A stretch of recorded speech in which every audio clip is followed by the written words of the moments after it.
Chess is changing, and this is the next big step. Total Chess is a new, FIDE-approved World Championship Tour. Created by the team behind Norway Chess, it combines Fast Classic, Rapid, and Blitz into one title. A pilot is set for autumn 2026. In 2027, the inaugural tour begins, and we will crown the first ever FIDE World Combined Champion. 4 events a year, hosted in cities around the world. A clear season structure, a bigger audience, and a stronger presence for the sport. We are partnering with sponsors, investors, host cities, and media partners to build something with long-term global impact. If you're looking for a global platform with real momentum, this is it. Let's talk about how you can be part of it.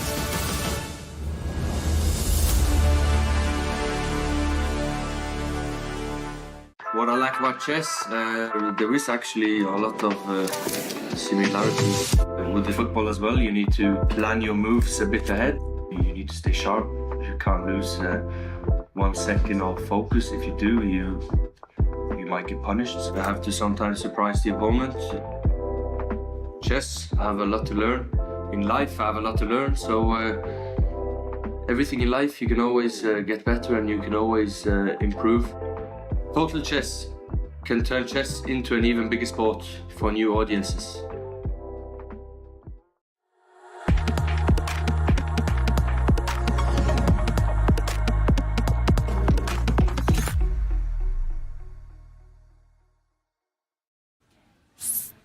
Six days of chaos at Norway Chess and Norway Chess Women, and the board is on fire. Fire! Wesley has stormed into the lead, whereas in the women's, Bibisara has reclaimed her throne. 4 rounds remaining, 2 brutal battlefields. Welcome to round 7. For the first time in 13 years, Norway Chess moved from Stavanger to Oslo, bringing the biggest stars in the game into the heart of the capital. Over the next week, the world's best chess players attempt to keep their nerves together, while the rest of us pretend we understand the engine evaluations. I did like this not play f4. Oh, the bar drops though. This year's lineup is ridiculous. Magnus Carlsen returns once again and faces challengers like Gukesh de Moraes, Vincent Keimer, Wesley and Alireza Farusha. Every single round looks like a world championship match that accidentally wandered into another tournament. He's feeling the nerves now, Vincent Keimer. The women's event is just as fierce, with Zhu Xinyer, Zhu Wenjun, Hampi Knero and Anna Moonsjuk all ready to fight for every point like it's personal.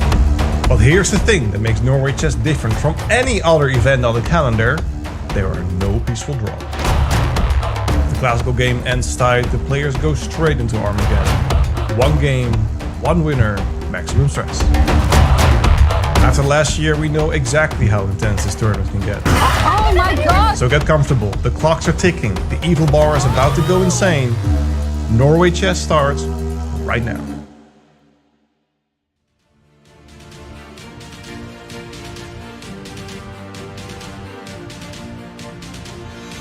And it's a good afternoon from Oslo. I know it might be calm and peaceful outside, but I can tell you, inside the Deichmann Library, the atmosphere is electric. Slugfest, emotions, and Armageddons are all what we have come to expect from the home of fighting chess. Of course, it's Norway Chess. I'm your host, International Master Jovanka Hauska, and I'm here with the absolute dream duo. International Master Tanya Sejdev, give me a high five, please. And Grandmaster David Howell. Sorry, I don't have long hands. I'll get it for you. It's cool. Well, the atmosphere here is buzzing. It's round 7. What can we expect? So much, because momentum has truly shifted at Norway Chess, right? New leaders have emerged, the chase is on, and so far it's absolutely been wild. I mean, just across the road we've got the Nobel Peace Center, but the chess here has been anything but peaceful. David Howell, Norway Chess is on fire. I love it, Tanya. I love it. It has been a really thrilling event so far. 6 rounds packed full of everything. Action, surprises, time scrambles, Armageddons, of course. This is the final sprint, it feels like. 4 rounds remaining. But this is where if someone catches fire, they could run off and take that title. I would love to see a breakthrough now and someone try to seize the bull by the horns. Well, absolutely dramatic scenes here in Norway Chess yesterday. We had 4 decisive games in Classical. Let's check out this recap.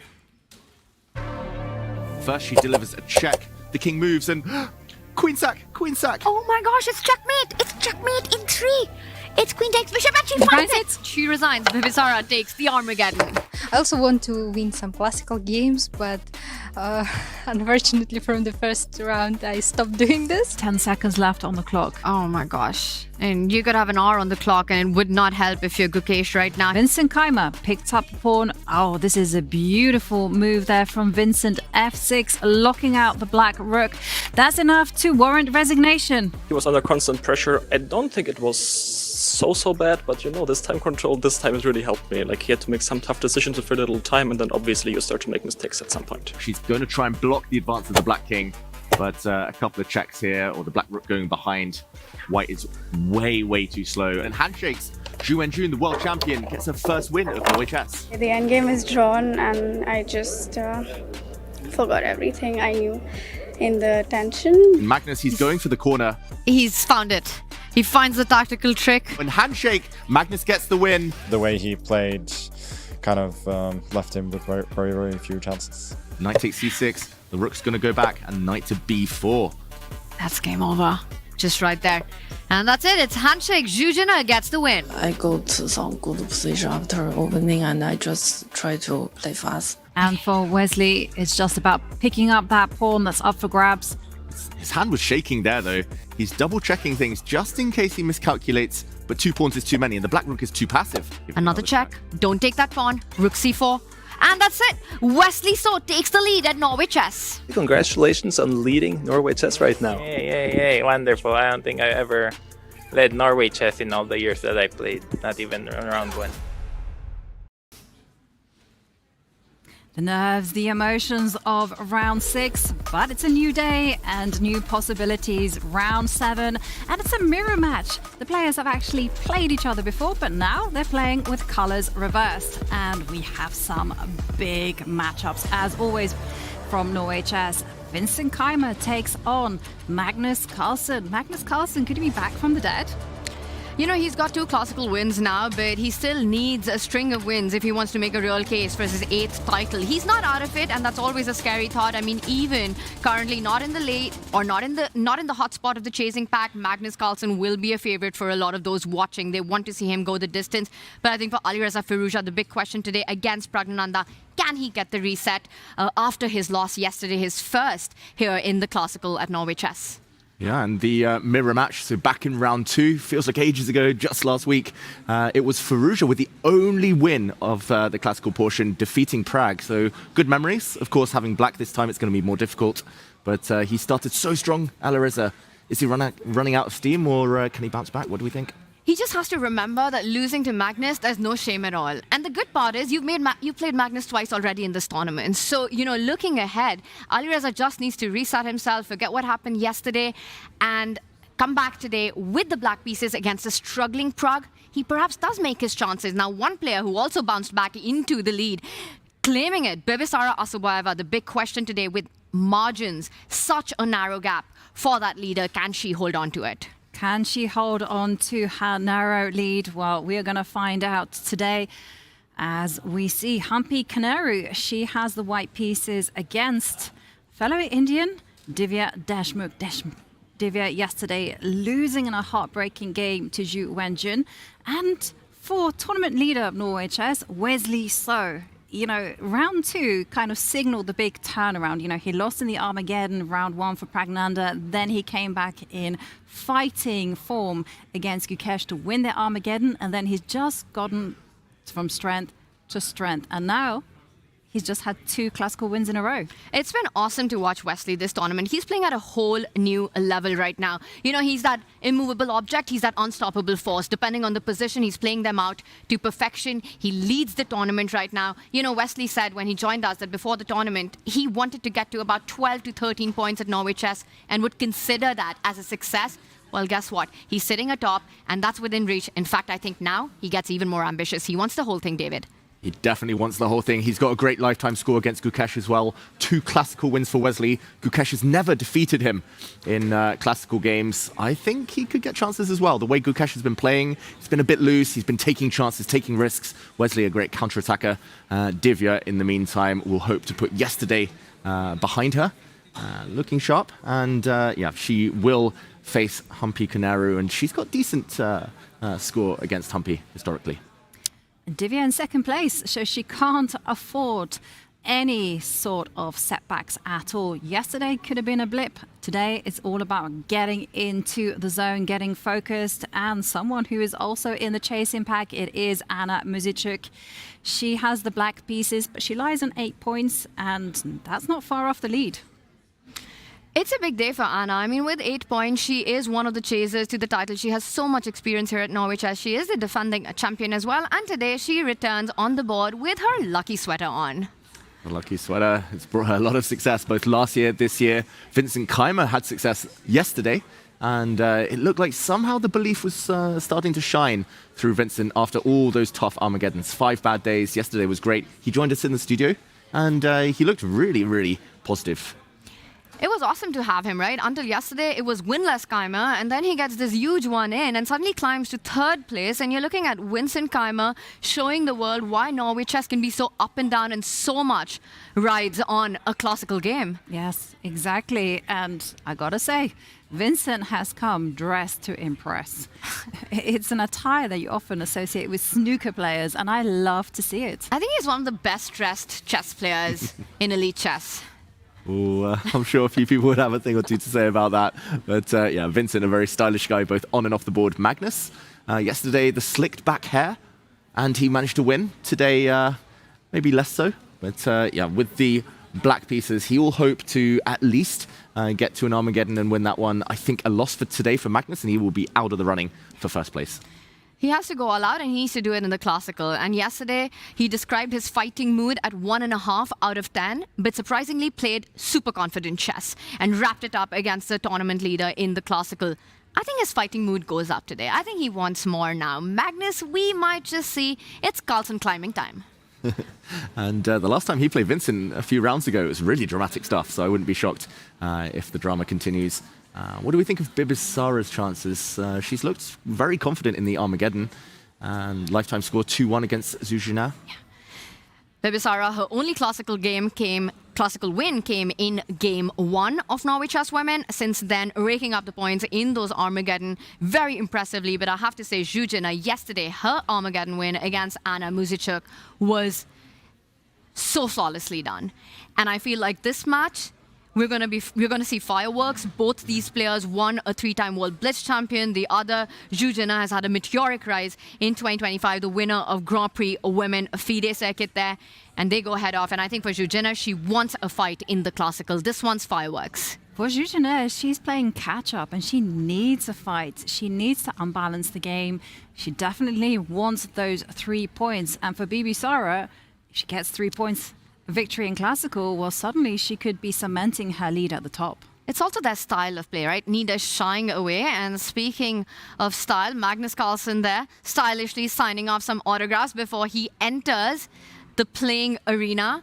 How are we feeling about the fact that despite Magnus still being in the middle of the leaderboard, has had 3 classical losses in this tournament, we are still talking about a potential 8th Norway Chess title. Happens only with Magnus. Exactly, and it's been the kind of double-edged chess that he's been playing. He's been taking big risks, Magnus. Rare to see from someone who plays kind of less classical chess these days to go all out in every game. It feels like he's either winning or losing, not much in between right now. And that's why he's in with the chance with this scoring format, with the 3 points for a win, handshakes with Vincent Keimer. Whoever wins this will really fancy their chances. Wesley looks great, but maybe Wesley at some point might start playing it a bit more safe. So yeah, this round is crucial. And we see their head-to-head as well. Lopsided for Vincent Keimer with 1 win to 5 losses there. Magnus Carlsen with the black pieces, I think given the tournament situation, will take any fight that he gets. Knowing that Vincent Keimer's Achilles heel here in Oslo has been the Armageddon, I still don't think Magnus wants to take it down there. It's just not enough for him. No, it's not enough to get those 1.5 points. No, he's going to go for the full 3-pointer as we have a beautiful view of all 6 games that are about to be in progress. Ceremonial first moves, they are being made. Yesterday it was so nice to see the little girls from the Dronning Samlingen. They were making the first move. The Queen Collection, those young future Grandmasters. And okay, which games are we most excited about in this round? Yeah, and where should our audience keep their eyes on? I mean, all the battles, super critical with the scoring system here at Norway Chess. But let's not forget, it is Wesley so who's at the top. He's playing against a struggling Gukesh right now. He starts with the black pieces, Wesley does. Does he want to steer this into safe zones and take it into Armageddon? But the thing is, with a player like Gukesh, you know your chances will come. He will try to push and pressure it out for a fight. I think that's a big matchup. And of course, whenever there's Magnus Carlsen, world #1 on the board, you know, you've got to go there as often as you can. Vincent Keimer's got to be confident after his win yesterday. Exactly what you need when you're about to face Magnus. And in the women, it's going to be all eyes on Bibisara versus Jujana. Yeah, Norway Chess is so exciting. You always feel like you need eyes in the back of your head. You need to follow, like an octopus, all of the games. No, actually, octopuses don't have 8 eyes. What does spiders do, right? They have many eyes. Yeah, we need at least 6 pairs of eyes to follow all of these, but we'll try our best for everyone at home to keep you updated with all of the developments, all of the moves, all of the twists and turns. Vincent Keimer starting with the Reti. Gotta love to see it. Flexible opening, asking Magnus which setup is he going to go for. David Howell approves. 1 knight f3 on the board. Yesterday, surprisingly, we had none of this happen. It was always the queen spawn opening or the king spawn opening. We have seen Reti being played in Oslo this year quite a few times. Vincent sticks to plan. It's also an idea that was discussed heavily in the World Championship camp for Gukesh, for Team Gukesh, employed against Dingleren. So I think a lot of notes to take back from that preparation that Vincent was a big part of.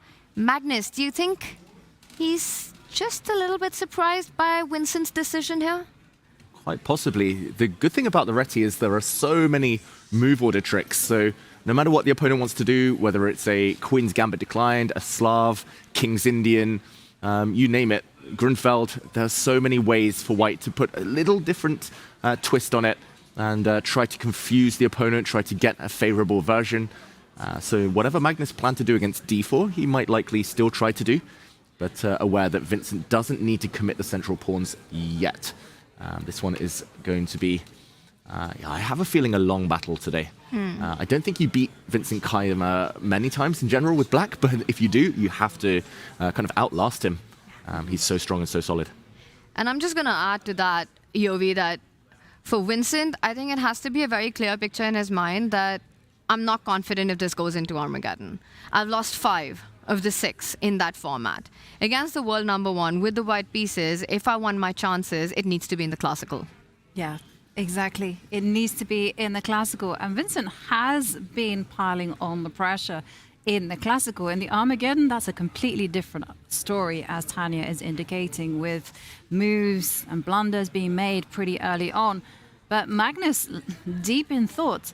Now, it suggests to me, just by looking at Magnus, that Magnus is kind of racking his brain for old ideas that he's perhaps come up with maybe from the 2013 World Championship. Exactly. He's not out of book. That's just our producers having a laugh. Bick talking about the books. I guess it's the library here. So, yeah, Magnus just trying to recall something that maybe Vincent has never seen before from pre-millennium times. How does he get anti-young player chess is what's going on in Magnus Carlsen's mind as he decides on that center top board. Does he start with a pawn move, or is it going to be the knight coming out to f6? Meanwhile, action on our other boards. I see a couple of queen spawn opening, a couple of king spawn opening, and a 1 knight f3, the Reti, only played by Vincent Keimer. And I see something potentially very fiery in the women's section, and it's there in the bottom left between Humpy, Koneru and Divya Deshmukh. It's Benko, baby. It's Benko, yeah. I think from now on it should be renamed the Benko baby. Ben KO knockout. Exactly. Okay. It's got that vibe, right? You go for the Benko. It's an early gambit. It's an early pawn sacrifice if you're black. We're looking at that bottom left board, Humpy playing with the white pieces. You can see she's already up a pawn right now. And the big decision here for white is, do you hang on to that pawn? Do you trade the pawn that Divya's just moved forward? Or do you simply give it away? Divya's choice of opening, of going for the Ben knockout in this round, it just shows us the ambition that she always has every game. She wants a fight against Humpy, a struggling Humpy. Exactly. Humpy Koneru struggling in this event. She's currently in last place. But of course, a win in Classical, of course, would rocket her up the standings. And talking about standings, Wesley So getting an E4, E5. It's an Italian game against Gukesh. Interesting choice by Gukesh because Wesley won on the black side of an Italian against none other than Magnus Carlsen just 2 rounds ago. So Gukesh trying to maybe surprise Wesley, trying to catch him off guard. In the opening, Wesley switched it up slightly by playing a slightly different system. But yeah, interesting choice by Gukesh, who's now thinking. So I see our top row, we've got 2 King's Pawn opening, one by Prague, one by Gukesh, the 2 Indians employing it. A center top row, we've got Vincent starting with the Reti, and now we see Magnus coming out with the Knight. Vincent not yet showing his hands at the center of the board, but getting his bishop out, fianchettoing it on the next move. Our bottom row of Norway Chess women, all of them start with the Queen's Pawn opening today. And just to mention, 2 chairs against each other. Magnus maybe in the confessional. Ooh. Vincent walking around waiting for Magnus to come back and play his second move. But yeah, I mean, you mentioned the women there, Tanya.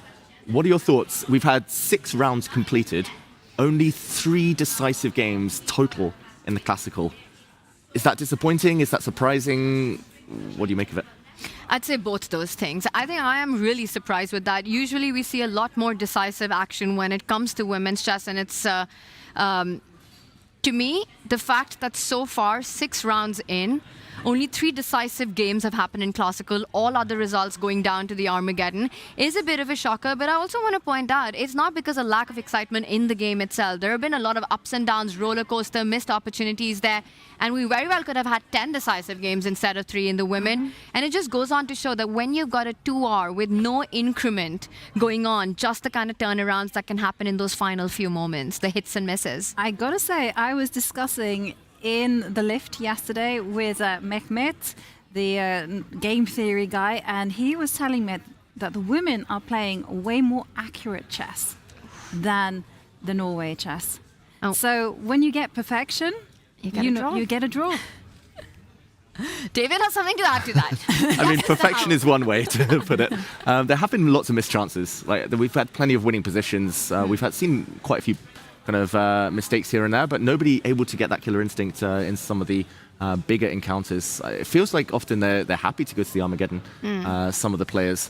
Zhu and Jun yesterday suddenly found the energy to go for it in Classical, but until that, she was happy to play it rock solid, just be really, really safe. And normally, yeah, you have to take some risk at some point. So accuracy, I've never been a fan of accuracy kind of dictating everything, but yeah, it definitely feels like at some point the Classical wins will start flowing, and it's just about who gets them.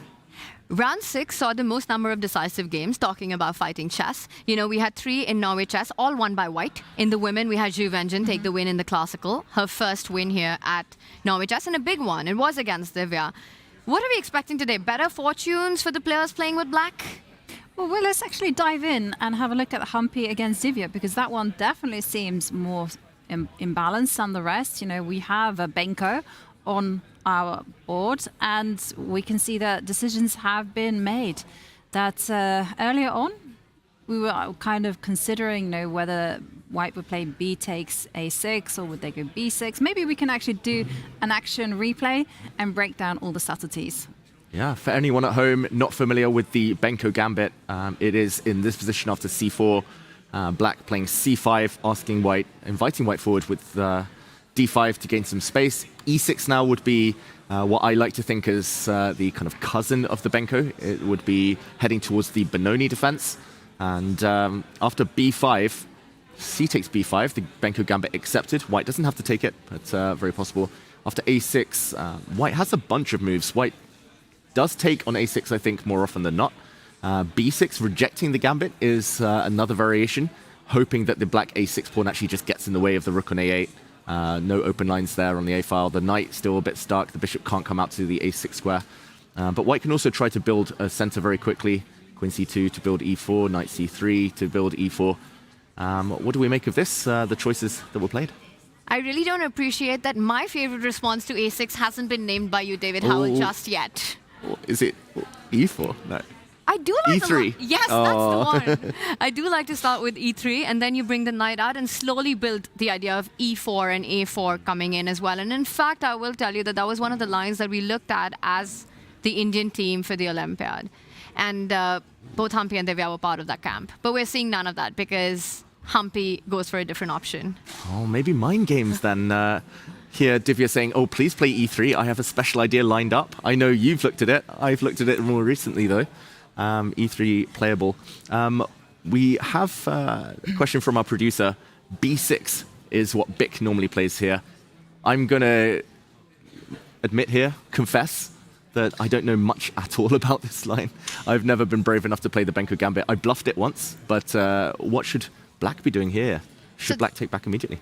This is also something that we've looked at, and it might look strange, right? You won a pawn, you immediately give it away, you invite Black to actually capture it with a developing move. But I second what Bic said. This is maybe my second favorite move in this position, and it all relies on the fact that you give away a pawn for a really strong control on the c4 square eventually. Now, once the white knight lands there, positionally, strategically, it gets really fun to be white. And whether you take it immediately or you go d6, knight d7, and then pick it up with your knight, there are a lot of games in this position. Yeah, a lot of games. And I always found it really interesting that White often plays a4 quite quickly, trying to put a pawn on a5, and Black is a bit stuck here. Either you block yourself with a5 and totally give away b5 for good, maybe a white bishop landing there, or, for example, if the queen takes pawn to a5, it's just a bit hard now to get this knight out, the bishop out, and yeah, I've always struggled to understand these, so I steered clear. Yeah, I was going to say, we're not doing a very good job of selling the Benko gambit. We've said, well, e3 is good, b6 is also quite nice as well. I mean, one thing that Benko does have is that you do get that natural development. So after pawn takes a6, the bishop is very quick to come out.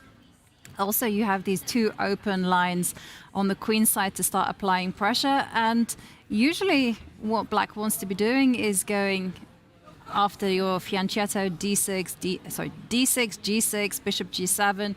You get massive pressure on the queen side.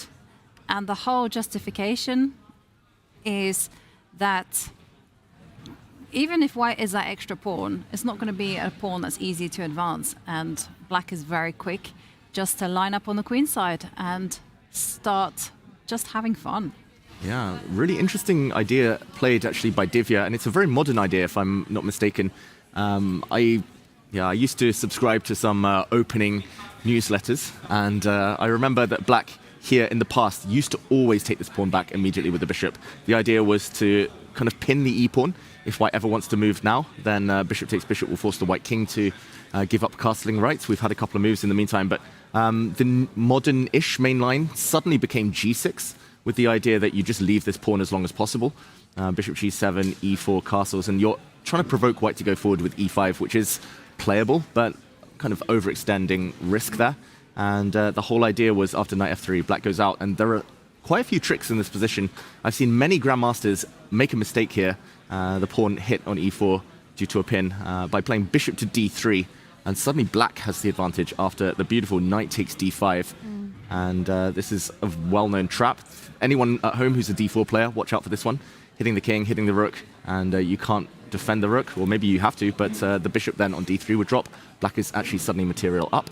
But yeah, this g6 line fell out of fashion just the last couple of years, I think. An e6 played by Divya, trying to strike for the center first. This is maybe more Blumenfeld gambit than Benko gambit, suddenly. Another kind of cousin, one of the family of openings. And it's something to unsettle Humpy, right, Tanya? I completely agree with you. It's sort of playing against Humpy's positional strategic style. Like currently, Divya is down 2 pawns in the position. Yes, the a6 pawn will be picked up, but Divya is playing for initiative for that central pawn that she's given up. And very often, it also relies on the activity of your dark squared bishop once it lands on that g7 square. I'm expecting Humpy to pick up this pawn that's just been taken at the center of the board right now. And interestingly, Divya has had this position before. This is a line that she's played. So the question in my mind is, how well prepared is Humpy for this game? You know, as a player, having worked with Humpy and been in the team with Humpy, the thing is, when you're not having the best of tournaments, how much effort are you putting into your pre-game prep is the question. And Divya has played this exact same line in 2026 against a player who's playing at Norway Chess Women here. Is Zhu Jin. Yes. And she's gotten this position. It was a very complicated battle with Zhu Jin winning it with white. And I think Divya's come up with an improvement in her play to employ this against Humpy today. Yeah, it's fascinating dynamics here. The fact that Humpy hasn't recaptured the pawn immediately makes me wonder whether she's aware of the fact that Divya's played the Benko. Maybe she just didn't check it this morning. Maybe it's been a few years since Humpy looked at this, which is quite a rare guest. I've got to say, the Benko Gambit at the top level nowadays. If she's not taking this pawn, I think the only other move you could feasibly make an argument for is e3 before black pushes with d4. Maybe it's still difficult for black to guard the d5 pawn, but surely she's going to take that back. Especially if she's unprepared here. You don't want to allow black with such strong central pawns here. And the question is, what next? I think I recall English Grandmaster Gawain Jones playing bishop e7 here at the British Championship a couple of years ago. He was sitting on the board next to me. And that became a bit of a strange fight, although he ended up winning from a worse position. And the idea is just to get castled as quickly as possible and ask white, how are you catching up? Yeah, but the mind games are there, David, especially when Divya has prepared. Let's go to the bird's eye view because I want to take stock of what is happening in the other games. And I can see that Magnus, he's down on the clock, but it's very standard position, not out of the opening just yet. And I'm seeing that there are some very interesting decisions. And immediately my eye is drawn to, has to be top right, Gukesh against Wesley, because yesterday it was all about g5. So many games had that with black going on the front foot. Gukesh, is he inspired? Let's dive in. Yeah, let's dive into that one. The other curiosity of Magnus being 15 minutes down now and only having played one move. Something's up. Magnus doubting himself, not playing as quickly as possible as he could do maybe. This game, though, has been very quick from Gukesh, especially. Very quick action replay because Wesley has sacrificed a pawn. It was the Italian game, and after bishop c4, knight f6, the two knights defense. Knight g5 is very popular, maybe at lower levels or in faster time controls. d4, we've seen that by transposition yesterday in one of our games in Norway Chess Women. d3 was played by Gukesh, a quieter system, and I really wonder why Wesley went away from bishop c5. He must have been fearing an opening idea, a deep one by Gukesh, because that's what Wesley played against Magnus, won against Magnus in bishop c5. Maybe some mind games. He plays bishop e7, which is known to be a bit more passive, but also very solid, dodging main theory, and castle's castle, bishop b3.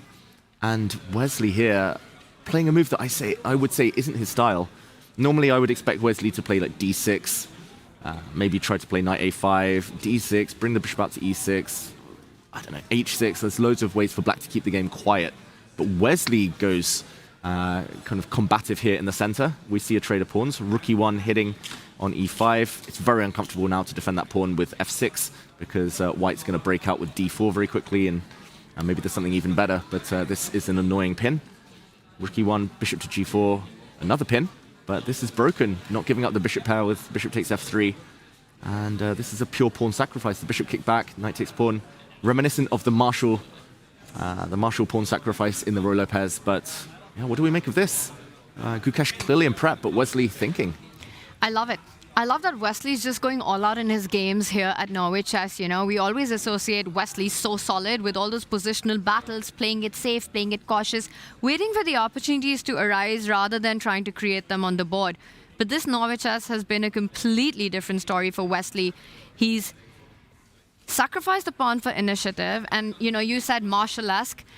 And those ideas with h3, g4 already given as a hook, David, for Wesley in this position, I think Gukesh has to be really careful or really well prepared in this position. For black, the plans are pretty clear, right? You start hitting that rook at the center of the board. The dark squared bishop lines itself on the weakened dark squares via d6.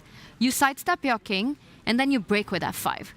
You want to target these pawns that Gukesh has overexpanded with to win a pawn in the position, but in the process, behind in development, let's highlight the queen side. Not a single piece has made a move for Gukesh. The king in the open. Look at Wesley, healthy pawn structure, down a pawn, but that's given him access to open diagonals, open files. Bishop d6, king h8, queen d7, f5, rook a8. I really like the potential of compensation here. Absolutely. And can I give you a small plot twist? Ooh. So the plot twist is if we rewind Wesley's move. So when the rook was taking the pawn on e5 and the knight was standing on d5, black mainly played c6 or knight b6, but c6 was the main move because you want to keep your knight in the center. Wesley played knight to b4, and as you can see from Gukesh's clock times, he did not pause for thought. So Wesley thought maybe I'm getting a surprise, and Gukesh said, "No, mate, analyze that." And here we get the position. And it's kind of interesting because I also agree with you both. I'm very worried about Wesley's, no, so not Wesley, Gukesh's king. You know, it's all alone. And I have this kind of running joke when I'm teaching. And I'm kind of like, king, nervous old man. I don't know if you can have a emoji for that one, David. I'll try. David always has the emoji. You know, you always have to justify your play to this nervous old man there. He's like, oh my God, I'm not that safe. Protect me. I'm weak. I'm vulnerable. And of course, you know, when there's an end game, then it comes out and steals the show. There you go. That's a nice one. And I mean, first up, there's going to have to be a lot of precise moves from Gukesh. But the fact that Gukesh is not pausing for thought. Was that a Danny Ranch emoji? Yeah, he's the oldest man I can get on the the oldest avatar emoji. No. David, you know what are you Danny's doing? watching this show, David. Love you, Danny. Hey, Danny. I'll go nervous, not old, with this emoji. There we go. Okay, thank you, David. I just want to follow up on your point, Ivanka. Actually, knight b4, I don't have a single game on my database. It's all c6, and I think one game, another move was employed, but it's not an important one. In fact, this has also been played, this pawn sacrifice, by Garry Kasparov against Vladimir Kramnik. So it does have a long history of some very, very strong players employing this pawn sacrifice. Knight b4, definitely Wesley So's preparation. Gukesh immediately responding, but that doesn't solve problems. And I think this is going to be one of those games we don't pay so much weightage to what the evaluation bar says. Yeah. There's going to be practical issues for white to solve. Yeah, the first one is where to put the rook, because I reckon you can't just put your rook anywhere, because the queen wants to come out to f3, is what I'm thinking. And also the bishop on c1 wants to come out to f4 and start covering some squares around the white king. So you've got to be precise even here. Like, do you play a tempo move such as rook to d5, which also looks really weird, but you're just doing it to gain time? Or do you go rook to e1? I think it's a 50-50. It has to be one of those two squares. I would say Gukesh... I would never play rook d5 because I'd just be scared of trapping that rook. But Gukesh, it might be his style. Tempo play, the most ambitious move in the position. That's a full tempo. Like, either the black queen has to move. I'm not sure exactly where. Probably c8 if it moves. Then suddenly, whoa, the bar shoots up. I'm surprised it's that high. Maybe if I know it's high, it has to be f4, f5. Because otherwise quiet moves and the game goes on, but maybe f4 and shutting this bishop. Well done, David. Yeah, but okay. Queen c8, I think I would play queen c8 here, to be honest, because bishop d6, I was a bit afraid that bishop f4 and this nice attacking piece gets swapped off. I still would be a bit reluctant to trap my rook like this, but maybe it just runs away. Maybe it's fine for Gukesh, but not easy. It takes courage. Wow. And rook d5, very concrete line, right? Purely based on calculation. Intuitively, you don't want to place your rook there running out of squares, but you calculate, the queen moves away, f-pawn pushing up. You see if the bishop lines itself, you end up trading a very key attacking piece. I think Gukesh, head in hands, this is what's going on in his mind right now. I just want to point out that the absolute key idea in this position for Wesley is to achieve f5. So even if we go through that line, David, where you go rook d5, I don't want to allow f4, f5, yes, bishop to d6. And now if you go f4, queen h4 just looks like disaster about to strike, right? So you definitely don't want to head into this direction. Yeah, too many loose points here. And if you go bishop f4, the question to me is, does Wesley have enough firepower to just simply sidestep the king, take this moment, pause, and say, I'm setting up f5? Wow. This could be a really fun game, you know. Queen h4. Wow, I took that bishop and suddenly the eval bar shoots down. I would take that bishop every day of the week, but yeah, I think this is the type of middle game where natural moves won't cut it. Like Gukesh will have to show all of his calculation ability. Yeah. Because, yeah, f5 might just be that strong. Yeah, this is so either genius, I want to say, by Gukesh, or just recklessness. Very brave opening there from the world champion. Big decisions to be made. Let's go to the bird's eye view because I want to catch up on what else is happening. And let's go around the horn and finish on Magnus because I'm dying to know after that 15-minute think, what did Magnus come up with? But let's first check in with the other games. Spoiler, it was something really fun. Exactly. Other games, Pragnananda against Firouzja. Top left, the green board. That's almost a totally symmetrical position. And Pragnananda just choosing a slightly different placement for his knight. That is one of the quietest of quiet Italians. The Ghiocchio Pianissimo has... my Italian's terrible, but still, that's what I would call that opening. With the hand action, David. Ghiocchio Pianissimo. It is so quiet. Benko bottom left, that's going to be fun. Not too many new moves, though. Zhu Wenjun against Anna Muzychuk, also a slower double fianchetto there. Very symmetrical. Zhu Wenjun trying to play really positionally. And Bibisara against Zhu Junair has, I'm going to say, not quite exploded, but I think Zhu Junair has been tricked. I think she's gone into a well-known opening, just full tempo down. So maybe we'll go to that one shortly as well. But, okay, where do we sense the most immediate action? Well, let's finish with Vincent Keimer against Carlsen, because what did Carlsen do? Like, he thought for ages, and it is a King's Indian at least. You shall not be disappointed. Gotta love it. Magnus choosing the King's Indian defense means that he wants a proper fight. Any top player, whenever they play this opening, you know that they want an imbalanced position right out of the opening. Yeah, he wants to win this one with black. He senses that if he can put on a streak now in the second half of the tournament, he's right back in the mix. And just a very quick action replay. Only 6 moves for everyone at home wondering where the time was spent. Magnus on move 1 spent 3.5 minutes before playing knight f6. Probably he'd seen the reti before once or twice, but he just wanted to see what mood he was in. G3, G6, symmetry, C4. It's hard for black to always kind of maintain that symmetry. C5 will often be met by D4. White gets to the center first with a pawn break. So Magnus goes pure King's Indian, just allowing white to take the center. D4, have it all. Grunfeld players would play D5 here to challenge immediately. King's Indian players would play Magnus's move D6. And after knight C3, again, it's a crossroads, but Magnus, it's indecision from him. Paralysis, it feels like, when it comes to choosing what next. Knight D7 is a move, knight C6 is a move, C6, C5, rook E8, bishop F5, you name it, it's been played, but he hasn't played a move, and 20 minutes down. He hasn't, and knight c6, knight pd7 are the 2 most played moves in this position, with the idea of following it up with the e-pawn. And I just want to point out the storyline, right? Throughout Norway Chess this year, Magnus Carlsen has struggled on the clock. Pretty much every single round except the one where he took down the tournament leader Alireza Firouzja yesterday, where he was the one who was putting pressure on Alireza's clock. He was making those moves quickly. It wasn't just the board. He created a big deficit for Alireza to pounce on when you're down on those final few minutes. For Magnus, it feels like this is a repeat of what we saw in the first 5 rounds, going down on the clock early on, and later on it comes to bite back the world #1.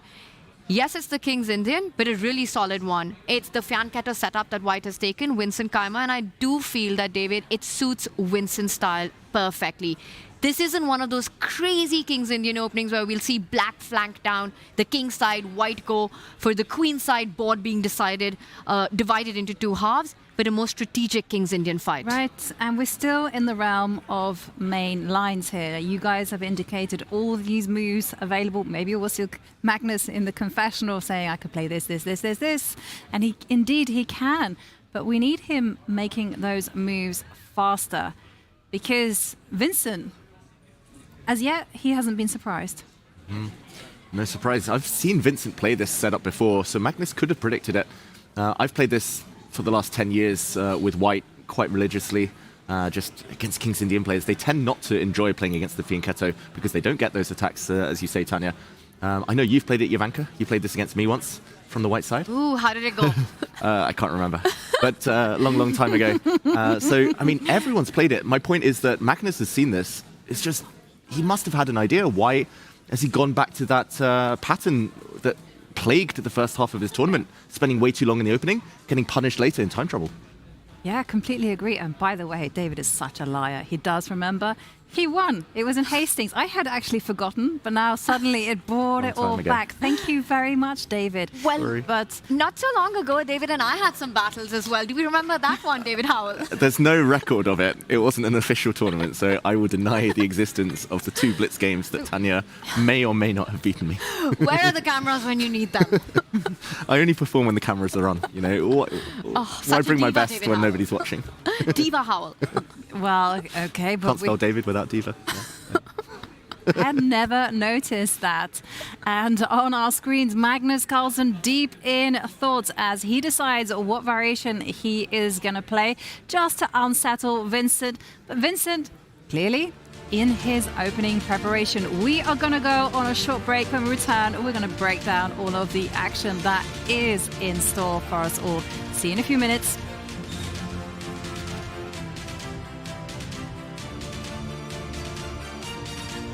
Wesley, I mean, I know you're getting a lot of talk about you being #1 in the standings right now, but it's exciting for us as well as yourself, I think. But how much pressure comes with being #1? Well, no pressure at all, right? Unless you're thinking about winning the entire tournament, but absolutely no pressure at all.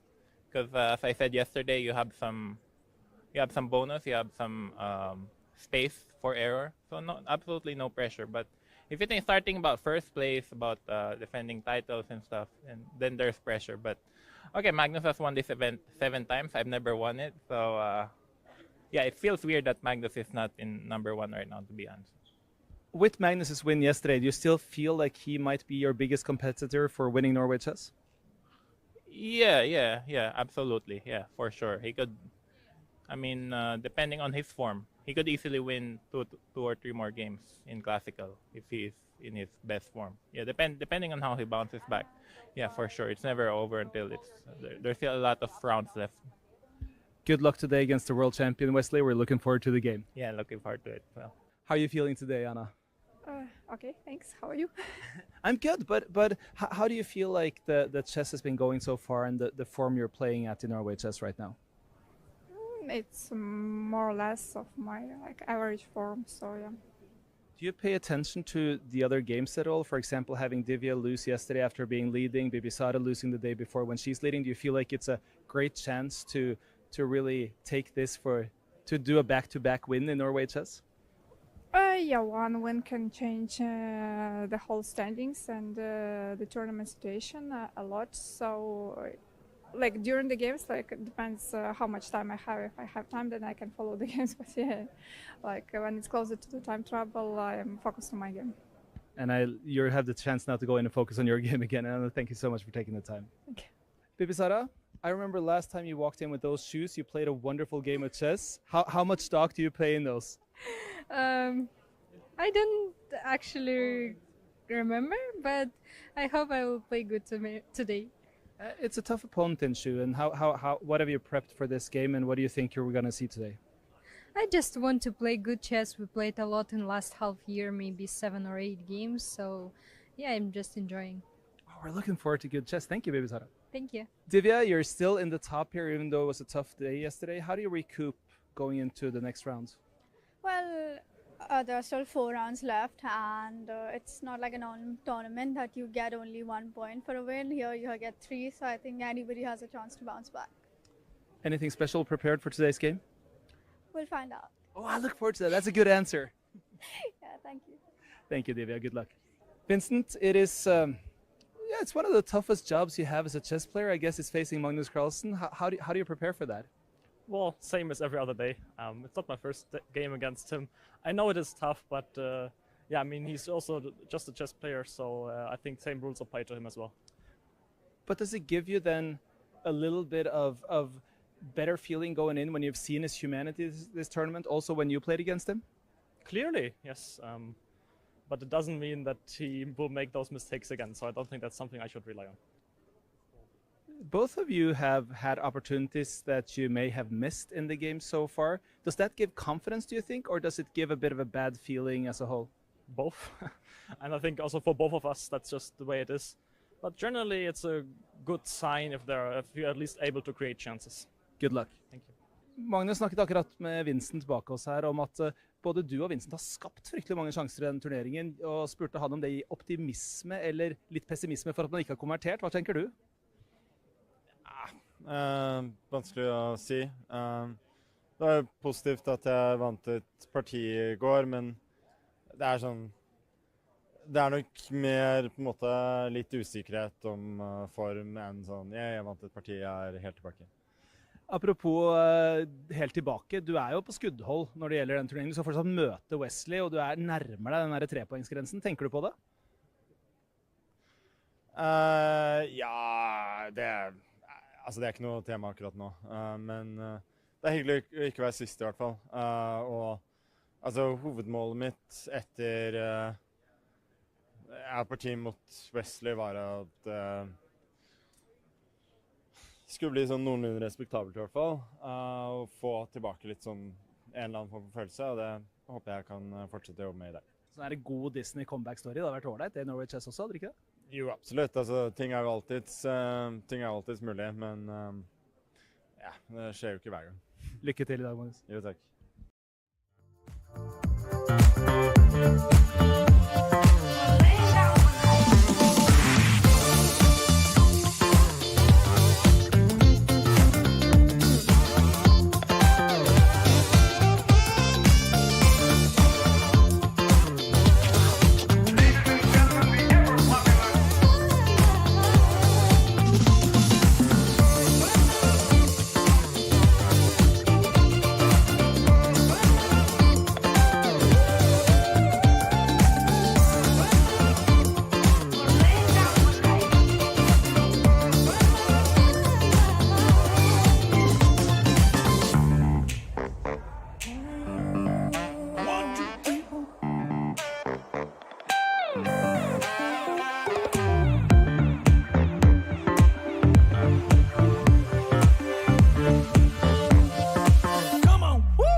Welcome back to round 7 of Norway Chess, and when we have an intro like that, there is only one thing to be said. Avengers, assemble! David Howard. Grandmasters, assemble!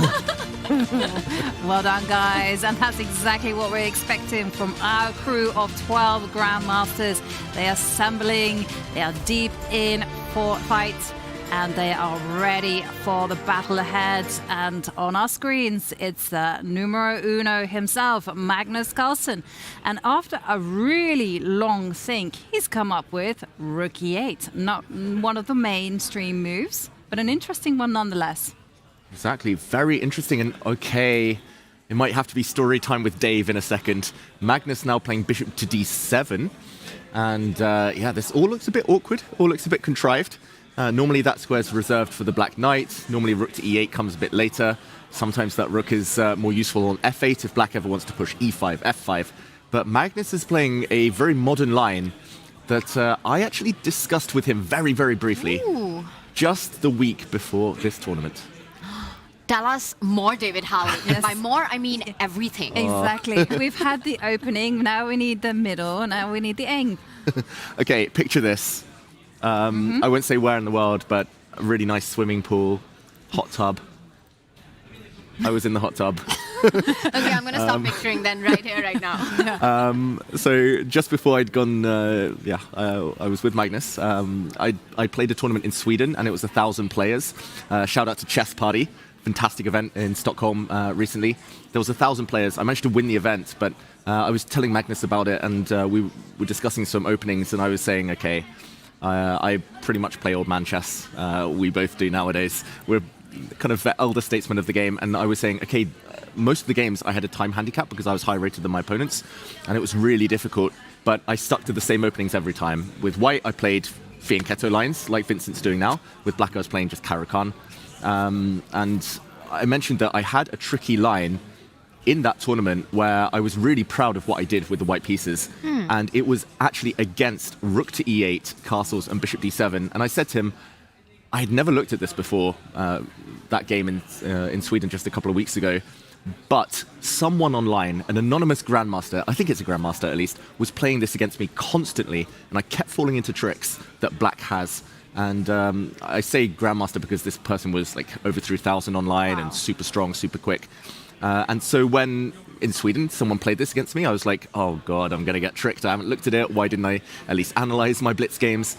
And I told Magnus, okay, here, after bishop to d7, I think I played h3. And after e5, I just took a couple of pawns and I played bishop to e3.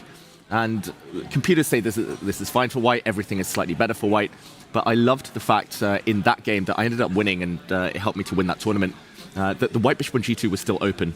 Because I do think it is a mistake in these lines where, after bishop to d7, for white to play e4 too quickly. The idea of e4, e5, often white plays h3 just to cover any later bishop g4, even if the black bishop has already moved. And the tricks include, for example, after knight c6 here, if white plays d5, now black can play knight into d4, a really nice central square.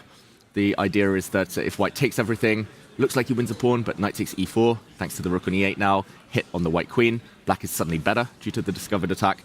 But the tricks continue. If white plays bishop e3 here, after a capture on f3, black plays the move queen c8, and this is surprisingly annoying.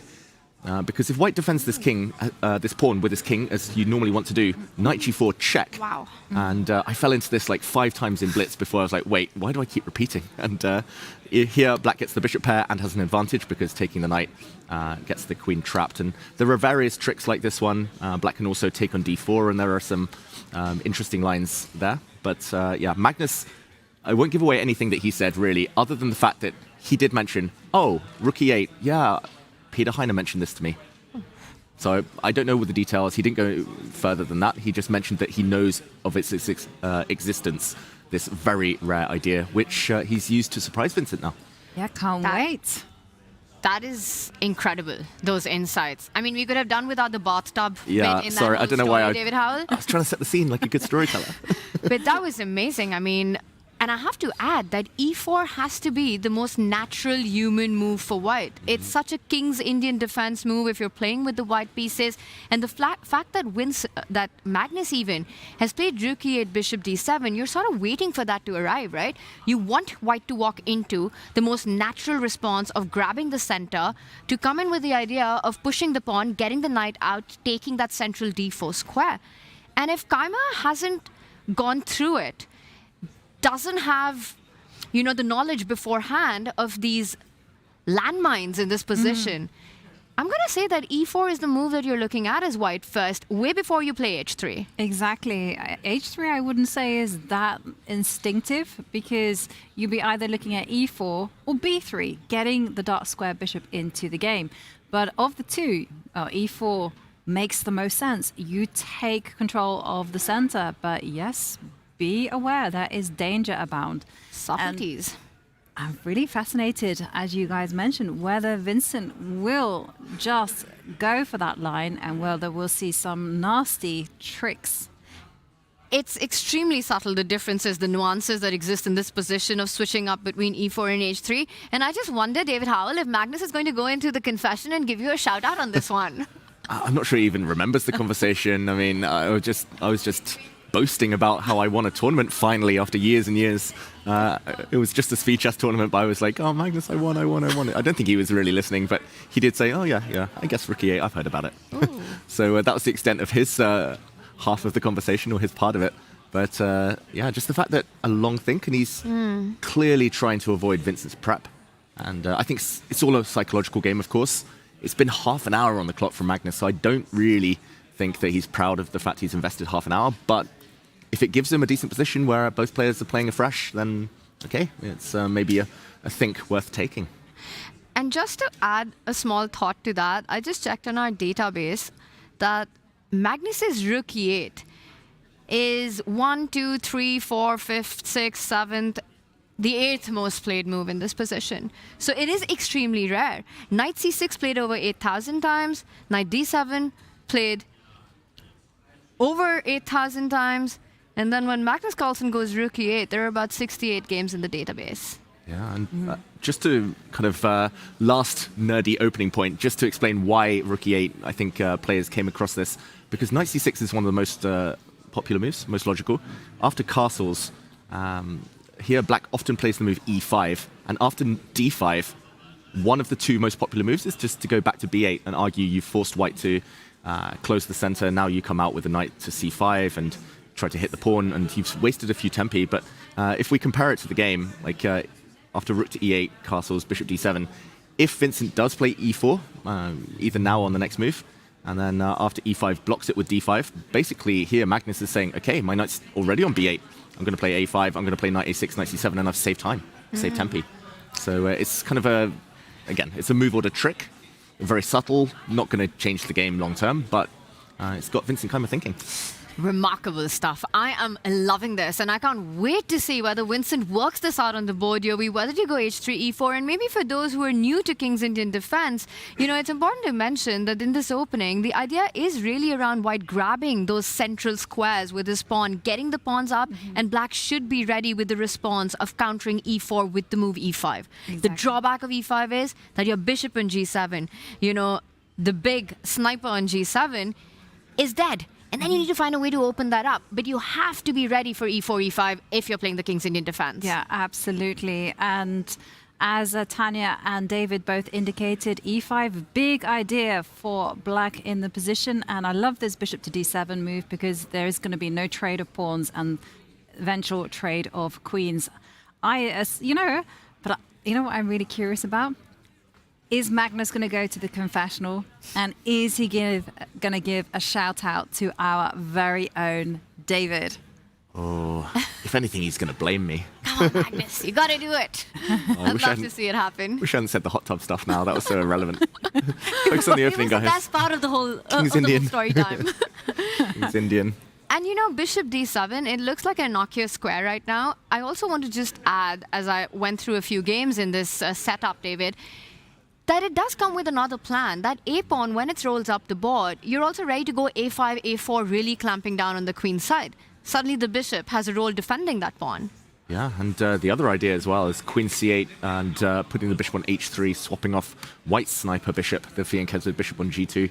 So it's kind of a multi-purpose, really flexible variation from Black. And I sound like I'm kind of praising this opening choice from Black. I still think White has an advantage. I don't think it makes a great impression, these moves kind of overall, but I think it's the psychological battlefield that Magnus is laying out now. And the fact that he chooses the King's Indian really shows his intent. He kind of employs it only in must-win situations when he's feeling really confident. So that's a good sign. And Vincent, I'm not surprised to see him think now for 10 minutes. It could be even longer. They say intent over impact, or you got to choose your side. But here, I think the impact that Vincent is burning the clock is already a plus for Magnus Carlsen. You start feeling that maybe he's not used to the nuances involved with switching up e4, h3, the differences between these two very normal moves as Vincent continues to go through the labyrinth, trying to understand what does Magnus Carlsen want. Yeah. Well, let's take a pause from this game whilst Vincent is thinking, go to the bird's eye view, because I can see that this particular round is shaping up to be super tense. And before we dive into the games, I have to... I don't like this particular time of day where we have to make our predictions. Ooh, it's that one. I wonder why Yovi doesn't like it. No. Any thoughts on that? Confidence, Yovi. Today's the day. You got it. I was thinking of donating. Actually, I told Tanya that I was donating my prediction points to her, and she said, I don't want it. It doesn't make an impact. That's because They I don't have exist. 0. Correct. The chair has more points than me.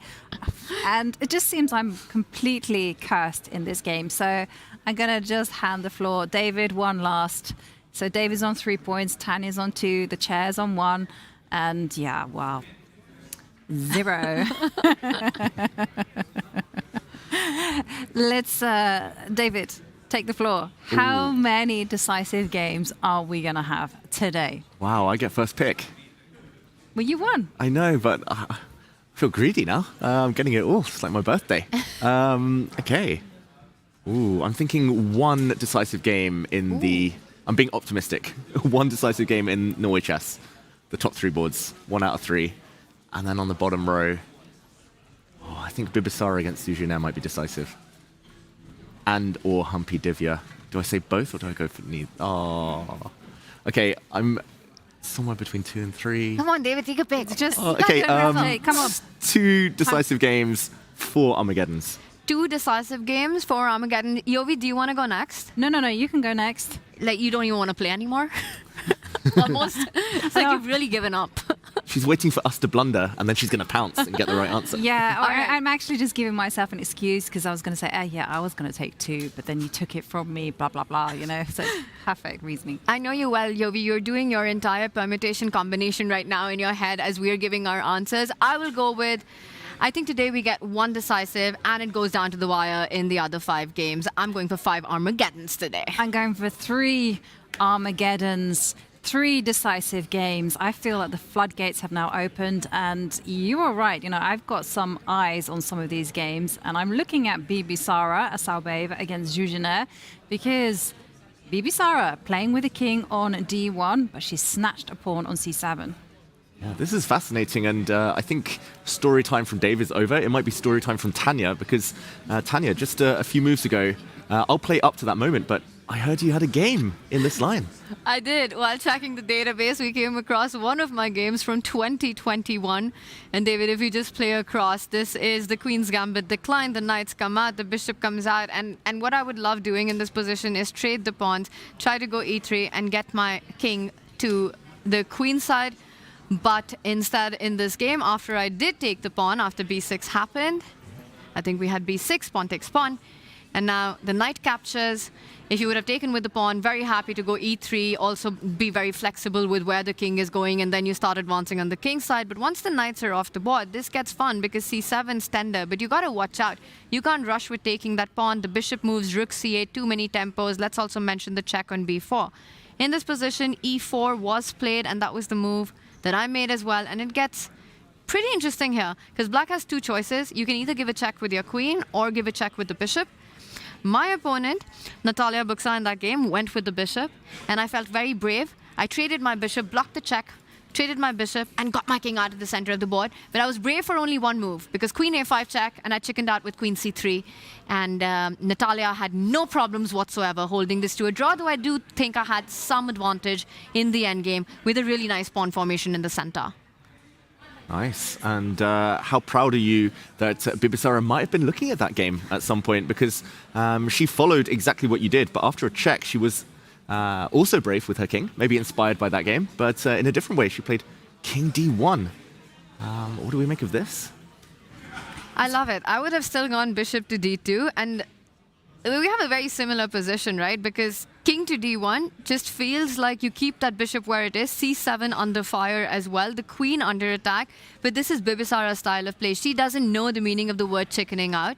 So she's going all out. She sees a pawn, she takes a pawn, and she's asking her opponent to prove compensation. Once the queen moved away to a5, Bibisara goes all out, Jovanka. She's not thinking about development, and our blue arrow shows up saying that a3 was the best move in the position. Bibisara, and I would say, knows what she's doing because she hasn't taken that much time, an hour and 48 minutes on the clock. You know, if you grab a pawn like that and it's over the board, you're probably spending about 40 minutes before you go that way. My problem is that I feel that Bibisara has gotten her lines mixed up because sometimes you are capturing on c7 and it's fine, and other times you are absolutely not. It's a hot potato. And here, my player has come out, guys. My chicken instinct is saying, no, don't open up lines. It goes against what everything I've been teaching for a long, long time. Instead, I think I would have been, okay, I didn't understand that a3 was an only move. I was thinking bishop d3, king e2, get the rook to the center and solidify, really. This would also have been fine, totally fine for white. And just to try and understand why the blue arrow appeared, Bibisara, her move was given a question mark, not because it's a bad move, but because there was something better. A3, and I was going to say, it's slightly surprising that this is so strong for white because the bishop isn't hit yet. The queen on a5 does pin the a-pawn to the white rook, which is undefended. So black could continue, as we'll see in a moment, as she might do in the game with bishop a6. This tends to be one of the ideas of the line. And why is this so bad? I don't really understand. Yeah. And I'll just finish that story, David, before we try to figure that out, that while in my story time with Tanya, there were no bathtubs, hot tubs involved in that one. But interestingly enough, the only other game after bishop b4, this is the second one in my database. It was only the one that we were talking about before this. Bishop to b4 hasn't been played that often. So sort of a semi-new territory for both players right now. Pretty much novel territory. And Bibisara did play king d1 within 1 minute, so must have prepared this before. But after queen a5, she did think for a while. And I think maybe it is just the fact that the black bishop is short of square. So after bishop a6, just digging a bit deeper, rook c1, now finally threatening this bishop. And okay, black can trade on f1 first. I don't think white can take on b4 because the queen will defend her piece. And suddenly that bishop is doing some remarkable work. Bishop takes g2 threatened. So after bishop takes f1, rook takes f1, if the bishop has to drop back, either d6 where it's going to get hit by e5, or if it drops back to e7, now white can play what she did in the game, but queen takes c7, it comes with tempo. And I think it's just the fact that the bishop is a bit clumsy. And here, Jovanka, you were talking about the open lines. Suddenly black is struggling to get any real activity against the queen. White is maybe getting ready to slide the king this way a bit later. King c2, king b1 to hide. And maybe it's just a clear pawn. It's like a question of timing, right? Because as black, you really want to be going knight a6, centralize the rooks, but you can't because you have to defend the bishop on e7. Well, fiery game here already between Bibisara and Zhuzhina, and I got other news for you two and for chat, because oh my God, we have a confession from Magnus, and I gotta ask absolutely everyone, including you, chat. Do you think he mentioned David Howell in it? Yes, he did. Tanya says yes. David says... I hope not. I hope not. Okay, let's find out. Did Magnus mention David? Let's check it out.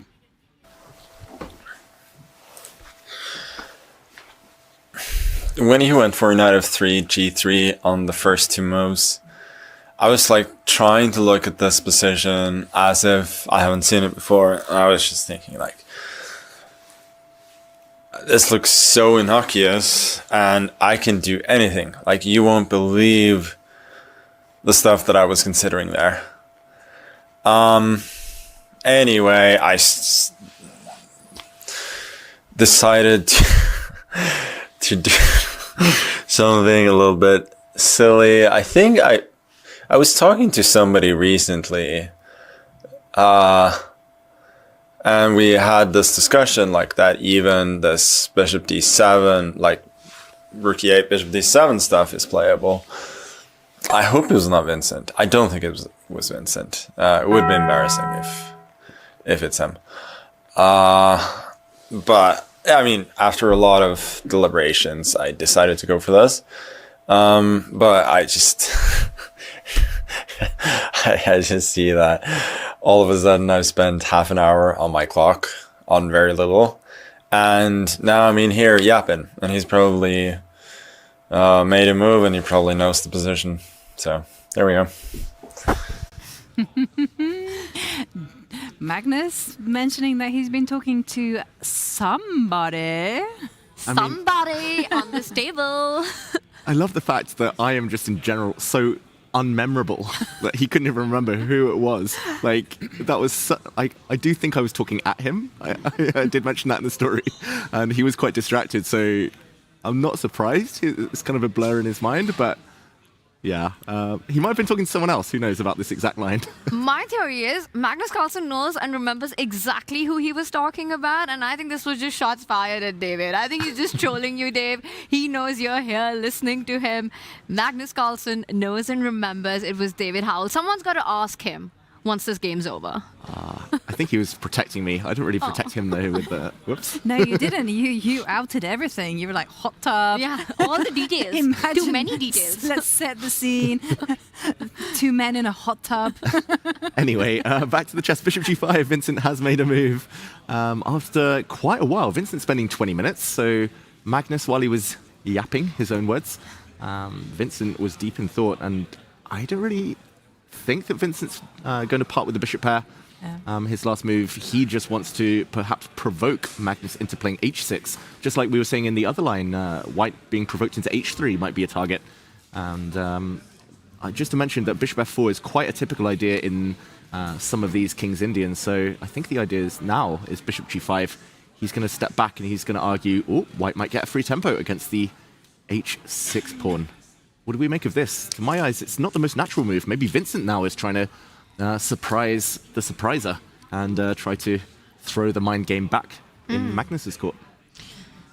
Love it. I mean, you know, when you walk into a preparation, avoiding a main line territory, knowing your opponent has some ideas in it, most likely you play a new move, a fresh move, which looks pretty good, you know, and Magnus does push that bishop back, without which e5 would be impossible.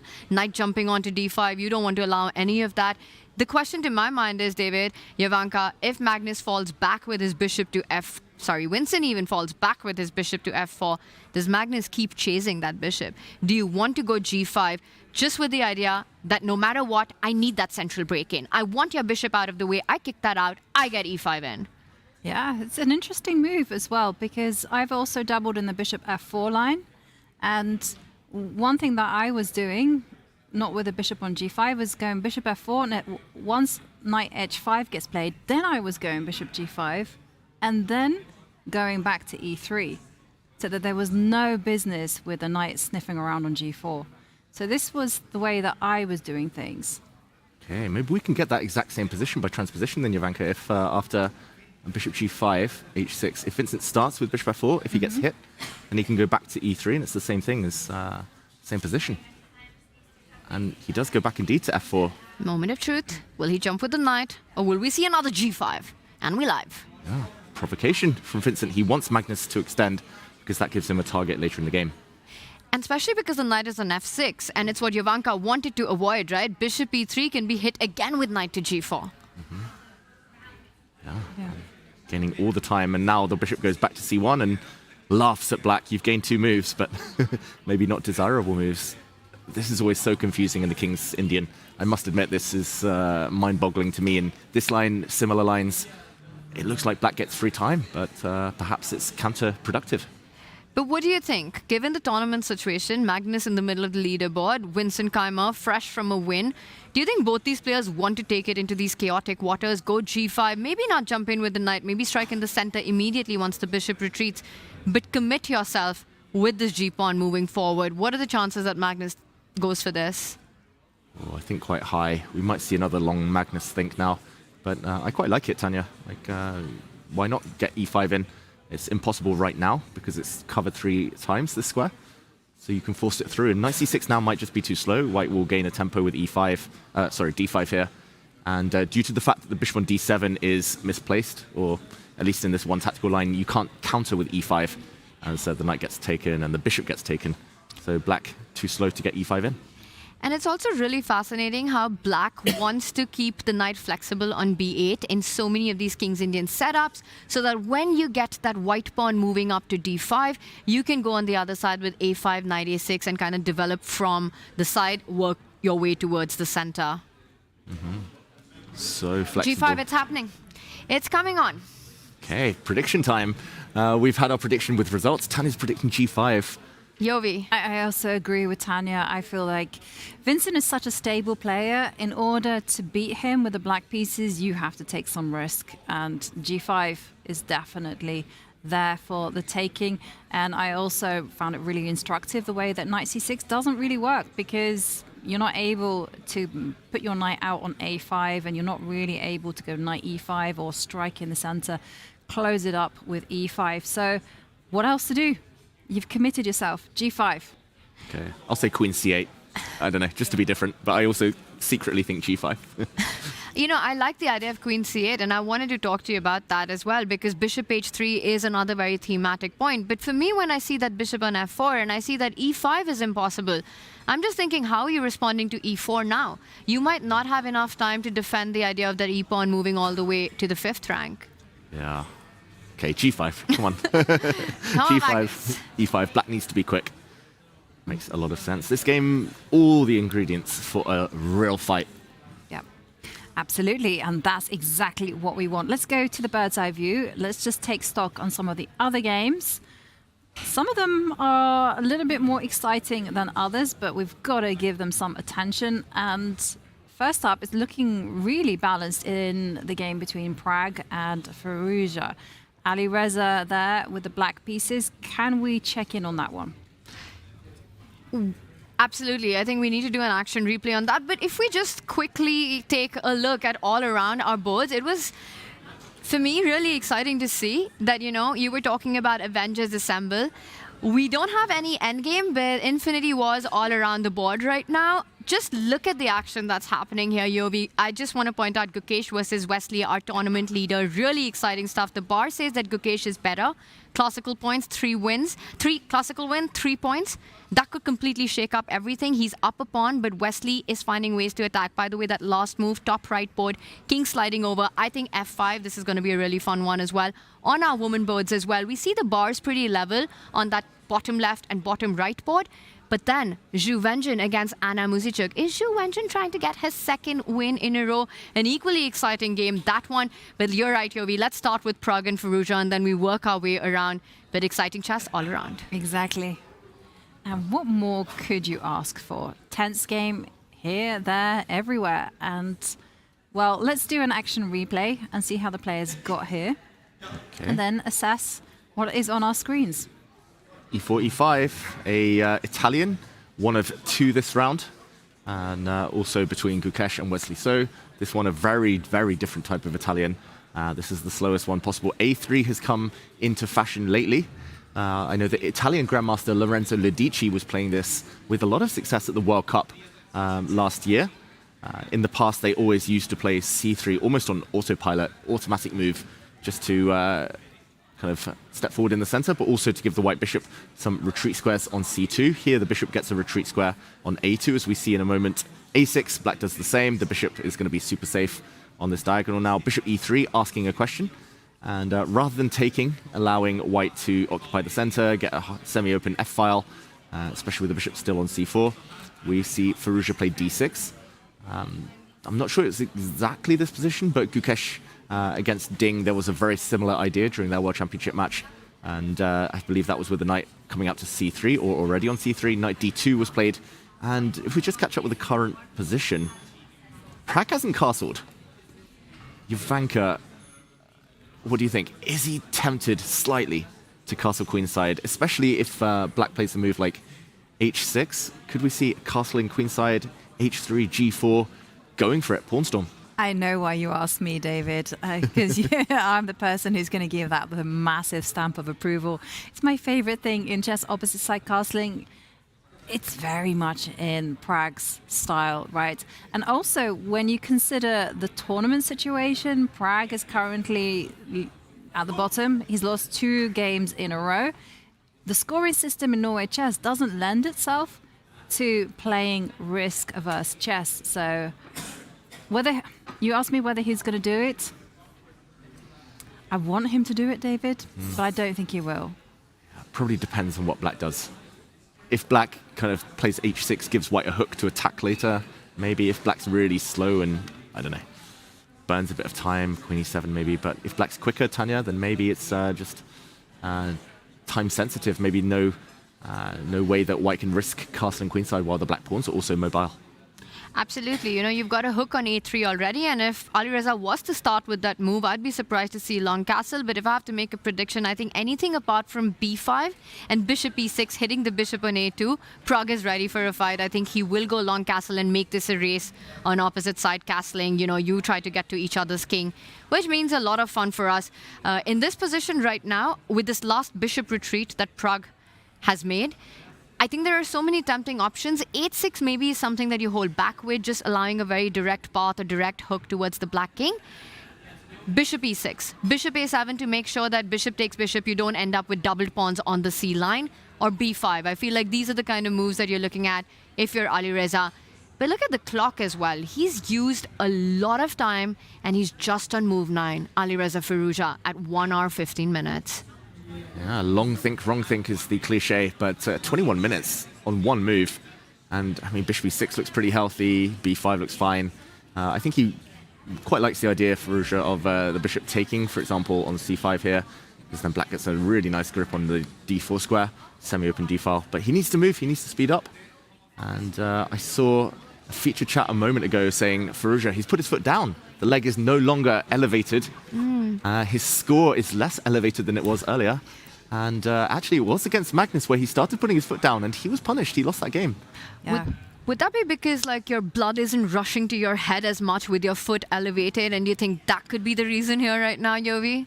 Food for thought. Well, no. You know, the answer when, is no, when I see the foot is down, I'm reminded of that scene in Inside Out when Anger, I think that's just what it's called. It says, the foot is down, everyone. The foot is down. So you think it's an angry Alireza? An angry No, I Reza just wanted to trying say that. That was the only thing. Yeah. No, it makes sense. I mean, I'm just glad to see that he's feeling better. Exactly. He's probably not in as much pain as he was when the tournament started. How will that affect his results? We see. I just want to add to that losing to Magnus yesterday means nothing at all. You know, it's there's absolutely no shame in that. His first loss, he has to remember that Alireza has been absolutely fantastic this tournament. He's playing with the black pieces, but the clock is what I'm worried about in this opening. Exactly. Ash there commenting about the foot down. I saw that pawn for pawns as well in the feature chat beat me to a pun. I was actually thinking it, but I didn't want to jump in and interrupt. You said food for thought? Foot for thought? Maybe. Alireza Firouzja. Ooh, nice one. I mean, he's showing he's not superstitious. Otherwise, when he was on that winning streak with the leg up, he would have just kept it. All right, let's do it. There we go. Alireza. Whoa, just zoom in on David Howell right now. Okay. This is how I commentate at home. Expect like a whole new level of commentary now. But I mean, for Alireza, right? It's a different locked-in, leaned-in Alireza that we've been seeing. He has been sort of chilling and playing, and it's showing in his result, by the way, move on the board. He does go for one that doesn't allow long castle, the bishop on a2 hanging. And if you're white, you need to take a decision, because if you capture that e6 bishop, you're giving black the flexibility to even retake with the pawn and then reinforce the idea of getting d5 in as quickly as possible. Yeah, and I mean, to my eyes, this looks like the most natural move for many reasons, but especially because white's last move, if we just go back a moment, was bishop c4 back to a2. So you're basically saying, okay, you've just wasted a move with your bishop. If your next move is going to be trade off on e6, you've just lost the tempo. So whichever way black recaptures, both look healthy. Yeah, it does kind of ask a question. Should Pragg maybe have used that tempo to castle the king side and just, or maybe play c3, something else useful? That's why I was surprised Alireza took so long, 23 minutes, to play the most natural move in the position. Yeah, and now that we've kind of seen the whole pattern of putting the bishop on a2, is white obliged to lose that time and either castle, allow bishop takes bishop, or take on e6? Or, oh God, David's going to crucify me, and Tanya as well. Okay, should he bury his bishop? I'm going to get in such trouble here. I feel like I'm almost going to get thrown out of the commentary room for suggesting a move like this. But it's bad, isn't it? No comment. I actually crossed my mind as well, Jovanka, so I don't blame you at all. I quite like the idea. Like, basically, you're trying to rid black of pawn breaks. So giving away a square, but that's covered for now. It looks like in English, like the Botvinnik pawn structure in the English opening and others. I don't hate it, to be honest. White can extend with b4.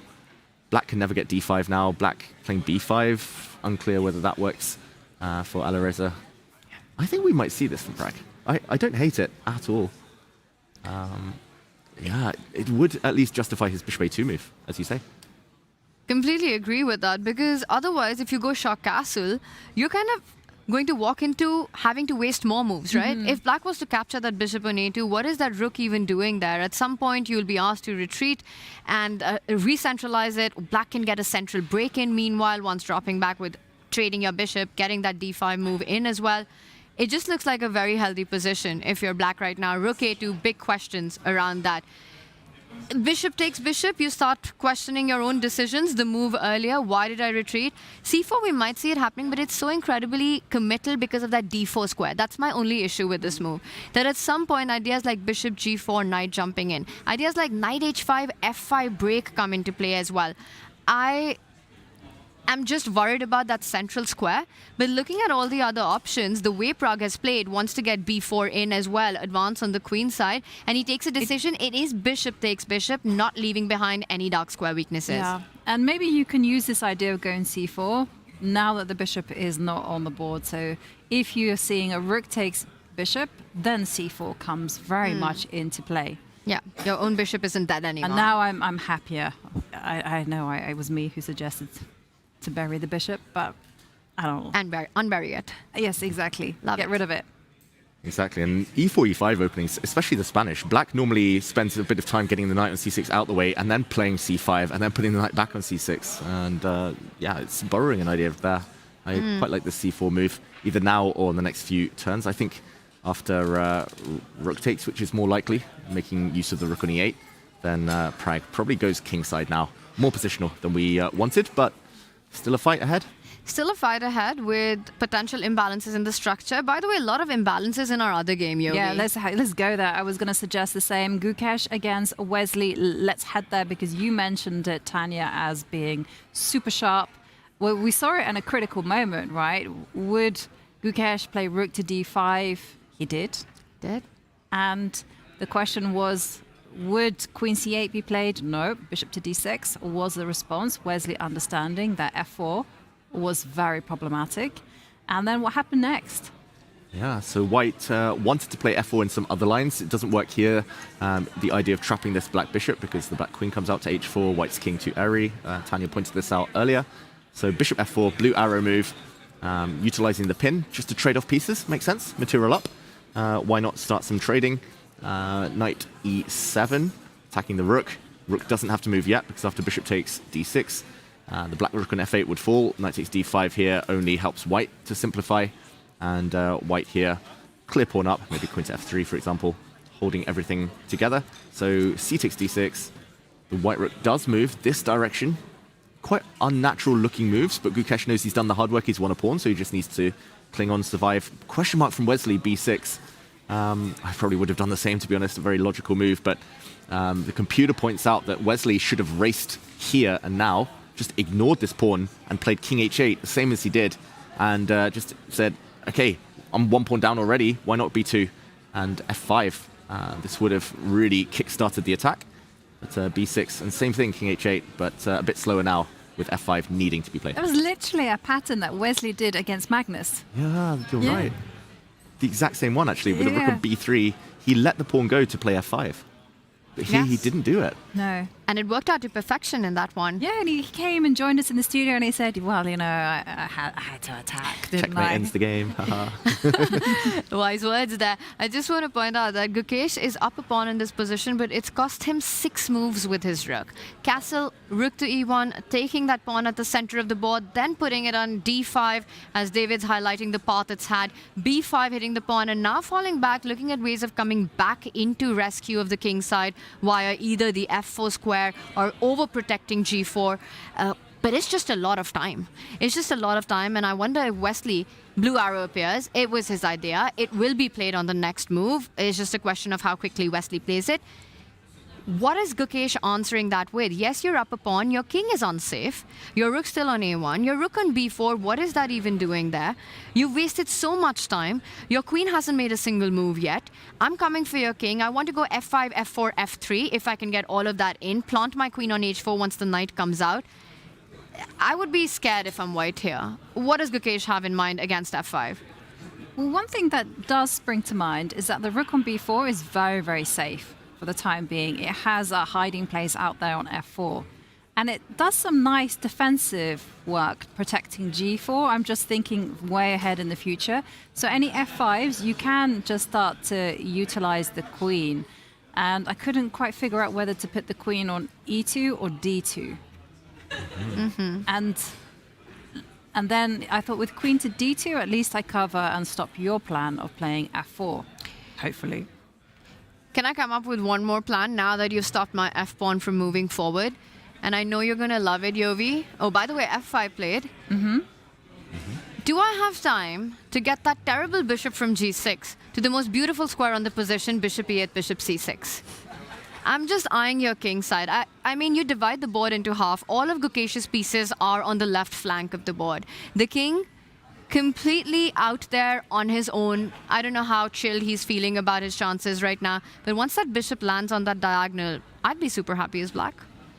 Talking to your pieces. Yeah, Love it. Bishop's telling me. That's how I came to this move, David Howell. Yeah. That bishop, it was talking to me.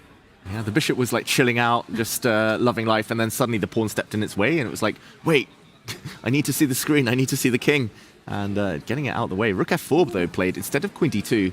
That is the 7th move out of 20 that he's made with his rook. That's more than a third of his moves so far, just with that piece alone. That's breaking some of the tips we're told when we're young. But it does make some sense. He wants to swap off even more pieces if the f-file opens. Same idea as Yovi's, right? You want to stop f4 as well. So not letting that pawn get all the way to f3 for any potential kiss of that checkmates there. So rook f4. And can black still have enough... Oh, did he just do it? Bishop e8. Bishop e8. That's it, guys. I'm retiring from commentary. This is peak That's moment a queen for me. moment. I'm done. That's my time, guys. That's a goat moment. And you've made it even look stronger than ever now after rook f4, Tanya, because knight g6 is going to gain time against that rook in the near future. That is beautiful. Rerouting pieces. I thought the queen or the rook in the corner on a8 might be the ones loudest in their complaints, but actually that bishop coming round, that was the loudest and proudest piece, and it's going to be scary now for the white king for sure. Absolutely. And, you know, Wesley said it when he was here, right? Checkmate wins the game. After knight g6, you don't care about an f5 pawn. Take as many pawns as you want. Open up those lines towards the white king. Queen coming out to g5 with a check if you get greedy. The knight jumping forward. All kinds of checkmating patterns, and Yovi will have names for each one of them. I will come equipped with the names. I also just like jumping on your idea, like once the bishop arrives on c6, I'm thinking that the rook on f4 is going to be a target as well, you know, not just to queen to g5, but to also to g5. Exactly. Why stop there? He's cleared the path for the pawn, cleared the path for the knight. I mean, I think if Gukesh didn't see bishop e8, now you've said it, it's so like beautiful and harmonious, Tanya, like this move. But if Gukesh didn't see it, it might come as a bit of a shock, and it could really tip him into a bit of a think here.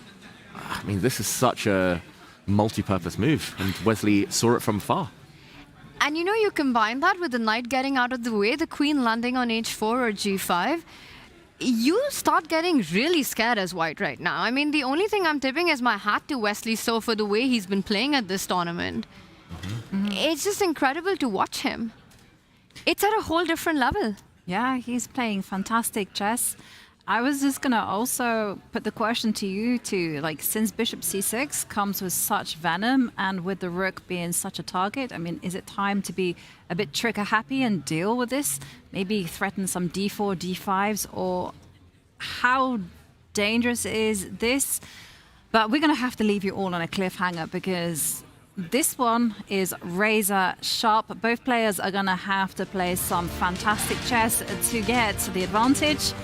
because we are going to go on a short break. And when we return, my goodness me, you guys are joining us at the perfect time because on this round, all 6 games are tense. See you in a few minutes.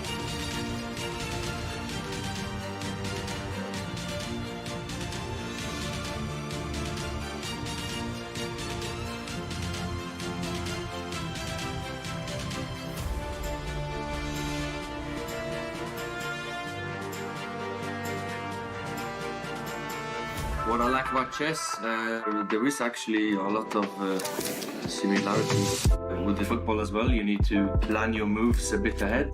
You need to stay sharp. You can't lose 1 second of focus. If you do, you might get punished. You have to sometimes surprise the opponent. Chess, I have a lot to learn. In life, I have a lot to learn. So everything in life, you can always get better and you can always improve. Total Chess can turn chess into an even bigger sport for new audiences.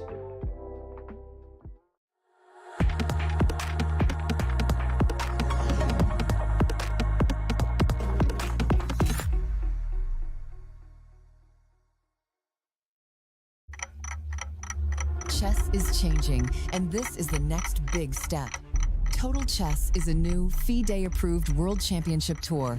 Created by the team behind Norway Chess, it combines Fast Classic, Rapid, and Blitz into one title. A pilot is set for autumn 2026. In 2027, the inaugural tour begins, and we will crown the first ever FIDE World Combined Champion. 4 events a year, hosted in cities around the world. A clear season structure, a bigger audience, and a stronger presence for the sport. We are partnering with sponsors, investors, host cities, and media partners to build something with long-term global impact. If you're looking for a global platform with real momentum, this is it.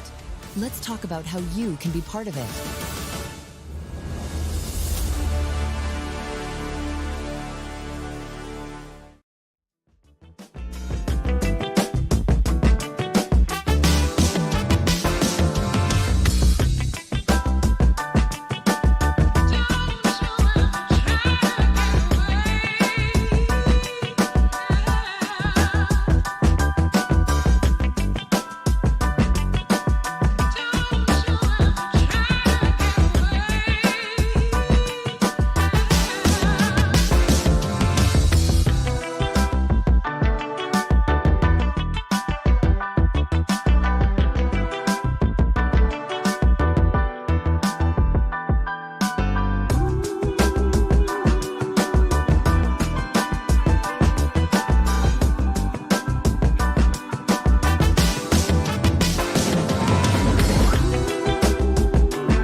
Welcome back, everyone. And before the break, Magnus went into the confessional talking about the great line that David Howe discussed with him. Now, because Magnus actually forgot who he was talking about, we decided to correct things. Have a look. Oh, yeah. I discussed this line with my great friend David Howe. Great guy. Love his commentary. That's exactly what happened. I mean, that's real footage. I don't know what you're talking about. We haven't corrected anything. I mean, haters will say it's AI, but it I sounds believe like that. Magnus. I mean, that was exactly his wording, and those were the exact outfits we were definitely wearing in the hot tub. Can confirm. Wow. Gotta love Bic. I think that was absolute cinema. And if you're watching, do clip it. I want to see it played again and again and again. And talking about the boards, I mean, it is pure tension. I mean, so much drama. And if you're just joining us, well, you guys have timed it to perfection. What a moment it is. So going round the horn, can we just do a quick status update on all 6 games in progress? And then let's dive in. Let's do it. Let's start from the top. That's top left right now. It's Praggnanandhaa versus Alireza Firouzja. Firouzja's just lost his lead yesterday after the loss against Magnus, but right now things look under control, but it's all about the pawn formation. Praggnanandhaa with the better pawn structure. The knight beautifully placed where it's just landed right now. Slight edge to Pragg. We've got Vincent Keimer taking Magnus Carlsen, and Vincent is putting the pressure on. Right now, that last move, Queen steps 1 step forward. Watch out, 8-6 under attack. You've got more space if you're Vincent. You're looking at the e-pawn moving forward. Bring your rooks to the center of the board. Some questions Magnus has to answer about that knight at the edge of the board. Top right corner, we've got world champion Gukesh playing an absolutely crazy fight against one player who has been in the form of his life. Wesley So leading Norway Chess right now, finding some incredible ideas, putting immense pressure down upon, but coming for the world champion's king. Bottom row, let's move on to Norway Chess women, David, and I'm going to pass the floor to you. Exciting chess all around, some pawn sacrifices, some pieces under pressure, and one endgame. Exactly, one endgame. That is the bottom right with Bibisara Asobayeva against Zhu Jiner. It's actually one of 3 games this round, if we count the top row as well, Norway Chess, where one side has sacrificed a pawn. Wesley's down a pawn, Zhu Jiner's down a pawn, and Divya also with that Benko Gambit earlier. So that one is interesting. Apparently Zhu Jiner can get some compensation, but it might not be enough. Bibisara looks like a favorite with white to maybe extend her lead in the tournament. We'll come to that one a bit later. Zhu Wenjun, we haven't really touched upon her game against Anna Muzychuk. Anna, we see there in her lucky cardigan. It does look very nice for white. That started very slow, very stodgy, symmetrical. But as soon as Anna allowed things to open up, Zhu Wenjun said, yes, the center is about to explode. And white looks like she's doing very well. Zhu Wenjun maybe has woken up from that slump of the first half of the tournament. And just to update on the final board, the bottom left there, Humpy Kineru against Divya. The brown board, we see that black is a pawn down, but she has active pieces, lots and lots of open lines for both sides to play with. I think Divya still with quite a bit to prove in terms of compensation. Humpy will survive the opening in decent shape. But yeah, early days. So, okay, where do we start? Where do we dig deeper? Well, I'm going to ask that we go to Zhu Wenjun, Anna Muzychuk, because we haven't given that game any attention. And 5-time Women's World Champion, 2024 Norway Chess Women's Champion. Well, Zhu Wenjun yesterday won. We could see a resurgence. Oh, we really could. And I won't go the whole way back because not too much was happening. Just a few moves ago, the position was so different. It was so closed. And maybe the one difference between the two sides is that Zhu Wenjun got her pawn down the board. I play this a lot with black, and normally you just don't want to allow a gain of space. It's a bit uncomfortable on the queen side. But what Anna Muzychuk did here, I think, really has cost her. Maybe it was time to just develop the knight a6 or knight d7, and game goes on. Maybe knight e4, centralized as well. She allowed Zhu Wenjun to change the structure, c5, losing a bit of time for black. She's pushed that pawn already. Now for a second time, she loses time with her queen as well because it's going to get hit in a second. And yeah, I mean, I don't really like bishop g4. I think h3 is a nice extra tempo for white. Maybe the bishop should go back, given a question mark. And we see, boom, e4, blue arrow. And yeah, what do we make of this then? There's a threat to win a pawn, knight to b3 in some variations, and e takes d5. I'm really liking what Wenjun has done. You know, yesterday she took down Divya in a really nice game in that one. And Vincent Keimer has shown it at Norway Chess, right? One classical win, and you can really rocket up the standings. So that's all it takes. Wenjun's been struggling in this tournament so far, but she's the one who's putting pressure on Anna Muzychuk. And the reason is that the tension in the center, you combine that with the lack of development that Anna has with the knight and the rook. White bishop lined up on a beautiful diagonal, which will hit that b7 pawn, the a5 pawn ready to jump to a6 the moment black leaves control of that. All these ideas seem to be favoring white. You can't finish development if you're Anna Muzychuk. You bring that knight out to c6, moves like knight b3, moves like b4, hit the queen really bad, queen takes pawn, you've got rook a3 coming in, you move the queen anywhere else, you lose that pawn at the center of the board. And David, maybe you'll do a deep dive into those lines, but I just think the problem for Muzychuk in this position is, let's show that, you look like you're about to win, but where's that queen even headed? In fact, now I just realized that the queen is indeed trapped on that square, and if you fall back to d6, don't get greedy. That doesn't really help you. You could either start with knight c4 or even pawn takes pawn, knight jumping to the center of the board, winning material here. For Anna, the problem is she's just not finding time to finish development, to finish her problems of the left flank. So even though it's material balance right now, the tension in the center, the big questions that are being asked, it looks like the answers lie with Drew Wenjun right now. Pawn takes pawn, knight takes pawn, bishop opens up, hits b7. Yeah, and it does look like that's probably the direction she'll have to go, because there's way too much tension in the center because of ideas that you've both indicated, knight b3, b4 in the air. I don't see a good developing move for Anna. She doesn't really want to be putting the knight on a6, and she definitely doesn't want to be going d4 because that allows knight b3. So to my eyes, either you're taking on e4, or can you get away with bolstering the center with some bishop c6, but bishop e6, I feel that's a bit shaky.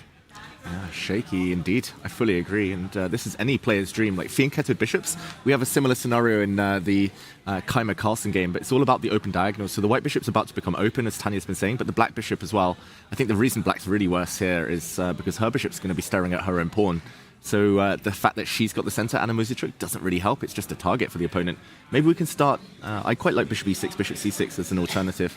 I think we should check that out. But let's start by just swapping things off, trying to simplify and see how big the advantage might become for white. Let's take on e4. I'm assuming a recapture. And take... I mean, the question is, do we take with the bishop? I assume so. And now let's challenge this bishop. Yes. You don't want this to survive for too long, so bishop c6. And go take us, please, David. Bishop takes c6, and then knight takes c6, and oof, we've completed development, and black is okay. Rook d8 coming next. So white will allow the capture maybe on her own terms. So bishop c6. Can she gain a few tempi first? Is it bishop e3? Does she bring her queen out? Maybe bishop e3. Bar drops very slightly. It doesn't look like the end of the world for black. If you're able to get your knight out on d7 and there's no direct strong move here, I think black's going to be fine soon. Yeah. The worst is over. So there's something stronger for Wenjun in the sequence. In this position after bishop to c6. Bishop e3 is like, my hand would play that move pretty confidently as well, but... If you're Alireza, would your leg play that? My leg would play my play footsie with bishop e3. Yeah, but what else? Like it's What about Tanya's idea of going b? We don't trap the queen though. No, now you have the c4 square. Yes. Take and then back to c4. Queen coming out maybe? Yeah. No. Good live. Wow, queen e2, queen f3. See, just queen e2. Oh. Okay, I'm going by the bar here. Not queen e2. Queen f3. Not queen f3. Ah. This is not easy. Knight b4 is another suggestion. Like another possibility. It's not obvious. I think Anna should go for this. Yeah. Knight b4 is really interesting because after bishop takes bishop, rook takes bishop, if you do come out with your knight to c6, I'm just wondering if there are any problems where we can combine bishop coming out, knight jumping onto d5. Yeah, knight d5, maybe also queen d5. Queen d5. And then you get your knight to d5. Maybe something like this. Good enough for an advantage. Apparently, no. Maybe knight d5 is strong, because this is a fork, and the queen is in a bit of trouble. Like c4, some ideas.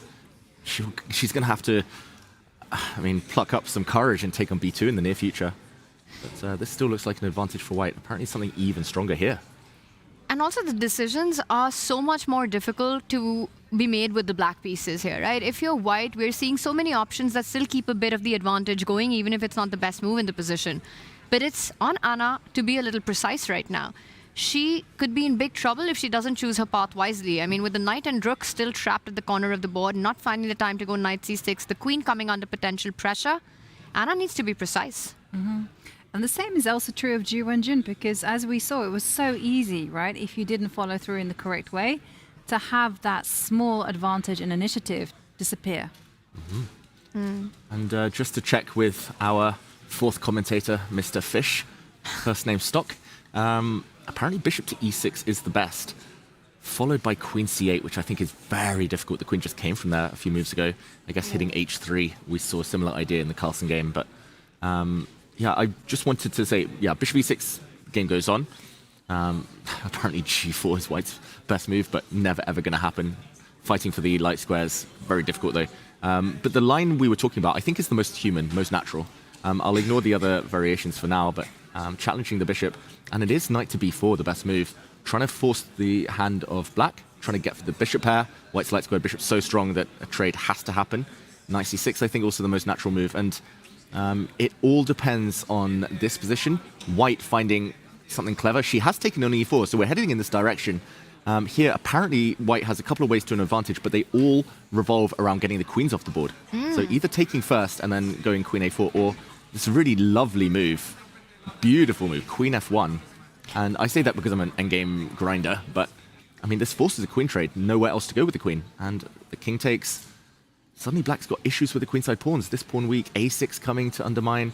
And if we see a trade of knights, suddenly not easy to defend these pawns at all. Yeah. This is a very deep idea. And that bishop, the dark squared bishop, you compare their quality, you just realize that Wenjun's pieces are so much more active. The pawns are better placed, the king closer to the center of the board. This is an endgame, everything to play for, though it does surprise me the amount of advantage that our bar gives white here. Because you can defend that b7 pawn. There are moves like rook to e7 in this position. But it's almost close to a winning endgame, according to Mr. Fish. Yeah, I would think that this is like 0.5 or something, maybe closer to 1, but apparently it's just totally winning, nearly +3 after rook a3, and black can't actually hold the pawns. I was going to say that, you can't defend because the bishop is pointing at a7. So if the players go down this direction, then Ju Wenjun is looking like she is going to get her second win. And we already have the first stage being put into practice. So the first set of moves on the board now, and the line we're seeing is if that central bishop is challenged, defend the pawn with the move bishop to b7, and we'll see what Anna decides to do here. Should we back up, get our bird's eye view in Yovi as we take a look at some of the other action that's underway? Yeah, definitely. So we saw our first potential endgame. Well, there is a game that is in the endgame. That's something that both of you highlighted, and that is Bibisara Salbeva against Zuzhiner, because there Bibisara is a pawn up. A win in classical would be huge for her. She'll start to really cement her lead. Yeah, let's check it out. And very quick update for everyone. Action replay since we were last here. We left it after queen a5, queen takes c7. a3 would have been slightly stronger. Queen takes c7, bishop to a6, the best move from Zuzhiner. And after queen e5, however, I think maybe a miscalculation, maybe a misjudgment. She traded off the queens as black. She is a pawn down, so she would have been reluctant, Zuzhiner, to trade off those heavy pieces. But queen a4 check would have given black very good chances here. I think she might have seen that after b3, for example, if she plays queen a3, white can force the queens off with moves like bishop c1. Queen is trapped, has to go back to a5, and it's just been a time-losing maneuver operation there. So after queen a4, b3, I think she needed to realize she can just go back, queen c6, queen d7 somewhere, and it's surprisingly hard for white to complete development. The white queen almost trapped as well in the center, but trading off a mistake, and bishop b7, the best move, bishop d3. Where's the compensation? I don't see it right now. White has a beautiful extra central pawn. It looks like a very healthy pawn as well, and you've got a clear plan, right? Go king e2, go king e3, put your pawn on f3, get your rook on the only open line, trade off the rooks, go into a minor piece endgame, no target, super healthy pawn formation, up a pawn, you're the one with the better placed pieces, you're the one ahead on development. This has gone completely wrong for the Chinese Grandmaster. Yeah, very wrong, and I don't think black has a threat. Like, her last move, bishop d6, she wants to play f6 to try and pin this knight and win this knight, but king e2, as you mentioned, Tanya, one of many candidate moves. f6 doesn't win a piece because white can get out of the way. Knight g6, counterattack against the black bishop. And yeah, if this happens, white's just a pawn up with bishop pair. And if after f6, sorry, bishop takes f4, again, pawn up, beautiful knight now. Hitting a weak pawn, this looks like one-way traffic. Yeah, and also the fact is, if you want to play it safe, you could probably step back with your bishop to g3, protect it, and then get out of the way, because black is really lacking in development. You don't even have to rush in this position. There's no initiative you're fighting against. The only thing to look out for might be some threats on the d4 pawn. I don't know if black ever wants to relinquish the bishop pair and take that knight out to c6, but it just doesn't... It's possible. And then make a case for hitting the d4 pawn, but I still think white just keeps that extra pawn in this position. Maybe take with the pawn just to keep the bishop pair. And I mean, it's very hard to imagine black having enough here. White's maybe deals with knight b4, but white's just going to put the king on e3, as you said, Tanya, and put the rook on c1. And not the best extra pawn in the world, but a pawn is a pawn. Yeah, it kind of reminds me of yesterday's game where Gukesh lost to Vincent. Vincent had this beautiful pawn on e5, and he was just able to expand. So looking really promising for Bibisara. Can we check in on Humpy against Divya and see how our Benko is faring? Let's do it. I feel like I've corrupted everyone with my terrible puns. I saw some of our chat as well getting in on the act. Sorry, everyone at home. But yeah, I secretly love it. And yeah, quick action replay here. We left it 5-6 moves ago. Knight takes d5. And rather than bishop e7, which I mentioned had been played by English Grandmaster Garwayne Jones, Benko expert. Knight takes a6 by Divya, and a few moves down the line, knight's coming off the board, knight c7. This was the idea, to gain a tempo, attacking the queen, defending a8. Queen went back. White gets time to fianchetto. Black puts the bishop on her long diagonal here, and queen c2. Still a pawn. How does black seek compensation? I will point out, though, that seeking compensation in this feels like closer to reality than in the Zhu Jin game that we just saw, where Bibisara in an endgame has a very nice pawn formation. Here there are pieces on the board, there are open lines, and Benko is really all about not caring about the soul of chess, which are the pawns. Everybody knows that pawns are the soul of chess. But here you're looking at these open lines on the A and the B file. Get the queen out of the way, put the bishop on a6, get the rook on b8, make a case for that d4 square jumping in. At least there is compensation and practical problems for white to solve. And the reason is it's just not easy to untangle yourself. Bishop on f6 does a beautiful job of always eyelining the pawn on b2, making sure that the bishop on c1 doesn't run too far away once a piece falls on the b file. The rook on a8 stops the rook from a1 to coming into defense via b1. It's just hard to connect your pieces if you're white. Yes, you have an extra pawn, but that's the Benko spirit. That's the Ben knockout spirit right there, where you say you're playing for piece activity and not the quantity of pawns. I completely agree with you, but there are some certain maneuvers that white has in their pocket to neutralize the star piece. So, like, for instance, you mentioned as soon as you said bishop on f6, I'm like, oh, you got to trade that off that piece. So I'm thinking, yeah, David with his arrows. I'm ready with a response. Oh, I know you are. Let's say, I don't know. Waiting for it to come. Let's say black gives time. Rook e8, bishop d2. Bishop d2. I actually wanted to go d5, d4, but Ooh. I'm not sure. David, Okay. you had something else in mind? I did. I also want to bring us back one move, because Humpy castled immediately, but after d5, I guess now Tanya's right. It is harder to get this without getting hit in the center. I was thinking after bishop d2 as well, you have the option to go d5, just so that bishop c3. I just want to make sure that you don't get that trade in. Yeah. Because once you get that trade in, then white can just sit very comfortably with that extra pawn. Yeah. And then d4 and things close. I did notice after knight e6, the eval bar slightly dropping after castles Not by much. I don't know whether it works.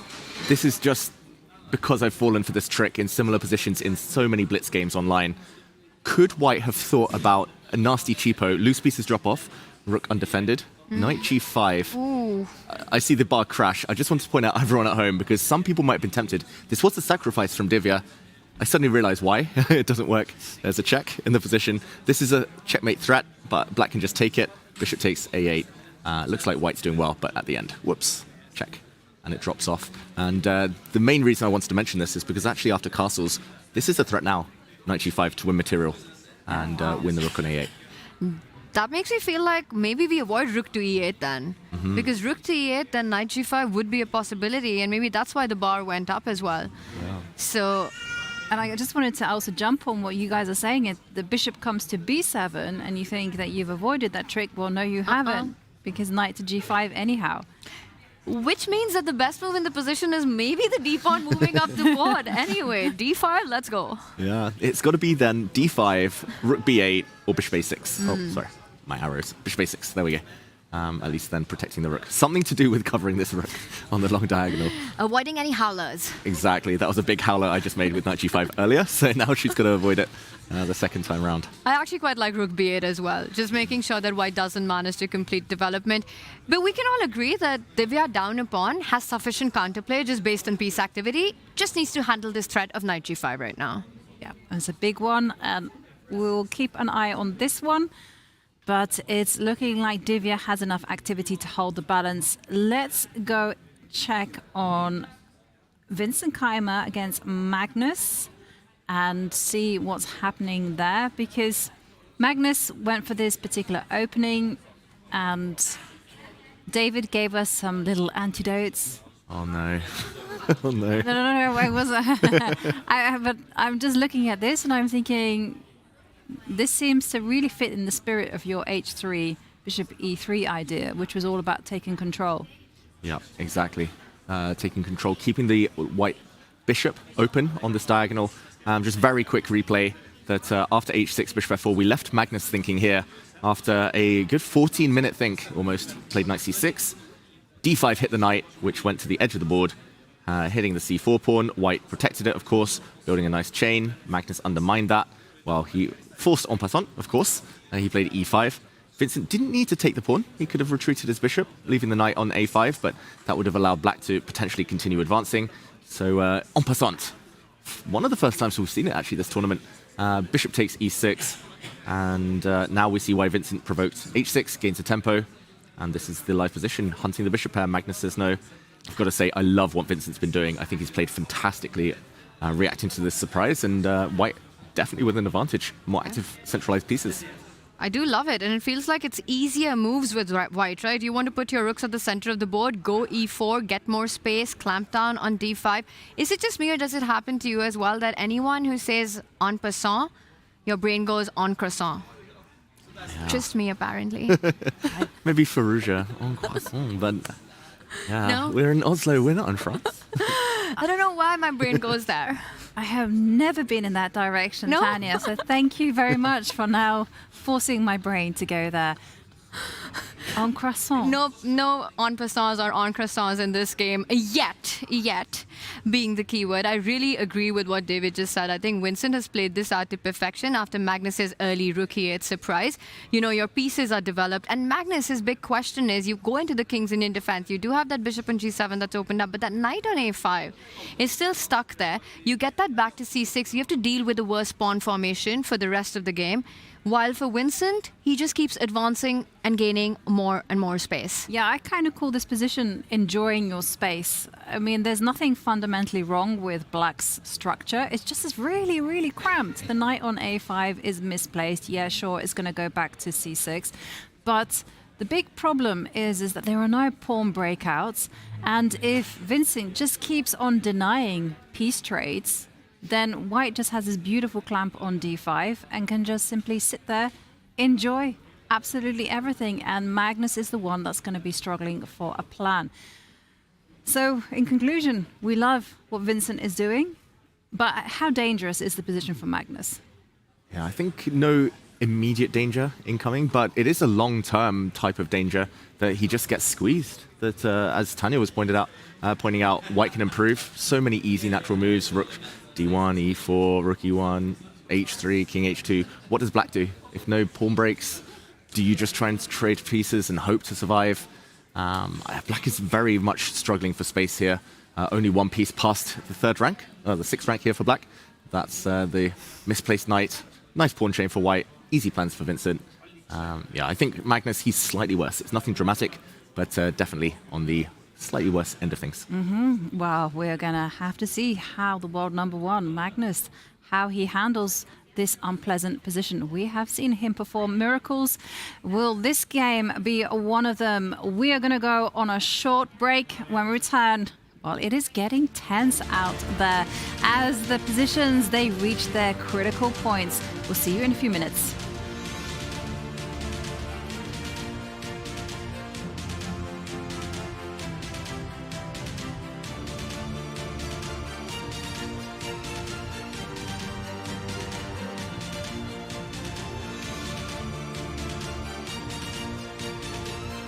Okay, so when I was younger, I used to play a lot of gambit lines. Usually when faced with the Sicilian, I would love to go more gambit. So I would start with second move d4 and then cd4. I would go c3. Here, if Black takes, I would love if they would accept the gambit because that would give me an opportunity to face a lot of tactics, which I used to love when I was a kid. So usually they go knight c6 and I would go bishop c4. Then they would probably play something like d6, just developing the pieces. And I would go knight f3 and I would be absolutely thrilled if they won knight f6 here, because that will allow me to play e5. And because I was young, not very strong, and also my opponents were not very strong, so sometimes they used to fall into this tactic that if you take with the knight, I take back with the knight. In my head, I would be screaming out of joy. You take back and I have bishop f7 and I get the queen.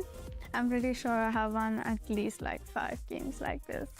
So I used to love this opening so much so that even though I had the files from, let's say, 10 years ago, I did not want to delete them. So I just kept them in like a nostalgia folder that I used to play this line.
We are back, and it's the midpoint of round 7, and things are getting sharp out there. Everyone in the library, we're excited for the action that is going to be happening and is currently unfolding on our screens.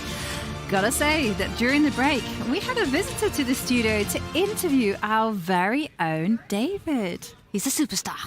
Who knew that hanging out with someone in a hot tub would and telling the story stupidly on camera would result in getting interviewed? And I saw a few notifications on my phone in the break as well. I have so many regrets in my life, and this might have been one of them. Just sharing. Maybe I should have stayed quiet, but maybe I should have also answered that interview in Norwegian. That's my bigger regret, not at least being brave.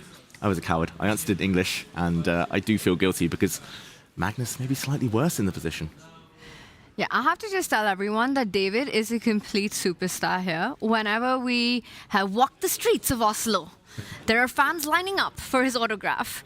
Whenever we go on a break, everyone wants his interview.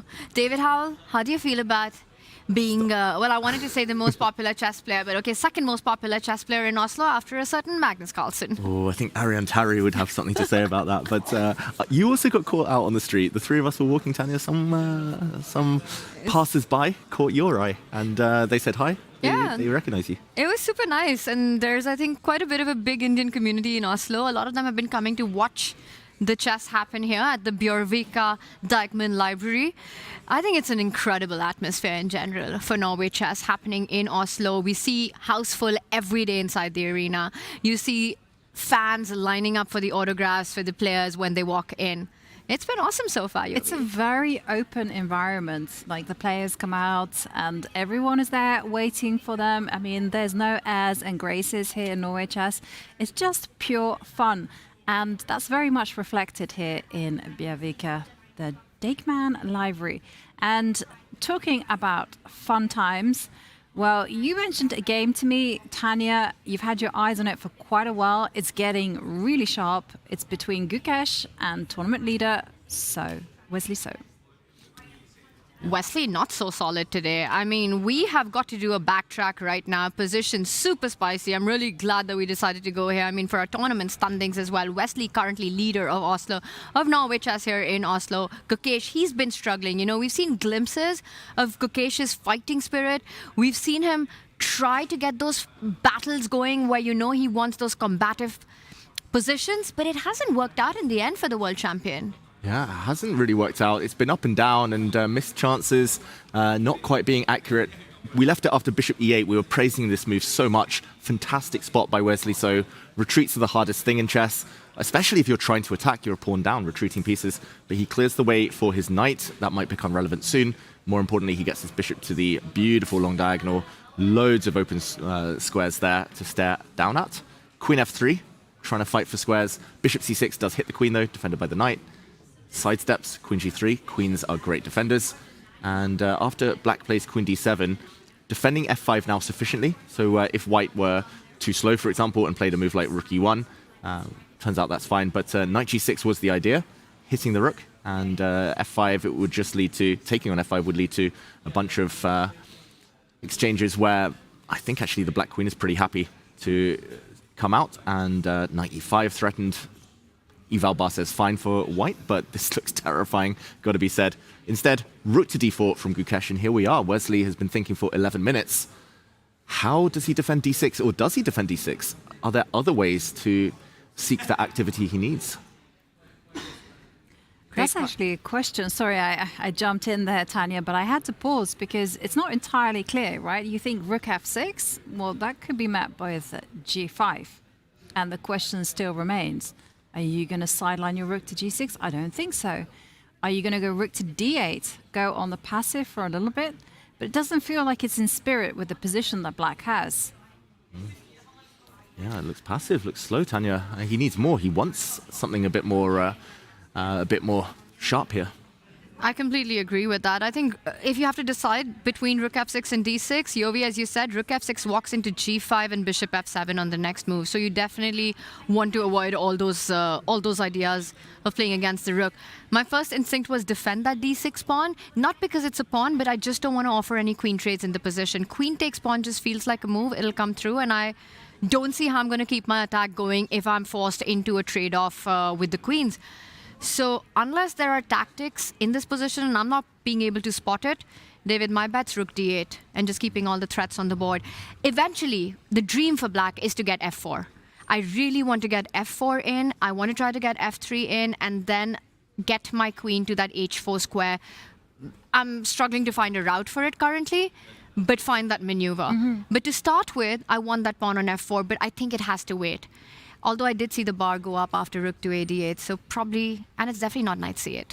Let me just point that out. It's not knight c8. I do wonder whether he's got time to...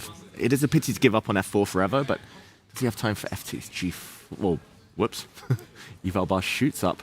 Is it just the fact that white can take pawns? Why is this so bad? I just wanted to carve out some squares. Now, after h takes, for example, now I would say rook f6 because g5, black starts to get access to some forks, but apparently that's not the best. F takes g4, I guess white takes on d6, just pockets another pawn, and the black queen has nowhere good to go. This would just walk into capture on g4, 2 pawns down.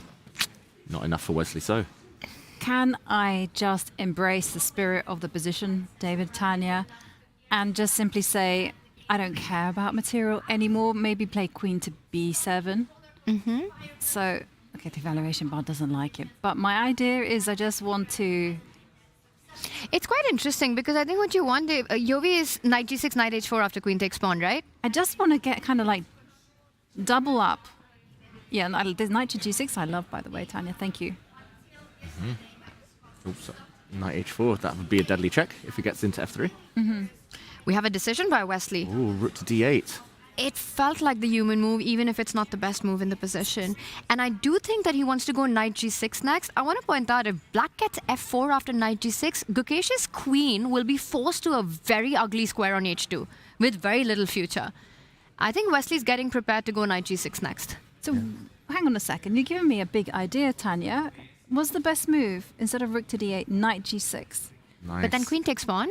Wait, I had an answer to rook takes pawn. That was the only answer I had. So rook takes pawn, the big idea was to go f4. Ooh, Boom. Spicy. Yeah, and after rook takes queen, you take the pawn, and then you're hitting at f2, and you argue, well, a black pawn on f2 is going to be massive compensation. That was my one answer to rook takes pawn. But queen takes pawn, no answer. Maybe move the queen. I think that... Oh, not queen b7. Queen takes d6. Maybe? No. What could it be here? Queen takes d6. Wesley clearly saw this and decided against it. But what could it be? Apparently there is a way to get compensation for the 2-pawn deficit here.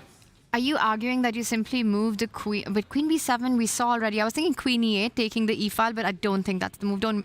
Oh, yikes. Yeah. Not bad. Yeah. But I'm not sure what's the follow. Knight e5. Knight e5. Knight e5, and it's actually impossible to stop both of these. You can stop one, but not the other. And Wesley here would have full compensation for the pawn. Apparently in this position, white should be trying to get pieces off the board, try to remove the control that black had over this long diagonal. But yeah, this would have been very complicated. Wesley losing a full tempo to put his rook on a really passive square. And the downside, and the reason he should have gone for the other line is because white can now take the open e-file as opposed to the black queen sitting on that line. And Gukesh should be in control. Wesley So, the leader, in trouble. That's what the bar says, and that's the feeling right now, but I still see the idea of knight g6, f4. I see that Wesley's not on his chair, probably chilling in the arena right now. And at least to me, it does feel that black is still game on. It's still a lot to play for here. That bishop on c6, a monster. Pawn threatening to come to f4. The queen and the bishop always ready to line up. I also want to point out another sneaky plan after rook d8. Guys, bishop a8, queen b7. It's all about the bishop maneuvers today. Yeah, rearrange those pieces, get the mate in. In Blitz, this works every time. Bishop a8, queen c6, and coming in. Of course, white will have some moves, but... yeah, that's definitely one thing that Wesley has in mind. I do see the clock as well. Like, the disparity on some of the boards is stark. Firouzja down low on time, Magnus low on time. Here, Gukesh is the one in a bit of time trouble. 39 minutes only. You know, the Wesley Gukesh board, it feels like it's those kind of positions where the bar says one thing, but the players are feeling a completely different story. playing that position. For Gukesh, he has to be feeling like he's under pressure right now. There is attack, and Wesley thinks he's got more than enough compensation. Exactly, and the price of an error in this type of position with the king so unsafe is going to be so high for Gukesh, so I can understand why he's burning the time. You know, it feels like he's walking a tightrope. And we have the knowledge of the evaluation bar. The players have no clue whatsoever. So we'll see rook e1, whether that happens, and whether that will be answered by knight to g6, introducing a new piece to the party. And going to our bird's eye view, I'm going to actually toss the question over to both you and Tanya. What game should we go to next? Well, let's do a quick roundup, shall we, David? To start with, we see in our top row there, Norway Chess, it feels like Gukesh is the one who objectively has the best position with the white pieces, but practically anything can happen in that game. Vincent Magnus, it's a slow grind. Vincent has handled the opening really, really well. And he's going for the plans that we were discussing, right? Expand in the center of the board, just continue development, brings the rooks there. I think some questions for the world number one to be answered here. Our top left board, Prag versus Firouzja. It started slow, it remains slow. Still a positional grind, that one. And in the women board, all three of them, it's white with the advantage. Yeah. Good day to have the white pieces. Actually, I look at all 6 boards and it looks like a good day to start first in chess. Yeah, maybe just while we're on this board, a very quick update between Praggnanandhaa and Firouzja. We won't linger too long because the real action is still ahead. Just to mention that Firouzja really low on time, 43 minutes. They haven't made that many moves either. And yeah, question mark has appeared. That's not because knight to e3 is a bad move. Prag's still with the advantage. But just to point out on the last turn, this maybe was a moment that White could start thinking about advancing. Either way, after knight to e3, the plan is to play f4. And he just needs to make sure he's fully ready for it. Maybe the white king, the safety of that piece is the one thing holding him back for now. But Firouzja has no pawn breaks, no plan. I want to zoom out of the game for just a moment and ask you a question. Prag started the tournament really well, right? He had a couple of wins. He took down Magnus Carlsen in round 2 as well, and was in the chasing pack till disaster of the last 2 rounds, since we've come back from the rest day. What do you think happened? What's been going wrong for Praggnanandhaa in the last 2 games? Well, between Gukesh, he just pushed way too hard and completely forgot about his own king. You know, he was in full control. He just simply forgot that he just needed to push those past pawns. And in the time trouble, it felt like he was going a bit gung-ho. Same thing against Wesley yesterday. You know, he's pushed that a little bit too hard. He felt the initiative was on his side, and then he went for it. But he didn't quite zoom out and just go, hang on a second, let's be objective. Yeah, and we'll see how that has affected his approach towards the day. I really like what Prag's done over the last 15 moves, it's got to be said. Just patient, and maybe now he's like, okay, I'll only break if, only go for it, take risk if I'm 100% sure that I can control things. Yeah, Firouzja got the better of Prag back in round 2 because it was a similar story. Prag just, I don't know, taking some odd decisions, ambitious decisions which backfired. And I think he's got a style of position that doesn't suit the French player here, but that does suit Prag. So we'll see. I really like White's position, but of course it all depends on when lines finally open up. And to go for that, to cash in on the positional strategic advantages of the healthier pawn structure, rooks better placed, more coordination in your pieces, you have to get those pawn breaks in. But for Praggnanandhaa, he needs to time it well. Alireza Firouzja, it's going to be a factor on the clock, right? When you mentioned that, I think that's part of Prag's plan as well, that play f4 when Alireza really doesn't have enough time to figure out his way. You want to get those key critical moments in when your opponent's down on the clock on those final few minutes. I have a feeling he maneuvers around for a bit. He's not going to rush with the decision of f4. He might keep it flexible. You know, maybe even push that pawn to f3, hint at g4, get that knight to f5. Think about ways. The one thing you want to avoid with white is a move like c3 to try to kick that knight out, not only because of b3. That c2 pawn does a great job of defending against any rook infiltrations for black. Meanwhile, what are the plans for Alireza? Is he ever going c6, b5? Yeah, and actually you just stumbled, I think, on the reason this is a question mark move, Tanya. It took me a load of time to understand. I was like, wait, if f4 wasn't the best move anyway, how can this be a question mark? There wasn't anything better, but it was just the fact that with the knight on c4, black can't break with c6, b5. Black can't touch the pawns on this side of the board. So the exact plans you mentioned, maybe f3, maybe double up on the f-file, put the rooks here, and then prepare f4 slowly. This would have been fine. Now black can never ever play c6 because b6 simply hangs. And once you lose that pawn, you lose the integrity of the pawn structure completely. Yeah, it's just hard. And maybe black can still play rook b8, c6, b5, but that comes at the cost maybe of the a5 pawn. So I think this might be the moment. So we see the question mark. Of course, Firouzja doesn't see it, but c6 has to be played with the idea of counterplay. Otherwise, he's just sitting and waiting for no reason. And actually, if he does get c6, b5 in, Yovi, that's big counterplay. You know, Prag's kind of put all his eggs in one basket, and the basket is called kingside right now. You break open on the left flank, you're either looking at a weakness on a4 or an a passer if you're Alireza Firouzja. c6, not only taking control of the d5 square, and I don't see how you're fighting against the move coming in, except saying, I accept my mistake, I have to plant my knight back there, and then just get ready for the complications after b5 anyway. Yeah, and this might be what he has to calculate, whether he can grab the a5 pawn or not. And the question is of timing, actually, because, okay, c6 doesn't look like it's that fast a move, you know, because I understand b5 is coming, but if you just carry on with the plan of going f4, doing it now, what is going to be the response? Great question. I assume black takes it, just to try and open up the white king at least.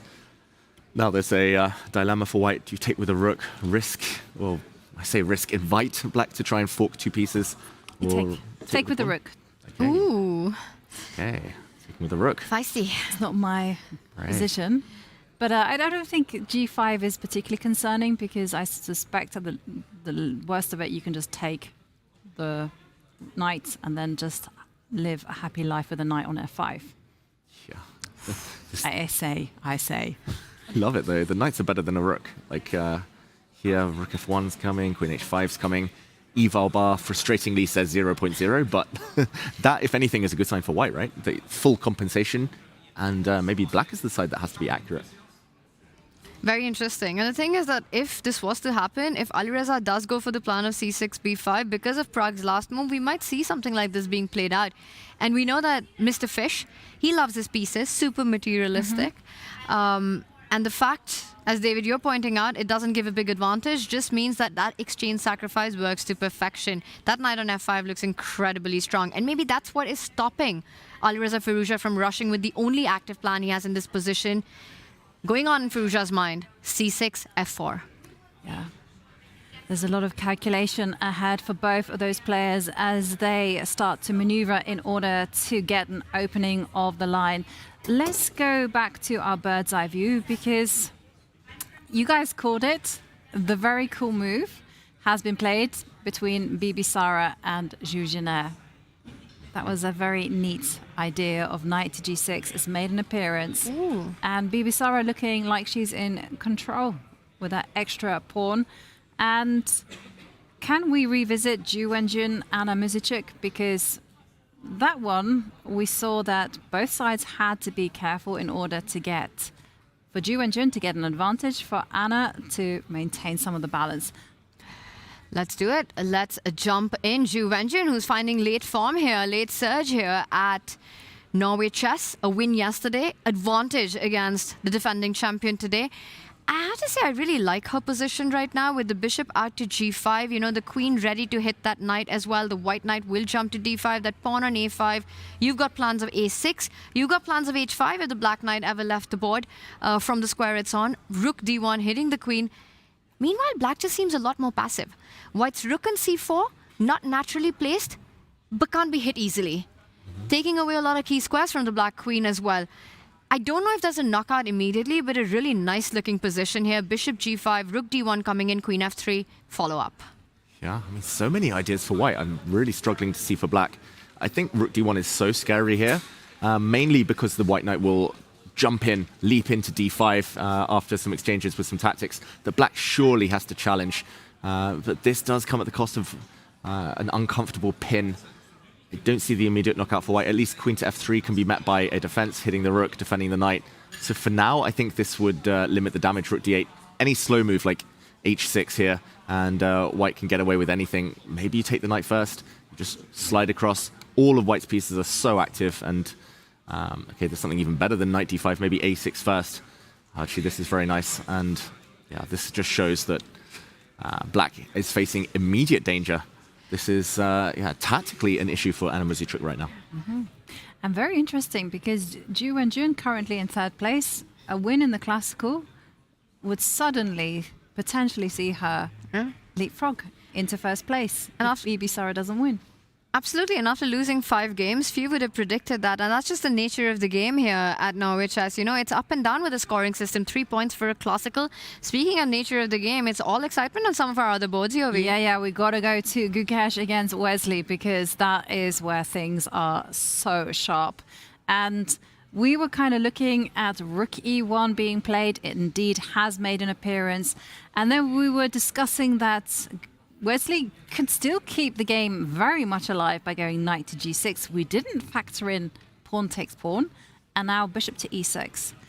We got to dive in and break this one down. Is Gukesh, according to the evaluation bar, is like chilling, winning, but objectively, on a practical level, that's not so easy. Not so easy at all. Just a very quick update for everyone who is following this game closely. Rook to d8 is where we left it. Passive move. Wesley, I think it might haunt him playing b6 earlier when he didn't need to. Playing rook d8 now. Yeah, it's tempi costing this whole thing that he's doing, and he's a pawn down, so he needed to be a bit more energetic. But rook e1, f takes g4, and bishop e6 has forced the black queen back to a really awkward square on e8. I mean, the first move that comes to my mind, take the pawn back. Black is threatening knight f5 due to a pin down the e-file. The white rook is undefended, so h takes g4 would cover the f5 square sufficiently. Here, I guess you would need an answer to like knight g6, for example, and something to do with this rook. Maybe you put it on a safe square and game goes on. That would come to my mind first, but does he have something else in mind here? You're not worried at all about the rook swooping onto f3 and hitting the queen on g3? Didn't see it, Tanya. You don't care about that? Rook f3, queen h4, queen g6, knight g6? Oh, knight g6. Like it even more? Yeah, knight g6, and if the queen steps forward, I mean, ooh. Let's do it. Mating threats. Something even better there, apparently. Maybe just h6 first. But, okay, rook f3, I'm terrified suddenly. I also was looking at queen f8 as well in that position, but anyway. Queen f8 looks very good too. In this position, Ivanka. Yeah. Okay, that wasn't very good then. Well, I mean, looks fantastic for black compared to what we see in the game, at least. So, wow, rook f3 may be scary enough. But maybe the point is that you have to take it with the bishop then. But it looks really ugly to go bishop takes pawn, but I'm just wondering, am I fighting again? Ooh, whoa. Why is this so bad? Well, bishop takes g4, bad. Super bad. No. Is it knight f5? Knight f5, rook takes queen? Rook takes queen. Oh, rook takes rook? Oh. Whoa. It's only because I see the bar that I would even dream of such things. But that is stunning. Okay, we've got to show why it's so bad, because if you go bishop takes knight, then the rook comes, slams in with a check, and then boom goes the room as rook h1 is checkmate. And what's the name of this mate, Ivanka? Doesn't have a name. Oh. We got to make one then. It's the Wesley so almost mate. He could have had it if bishop takes g4 were played. That was such a hidden tactic. We do have h takes g4 though on the board. The more natural recapture. So rook f3 is the big question. I don't think knight g6 is enough. Maybe white can play f4, which I didn't really have the courage to suggest. But rook e3, putting the rook on a defended square. I accidentally also defend against rook f3. And this looks, I say fine for white, but knight e5, the game continues. But rook f3 is the pressing question. What now? I don't think you even want to dream about lining up the queen against the black bishop. G2 would be just out of the question for me as an escape square. Rook takes pawn, maybe some other square as well. Rook e3 ideas, rook takes pawn. This looks like it just wraps up the matter. So it's between h4 and h2. And I thought h4 is just the most natural move, but it gets hit by the knight. So can we check out what happens? And the bar just says that that line works to perfection. You keep chasing the queen. Is queen h2 the way to go? Must be right. Process of elimination. Weird square, like super weird. Yeah, if black's queen, rook, and knight was somehow more active, this would just be a winning attack for Wesley, but they're not. Hey, maybe Ivanka's queen f8. I quite like. We have There's also what's wrong with knight g6 as well. That looked quite. But let's go knight g6 first. Oh no, hang on, knight g6.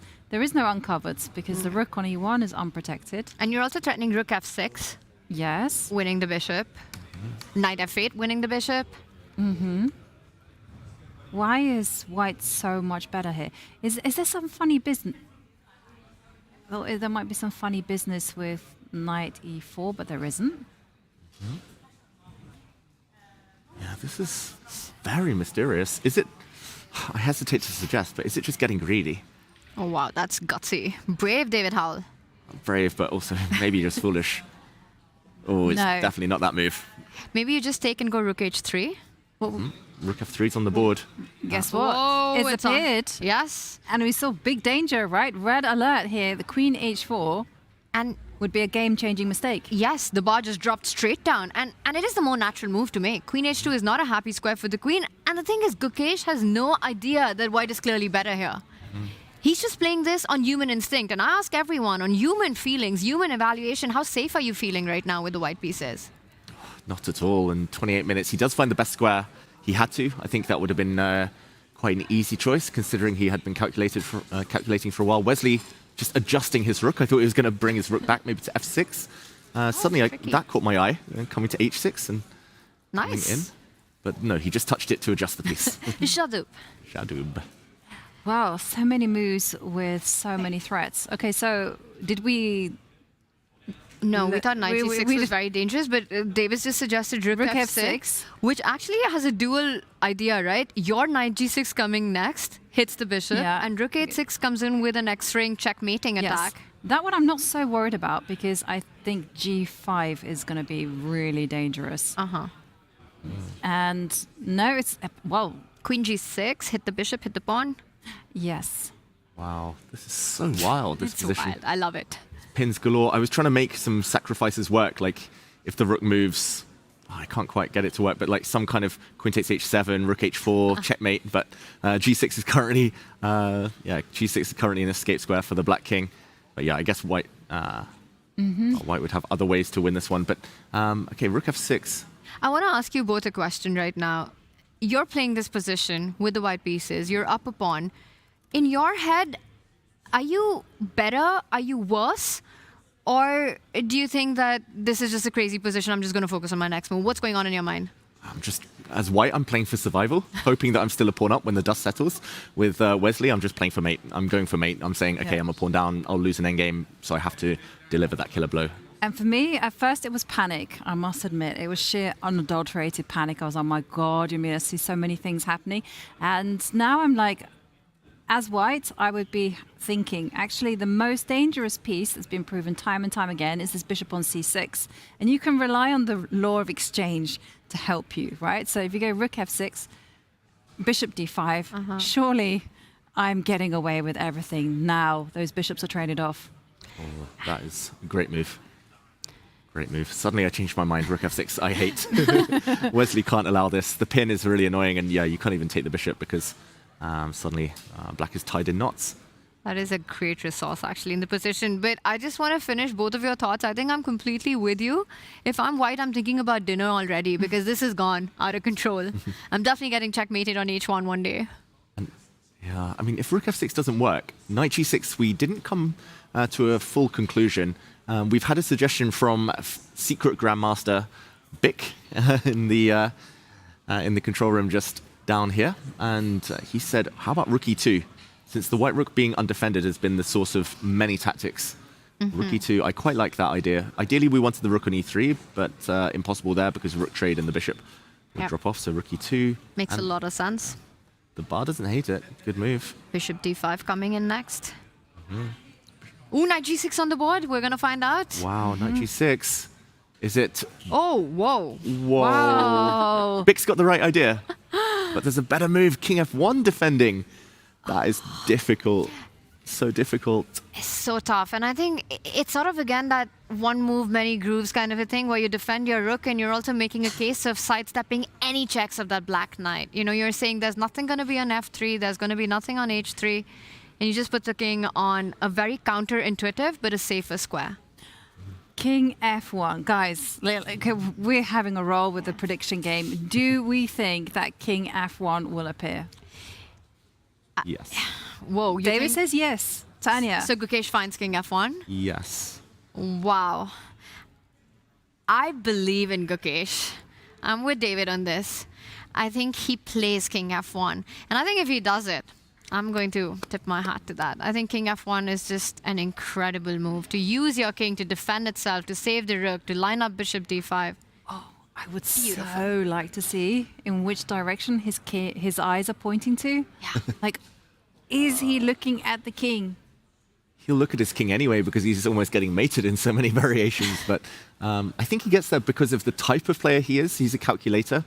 Like, he will go process of elimination. Like, there's so many threats on the e-file. Like, he can't move his... oh, there we get the ICAM. He can't move his bishop. The white knight doesn't really have any good moves. The rook on d4, taking on d6 is the only other option. The queen can't move. So I think he has to. He's looking at... It's either rook e2 or King F1. He's looking in that direction, right? He is. It's looking down. And I have to say, rook e2 is also very attractive with the same idea. Just defend that rook, move the bishop the next move. It's between these two and the ICAM that we had, thanks to Bic. It felt like it was between these squares that his focus was on. Mm-hmm. Wow. Can we investigate why King F1 is so much better than Rook E2? Let's do it. Because we saw a big drop in the evaluation. So first up, let's deal with Rook E2. Before David, you take it over, my guess is it has something to do with a knight check arriving at one of either the f3 or the h3 square. I think you're right, but I did just take a peek. I was a bit naughty there, turn on the engine just for a sec, and these are the two best moves. It has to be about defending this rook, so that's why I'm very relatively confident that he's going to play King F1. But yeah, Rook E2, let's start with that one. Tanya, you're saying a check. There are threats now, bishop d5, getting out of the way, discovered attack against the queen. One idea we mentioned earlier is knight to e5. I'm trying to get to that square that you are predicting the check from. Let's say the white bishop. I mean, now if it moves, black can immediately take, for example, take that bishop, and there's a check. So maybe this is the reason with the family fork, the royal forking problem here for white. That's the reason, perhaps, that King F1, I'm hoping the bishop F5 works here. I'm not sure. Is it playable? Bishop F5 is playable. There we go. So there is a concrete reason. And white saves the bishop while gaining a tempo to threaten mate. And if black reacts, hits the bishop, for example, then I think white's safe. Okay. White's...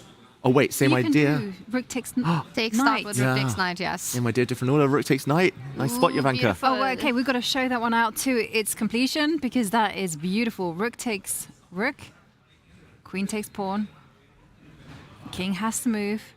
And now we start checking the king. Oh, do we check the king or do we... Oh, okay. Check and win the bishop? Yeah, maybe just check and win the bishop because I don't know if this is mate. If this is mate... Oh, it is. How is white winning this?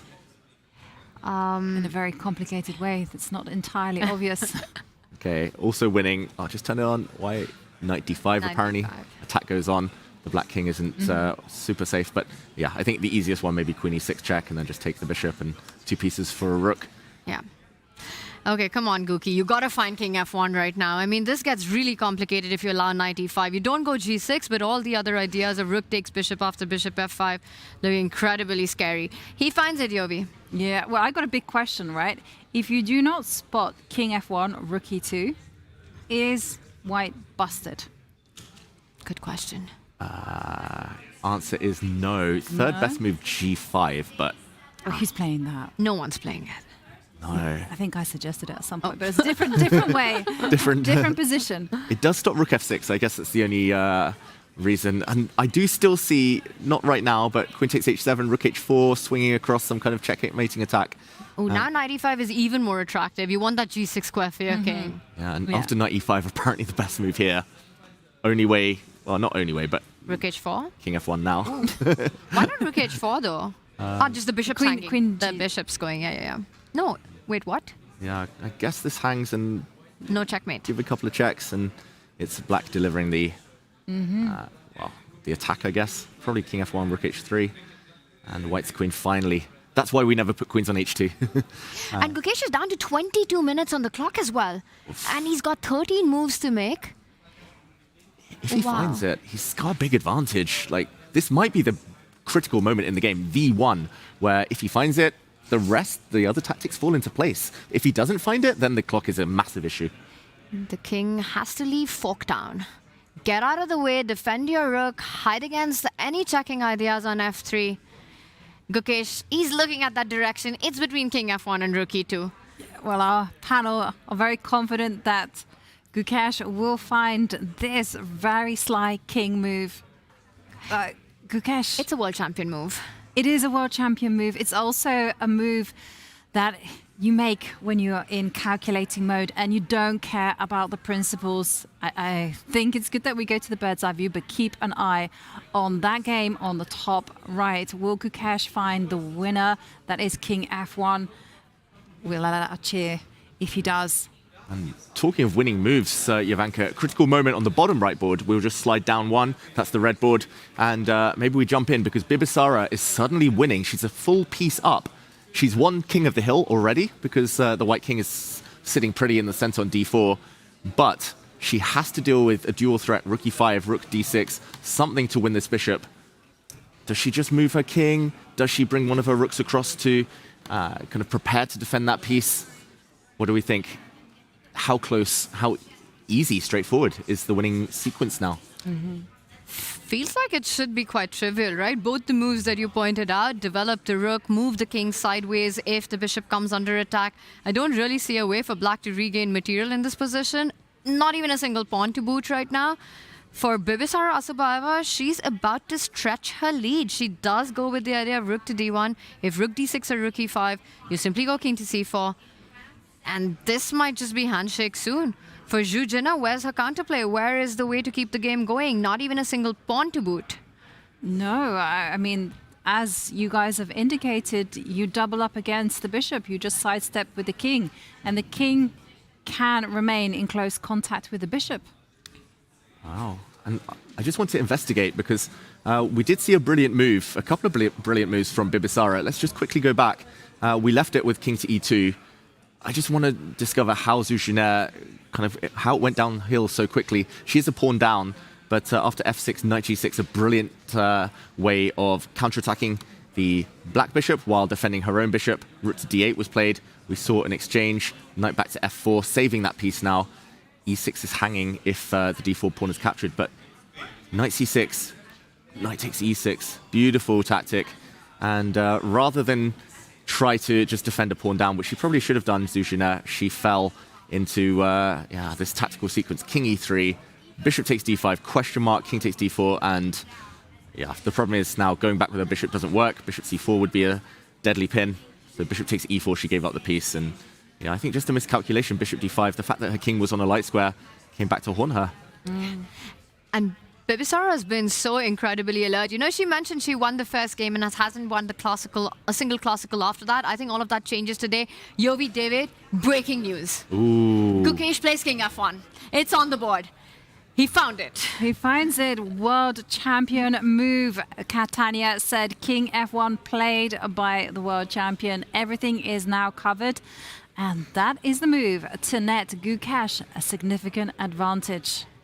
Brilliant. Just incredible. He is such a good player, Gukesh.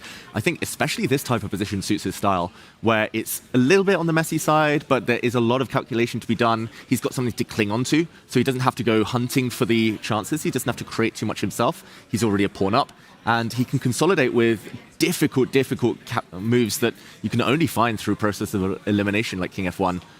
He's world champion for a reason, Gukesh. People might have forgotten it was 2024. What a year he had. And it's because he was finding moves like this constantly. And he's got great chances now against Wesley. Yeah. Winning the candidates at 17, winning an Olympic gold at 18, and then the world champion at 18. What was his tweet, Yovi? The 18th at 18. The youngest ever. Yeah, the youngest ever. And just turned 20. We'll see what this new decade brings for him. But at the minute, it looks like he's in fantastic shape against Wesley So. And if Wesley loses in the classical, then again, it is a free-for-all as to who will perhaps even overtake him. And we saw that Gukesh was about to reach for the bishop. I think he's about to pull it back on that f5 square. That's the top right board, threatening a checkmate in one, now on the h7 spot there. And Yovi, to your point, a classical win will not only shake up the top of the leaderboard, but the bottom as well. Suddenly, Gukesh is in the mix. Yeah, he will move to 9.5 points. And just to remind everyone of the standings, Wesley is currently at the top with 11.5 points. He's been chased down by Alireza on 10. So anything can still happen. Yeah, 2 wins in a row in classical, and Gukesh could be in first place. So it all has to start here. He has to take down the leader if he wants a chance to win this tournament. He's not going to get a better chance than this. Pawn up against Wesley. So now with a safe-ish king as well. And here to remind everyone at home, this is the leaderboard. Gukesh not quite at the bottom, but one of the tail enders, and he will do everyone a favor by taking down Wesley if he can get that finishing touch on now, and he'll blow the race wide open. Bibisara, on the other hand, is going to be in the lead, assuming she converts her extra piece today, as we saw against Zhu Jinan. The others just have to try and keep pace. Bibisara looks like she's all set to extend that lead with that win. But right now, the biggest questions are for the tournament leader in Norway Chess. A checkmate in one being threatened. Is this the moment that you're looking at giving up your exchange if you're black? For Wesley, so he's got extra time on the clock. I think he has to start playing quickly to put pressure on Gukesh's clock as well. But it's such a difficult position to make quick moves because every move, high responsibility, high cost. Right, and actually, looking at this position, we got to this, and because checkmate is being threatened, the path for Wesley to tread is actually very narrow. What can he do? If he goes g6, we saw we have problems with the sacrifice, so that means that h6 is the only try, and that's not pretty. Yeah, checkmate threatened. I had a suggestion, but I don't think it quite works.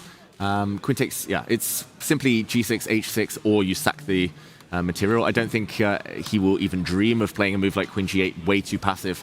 Yeah, H6, I think, as we point out, is the best. For anyone who's just joining, G6, dealing with the mate threat, would lose on the spot due to the brilliant Rook takes E5, and the Black Queen simply overloaded. The White Queen swoops in, check, and another check will pick up the bishop.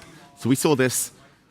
H6 game goes on, but I wanted to suggest a queen sacrifice because we saw something similar earlier. Rook takes bishop. Ivalbar doesn't like it. I really wanted to play knight f3. Again with the fork, something we saw earlier, giving up the queen and just calmly taking back. Black would be a whole queen down for just a bishop.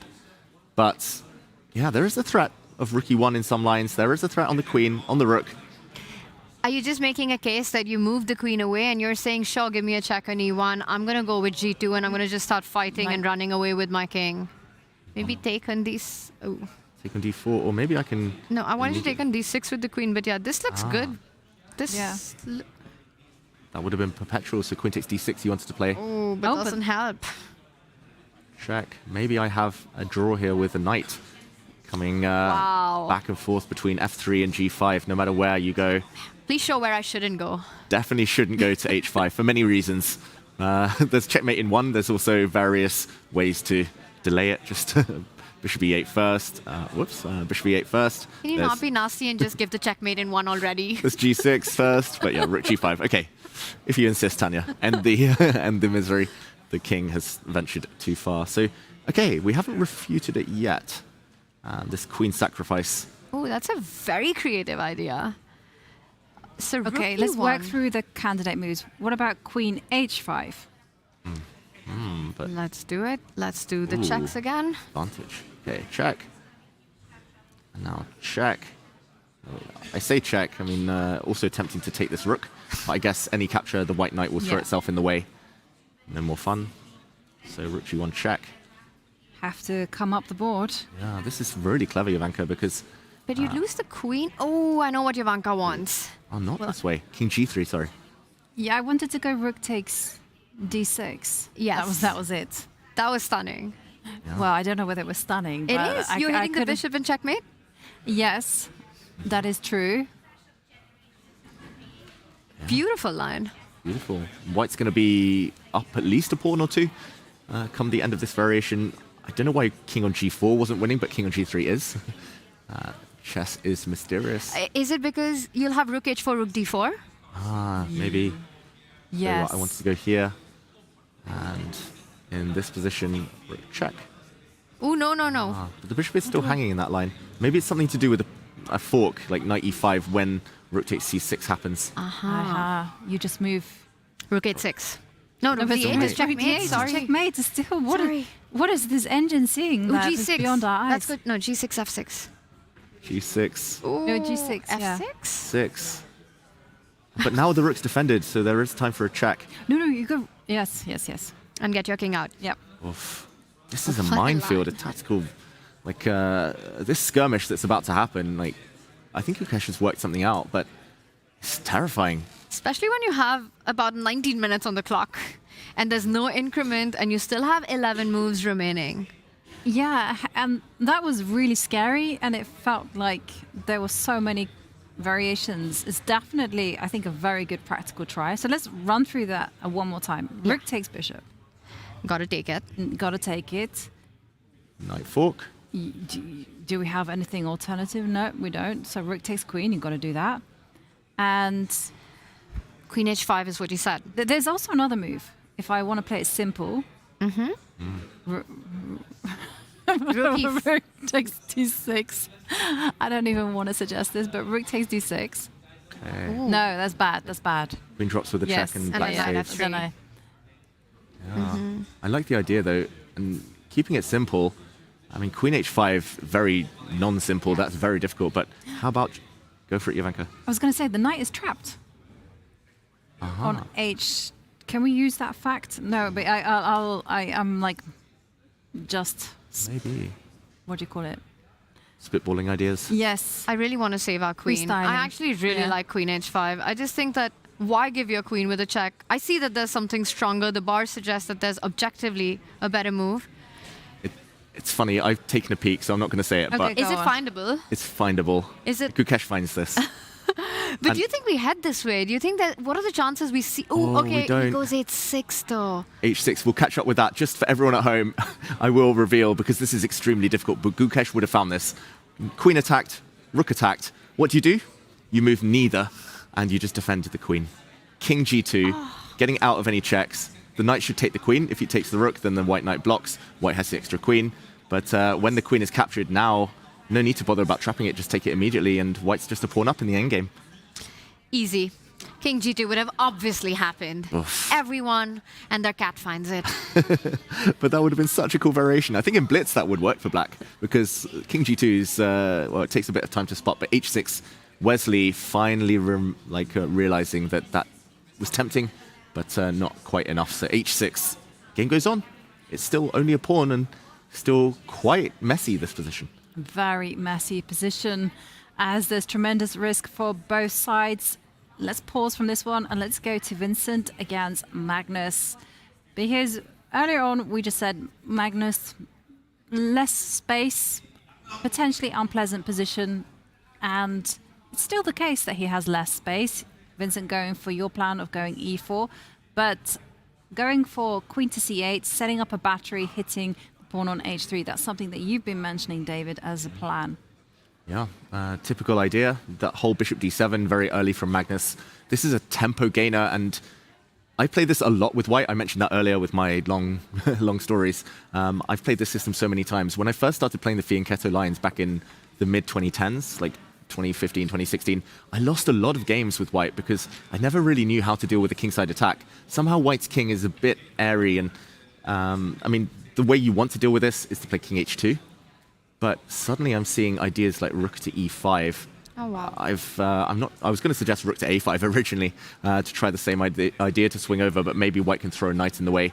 That one's complicated, needs to be worked out. But rook e5, and I lost to English Grandmaster Luke McShane so many times, especially in Blitz and Rapid, because I couldn't, like, even when I was doing well objectively, I couldn't deal with these types of sudden switches in momentum. And black bringing a third piece into the attack. This could be uncomfortable. Uncomfortable, but I think the most uncomfortable thing in this position, in this game, has got very little to do with what's going on the board. Magnus is down to under 25 minutes with 22 moves remaining. That's barely a little bit over than a minute over a move right now for Magnus. And every single minor piece on the board, no trades have happened. I don't see any direct way of forcing lines, forcing sequence of moves where we're going to go into an easy endgame to navigate if you're black. Magnus, whether he plays rook e5 or not, whether we see king h2 or maybe different ways to defend this, I think for Vincent, the clock is his ally. Yeah, the clock is definitely Vincent's ally here, especially as Magnus ticks down and he has to take those decisions. But the decision to be first made is by Vincent, how to defend the pawn on h3. And he doesn't note play king h2 automatically, which is a move that I would expect to be played like almost instantly. Yeah, and the problem is, what else if not king h2? King h2 looked fine, although the eval bar slightly edged in black's favor. H4 is always a reluctant move.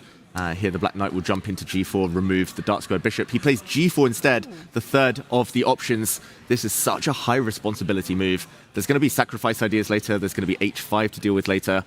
But he has, for now, clamped down on that king side, making the bishop and queen feel a bit silly. So Magnus needs some kind of attack later.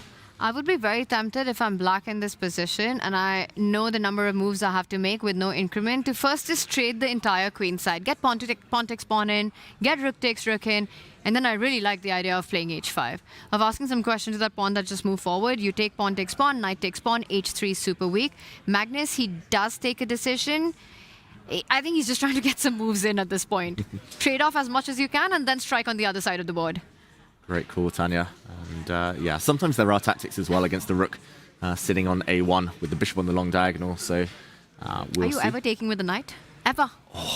Ever? I actually wrote a newspaper article about knights on a1. It happened. It happened twice at the candidates, a knight and a1. First, Fabi put a knight and a1 and lost to Anish Giri.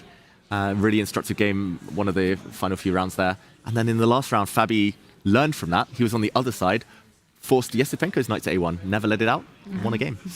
And also there's a funny Vachier-Lagrave story about that. So Hans Ray also put his knight on a1 and it wasn't a good knight on a1. So a club decided to call themselves the Knight a1 Club in honor of this terrible knight. Hans Ray did not approve. And Vincent Karma doesn't approve. He does recapture with the rook, but now you need to watch out for all the ideas around the longest diagonal on the board with the bishop and g7 nicely lined up against that rook. My eyes are now shifted towards that right flank. The move that you mentioned, h5, feels like the most critical move in this position. Everything eyeing the g4 pawn, asking for a decision on it. And you simply go f3 to keep things consolidated.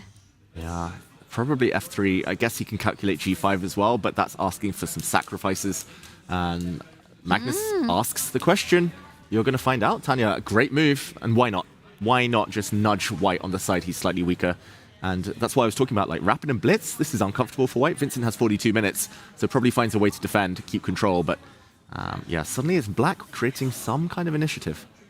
Kaima has to go ahead in hands and calculate all the lines and always look at the king side with one eye on that rook on a1. You know, any ideas of the black knight capturing on e4, for example, in these kind of positions, not only eyeballing the g4 pawn, once that knight from f6 moves away, huge pressure on the diagonal. Vincent Kaima has to be tactically very aware.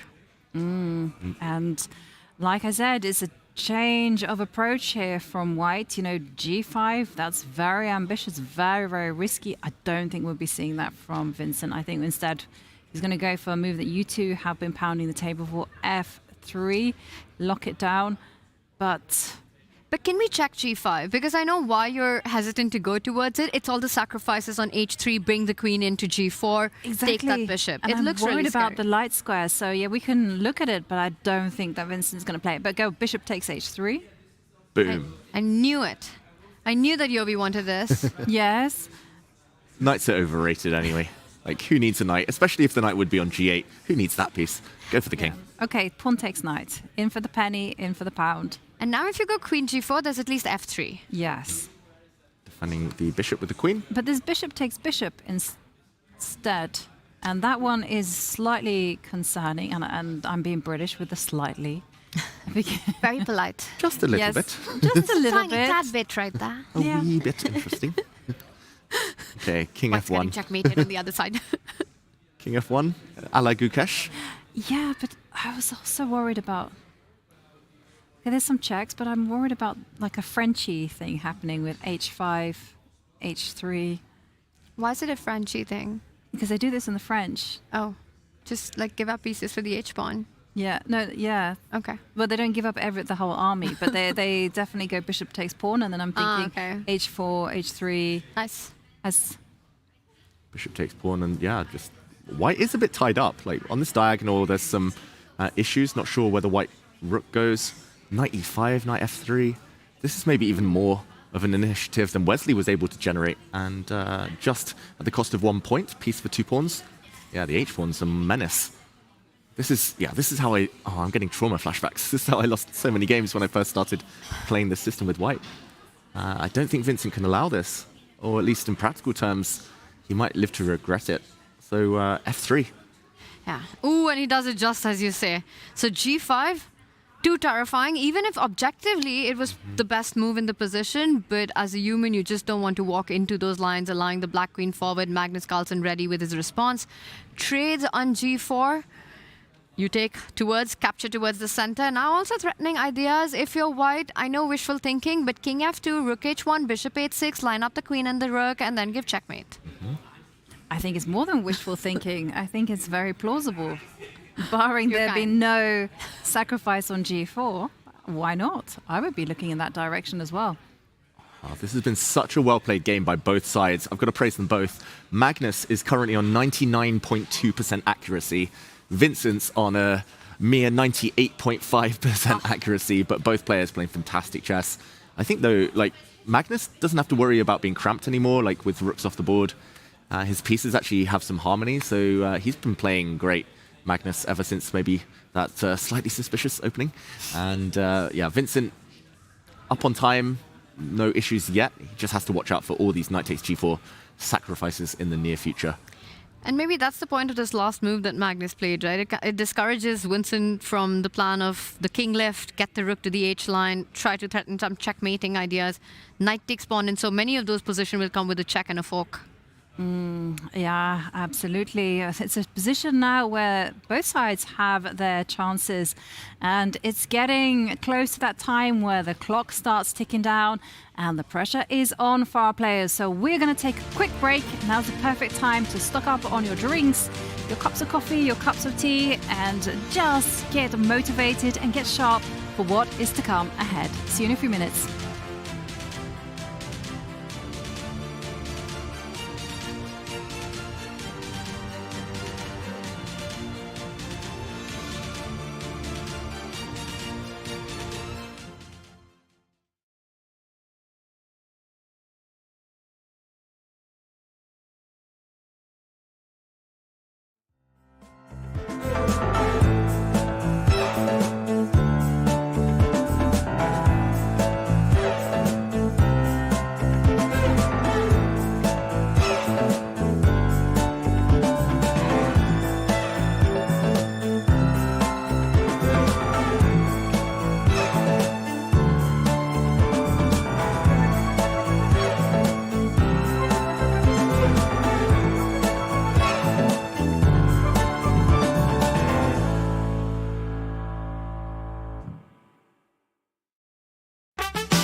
back, everyone. It's round 7, and it is an exciting one as always. Norway Chess, the home of fighting chess, and we have 2 empty chairs.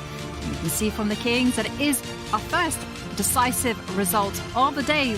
Bibisara Asalbaeva defeating Zhu, netting a full 3 points, and that has significant impact on the standings. It means that Bibisara will be consolidating her lead at the top. That is, unless her closest rival Divya Deshmukh manages to win. And looking at the evaluation bar, is saying to us that Divya is also well on track on getting the 3 points. Yeah. And then Go on, Tanya.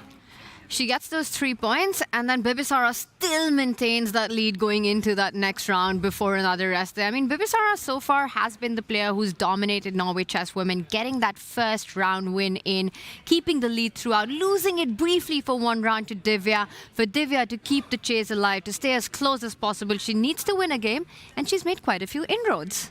She's certainly made a big inroad, and we can actually hear direct from Bibisara on her emotions after winning such an important game. Wow, what a game today. This was a dominant performance. Yeah, I think it was a strange game because I have big advantage after the opening by time and by position, but then I missed her bishop d6, and I think it was around equal. Maybe I have a little bit better position, but yeah, I don't know what she blundered, but maybe after bishop d5 she can't play rook d6. Yeah, instead she need to play, I think, rook e7, d takes e6, bishop c6, f3, f5, and it's around equal. Are you happy with the chess you're playing these days? I'm not very happy how I played because I think if I will play better after reopening, I will have big advantage instead of blundering. But you do have the shoes, so they give the extra luck at the end, right? Yeah, maybe, I don't know. Thank you so much, Bibisara. Yeah. Bibisara in red with the fire and the lucky shoes. I want those Chanel shoes. What do we got to do for those shoes, Yovi? And a lot of money. Need a raise is what we need. We definitely do. I'm sure there's someone out there Googling how much those shoes cost. I remember when it was Alireza wearing some really nice tops. People were doing that every day during most of his tournaments. Gucci Reza, exactly. But in the meantime, someone else playing really stylish chess is Divya Deshmukh. And Queen A8, what a stylish move that would be. That would be such a difficult switchback, I would say, because her queen only just landed on A2 a couple of moves ago. But it's all about the light squares. We're seeing several instances this round of the side who are trying to fianchetto or pushing their g-pawns suddenly getting targeted around their king. And she's a pawn down. She needs to find this to get the advantage. It's a dual threat move, hitting the knight, but also threatening bishop into e4, hitting the white queen, hitting the rook. All of white's pieces are targets. What do we think the odds are of Divya finding this move to seize that big advantage? She'll see the move, no doubt. But she'll be thinking, well, hang on a second. Isn't white just simply going to go knight e1 and everything is connected and protected? Mm-hmm. Great call, Yovi. Like knight e1. I think she'll continue that variation by taking the bishop. And like we were talking about Norwegian cheese, Swiss cheese, the cheese with the holes in it, whichever one it is, knight g5, maybe heading into those gaping chasms here on the king's side. She's played queen a8. Ooh, update. Brilliant move. Great move from Divya. And it's also a defensive move because we see an idea that we were talking about in another game, David Howell, that you had pointed out. White had set up with that last move, Humpy retreating the rook. The idea of knight jumping to g5 to win the dark squared bishop. Again, threats of that pawn on h7 being tender in this position. Let's show that. Knight g5 and suddenly white is right back in the game. You take that knight, you take that bishop. You're screaming for a bishop pair in an open position, and suddenly it's everything to play for with the bishop lining up at the center of the board. So queen to a8, not only coming in with a threat, but fighting against the counterplay that Humpy had set up. Beautiful. And funny how these patterns keep echoing each other throughout this round. But bishop b4, massive threat, game-winning threat, bishop f3 as well. Yeah, let's just follow that through, because can Humpy hope to survive this? This just looks so strong. Knight on f3, knight on h3. Well, I guess you have to grit your teeth. Yeah. Move your rook out of the way, and then when the knight comes to give a check, you protect the pawn. So, for instance, knight f3, king h1, and Well, this is really, really, really bad. That bishop on c1. Just compare all of black's pieces to the white counterpart. Yes, you have an extra pawn, but who even cares about pawns with that bishop on c1, the rook on b1? I mean, look at all of black's pieces, just much more active. I'll leave the rook on f8. That's not yet in the action, but these pieces way more active than Actually, the white can you ones. just kind of clinch it by putting your rook onto d8? Now, the reason why I'm saying this is because if that rook hadn't been there on d1, you can go knight e1, and that would be the end. Ooh, just to show, and yeah, if white takes the time out, play b3. Whoops. Beautiful. Every time I commentate with Judith Polgar, she's always like hitting me with knight e1 tactics. Yovi, it's your turn. Why, thank you. But although it wasn't the best move, though, according to the engine. Looks good enough. But yeah, instead of rook to d8 in that position, I mean, knight e1's the most logical move. Maybe queen d1 as well. But let's say knight e1. Yeah, what would have been the strongest Knight move? e1 on the board, so we might see this happen. Okay, played by Humpy. A trade on g2 and the knight jumping to g5, aiming for those light squares. Looks like a very natural follow-up for Divya right now. I really wanted to get something like knight h3. And if the king goes to h1, I just wanted to show off and play something like queen e4. Oh, wow, it does work. Okay, queen e4. And queen f3 was also probably very good, but just to show there are tactics. I feel like I'm underselling it a bit for black here, but black wins back her pawn and still with a big advantage. So, okay, we'll see. Knight e1. Divya feels like she's on the brink of at least keeping pace with Bibisara. And that would be quite a comeback win for Divya after the last few couple of days here in Oslo. Beautiful position. It's also a very Divya position and something that Humpy is not enjoying at all. To be under attack, to be under pressure, to be low on the clock with 20 moves remaining and 12 minutes to defend a very scary looking attack on the king side. It is very scary indeed. In fact, the valuation bar is telling us that Humpy is objectively lost. We'll see whether Divya manages to find knight g5. It's very much in her style. Let's move away from this one and go back to that super sharp game between Gukesh and Wesley, because Wesley has been in the tank for a while, but he's just made a move. Yeah, breaking news. Wesley So is going for it. He's sacrificed the exchange. And now an only move for Gukesh to keep the advantage. We have to do a quick action replay. We last left it after bishop f5, threatening mate, was met by h6. Gukesh thinking, made a small mistake. Here, he had plenty of options. Apparently, rook takes d6 would have been a good sacrifice, winning the knight afterwards, although this is difficult. Queen h4, as we'll see in a moment, maybe a better square for the white queen, but this was tough. He played knight d5, very natural move, trying to blunt the strong dark, the black bishop here, the light square bishop on c6. Rook takes f5, played by Wesley. And now queen f7, double hit, both on d5, f5, but more importantly, I think, knight f3. We've talked about that fork before. That's going to hit all the pieces. And now queen h4, the only way for Gukesh. Everything's hanging, and what do? You counterattack against the black rook. Tanya, do you think he'll spot it? Big question. He has to do it really fast. It's not just about this move, but the next 9 moves that he'll probably be needed to be accurate right now. Queen h4, I'm trying to look a bit into the future ahead here. You hit the rook, not giving black the time to capture the knight or the pawn. Rook to e8 or rook to f8, one of these two moves. You still haven't solved the problem of knight f3, or bishop takes knight, or queen takes pawn. How are you fighting against all these 3 threats with one single move? This is difficult. I mean, I've just taken a peek. Apparently, queen to e4. Pinning, self-pinning. You name it, at least something on the e-file. This is so insanely counterintuitive and so difficult for a human. Gukesh has 10 minutes for 10 moves, or 9 moves now. I think queen h4 is findable, but the follow-up is incredibly difficult. And queen h4, the idea in some lines is to play knight e7 as well. That's difficult. The problem with queen h4 is that you get the feeling that you're still not hiding against knight to f3. You're still placing the queen on a vulnerable spot.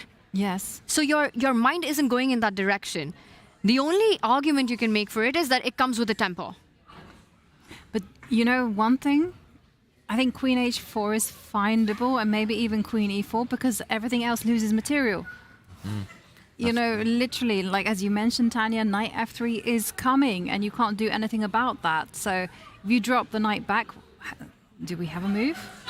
Not yet. Not yet. Oh God, Gukesh has got to be feeling the pressure on the clock now, reaching the 9-minute mark, about a minute per move for the world champion. You can't move the knight out of the center of the board. You've got to find a square for the queen. The blue arrow says only move to keep the advantage. Does Gukesh find it? The computer points out that queen h1 is maybe the next best. Really ugly self-pin, just to defend the knight, just to control f3. I think maybe he'll play a move like queen g2 or queen h1, just because those do cover the squares. But that would allow Wesley back in the game, and White would have a clumsy construction, loose pieces all over the place. Gukesh there looked at his score sheet nervously. He knows it's 9 moves to make in a really, really topsy-turvy position. No stability at all. So much about nerves right now, as much as calculation. It's anything but a simple position and a simple problem to solve. It's not just finding queen h4, it's finding the next move. And the next one after that, you put the queen there. Black side steps with the rook. You line up your queen around those 1 million pins that you pointed out. Black can get the queen forward to h5. I'm still not seeing this as line over. It's not a great move, but it looks scary. Queen h3 check coming in. Yeah, and maybe actually in this position, if rook to f8. He goes queen g2. He goes the wrong way. Wow. Double question mark, apparently. That's not because it's a losing move, but it isn't the best. The advantage is gone. For the first time in this game, or at least since the opening, Wesley is back on level footing, but he needs to be accurate himself. Yeah, and I gotta say, queen h5, not necessarily the most intuitive move, because it's just driving home the point of knight f3. A lot of us, myself included, would go, take the pawn. He does it. Take the pawn, okay. He grabs it. And now again another blue arrow. Only moves, one after another for Gukesh to find. And no time on the clock. And we should point out, not only did Wesley kind of miss the best move, that's why the red crosses appeared, but I think he's being ambitious. I don't think he played this move because necessarily he missed queen h5, although that might have been the case. It was difficult, as we say.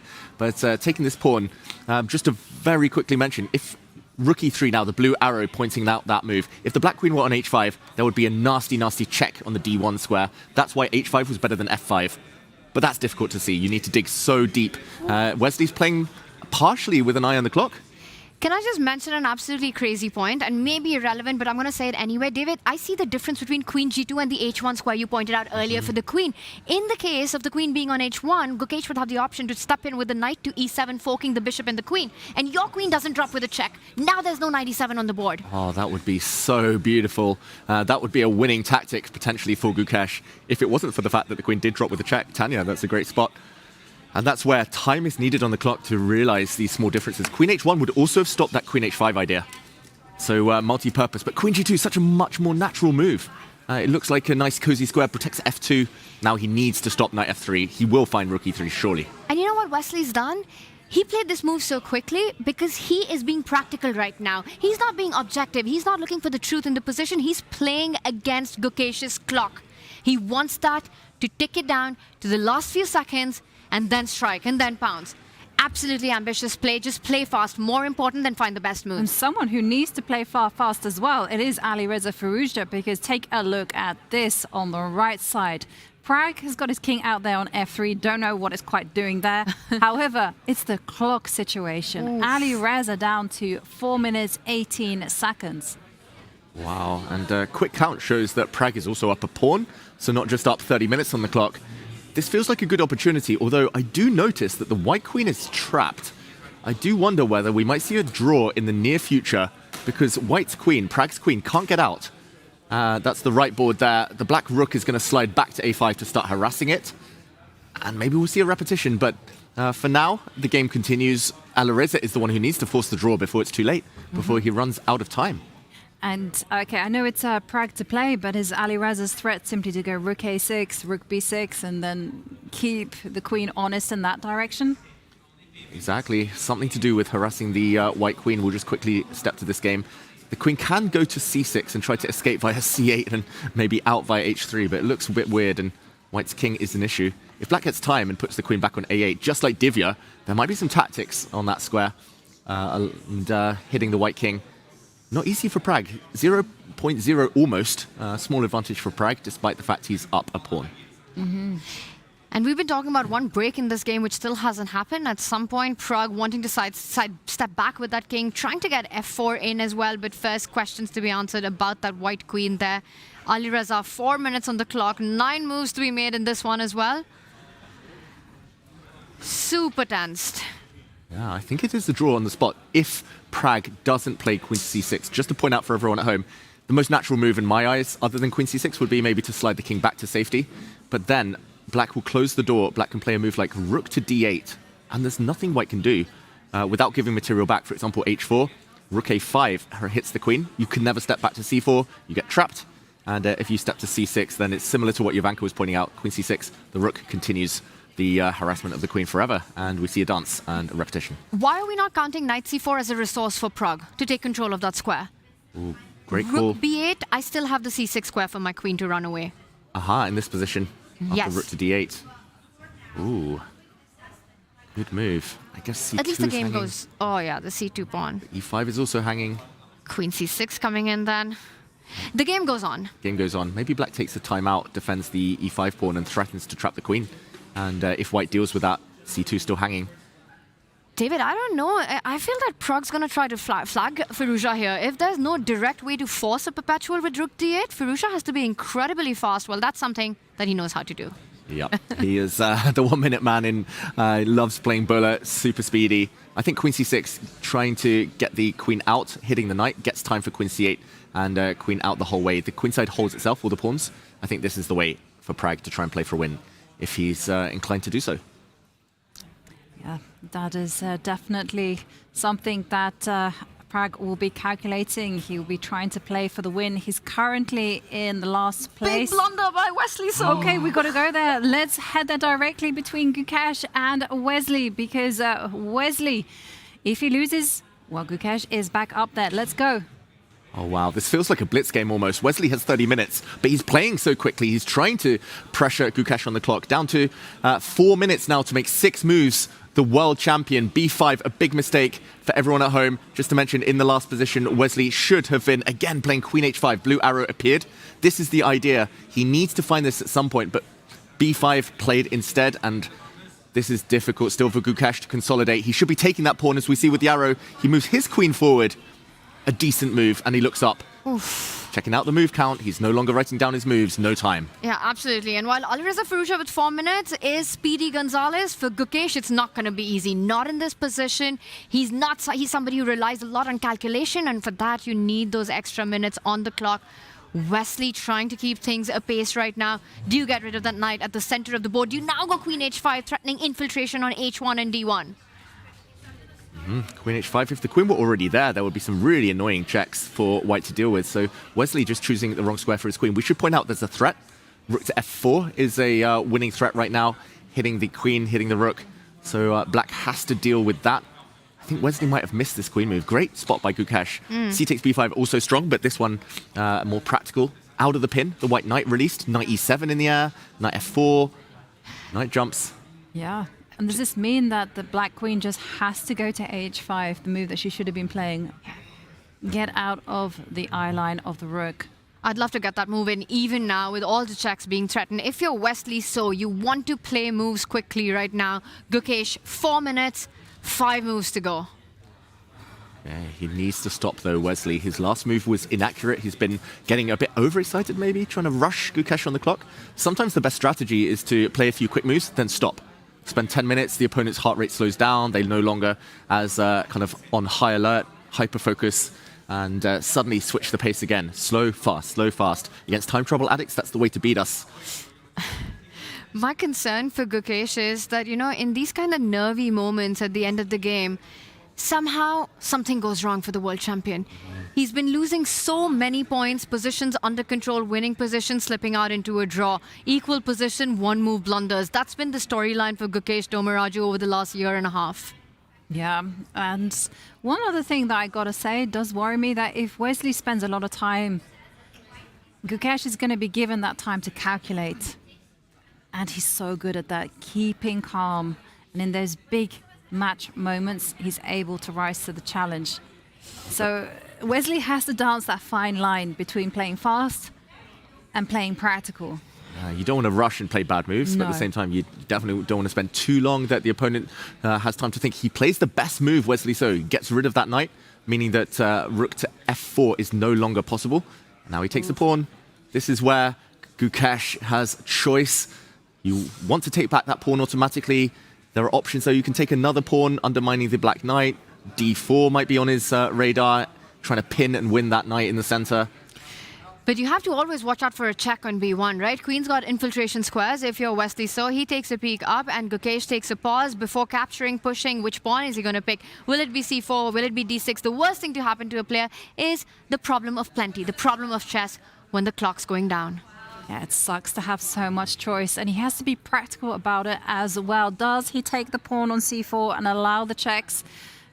Does he play rook takes d6, in which case he has to calculate what is going to be the impact of allowing black to capture on d3. Oh, so many critical decisions for Gukesh, and he's down on the time, coming close to 3 minutes. Oof. And 4 minutes to go, 4 moves to go right now. I'll also point out another tactical geometry in this position. We've been highlighting queen h5. If that happens, watch out for a check on h1. Now that there's a rook on d5, you have to be on the lookout for such ideas. I'm really glad you have this move, because now queen h5, take that knight, David. Queen h1 wins the game for black. I want to say wins the game. It's still, of course, 0.0. Psychologically wins the game. Black would suddenly be up a pawn, and Gukesh, looking up at the clock, he realizes he's got so many issues to solve, so many questions. The best move, according to the computer, is rook takes d6. But I don't think it's natural. I think if you're playing by hand, if you're playing low on time, allowing the black knight here is so scary. And the whole idea is to counterattack, go for mate. And it's actually tricky for black to deal with this. And you never want to bail out with a check on f2, because you're down in exchange. It might be the only way, though, to keep the game going. Only way to fight on. And, I mean, even a position like this, how do you evaluate this? Black has 3 pawns. He Black makes a is decision. material up. David, he takes the pawn. He takes the wrong one. Vantage gone. And now Wesley swoops in instantly with the check. Doesn't even pause. Gukesh, he's dropping the b2 pawn. And that might just be the start of what falls next. Momentum on black side suddenly. Yeah, but it's so difficult to make that switch when your opponent is attacking you. To make that switch to go into the counter-offensive, it was so natural. Instead, just to play it safe. Yeah. Rookie one is what I'm expecting. Gukesh to block. He does it, hits the queen, you take the pawn. Oh, the blue arrow says attack the other pawn. Does Wesley find it, or does he rush to his decision? He does pick it up. It's not the best move. It's advantage Gukesh one more time. Can he get hungry? Can he now grab that pawn on d6, hitting the knight on e5? Yeah, I mean, now he will find it because he has to. And, I mean, c4's hanging anyway. It's going to drop anyway. What other moves? The white rook on e1 is stuck defending its king. The rook on d5, where else? The queen can't move. Look at Wesley leaned in, trying to calculate variations, making sure that when Gukesh has a move on the board, Wesley's ready with a response. And just a reminder, the players are racing to get to the 40-move mark, where they will get a 10-second increment per move. Which is nothing in this position. Exactly. Mm-hmm. But Wesley, I do think he's getting overexcited. Like, queen c2 there was such a strong move because knight d3 would have been a big, big threat, as well as the c4 pawn dropping. He took a pawn that was actually, in the grand scheme of things, less important. And now the black knight is unstable. Wesley hasn't been calculating. He's been looking at the clock so much. So he needs to slow down still and be accurate. Otherwise, Gukesh, if the queens come off, for example, is out of danger. And you'll be completely winning if you're white in an endgame up in exchange for Wesley. So he's been playing the clock rather than the position so far. But David, I'm just wondering if he's about to swoop in with a rook. I see another move to knight takes pawn. Knight takes pawn looks tempting, but you've got rook f3 hitting the queen as well. Always looking for checks, captures and threats. Yeah. Comes in with a big one. Yeah, and that sets a trap. The white queen cannot go and take the black knight, for example, because there's a checkmate on the f2 square. That would be really nice, that tactic, if it lands. Wesley, I think that's why we saw the reaction. There we go. He's literally looking at the f3 square. But he's basically telegraphing to Gukesh, I want to play rook f3. Calculate that, please. And that's exactly what Gukesh is doing. Maybe he's being sneaky. He wants to play knight takes c4, but he's pretending he's looking at rook f3. I feel like all of us have done that at some point in our chess career. So many times, even as an adult. But for Wesley, it's something that you referred to earlier on, David and Tanya. He's got just under half an hour on the clock. He does not need to rush this moment in the game. He can just take that step back and go, okay, I can play rook f3, very tempting. but I don't need to. I just need to consider all of the alternatives. Here we see the two boards split.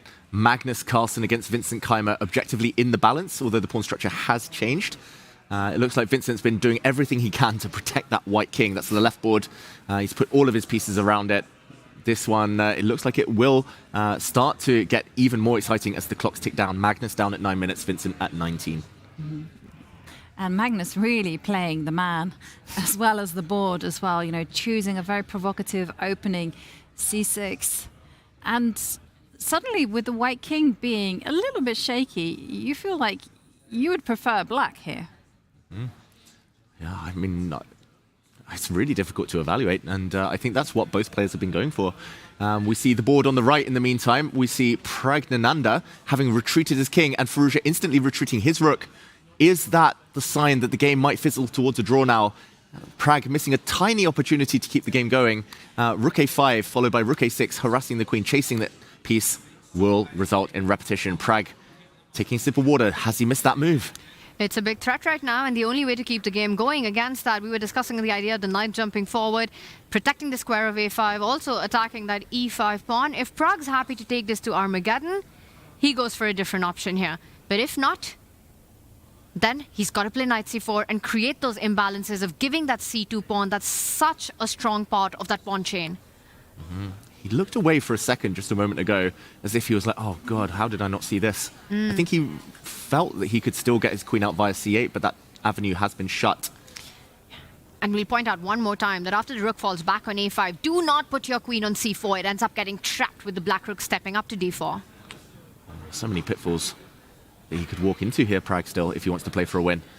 But we'll come back to that one in the balance. We still have so much action elsewhere. Divya doing very well. That's the line we showed a bit earlier.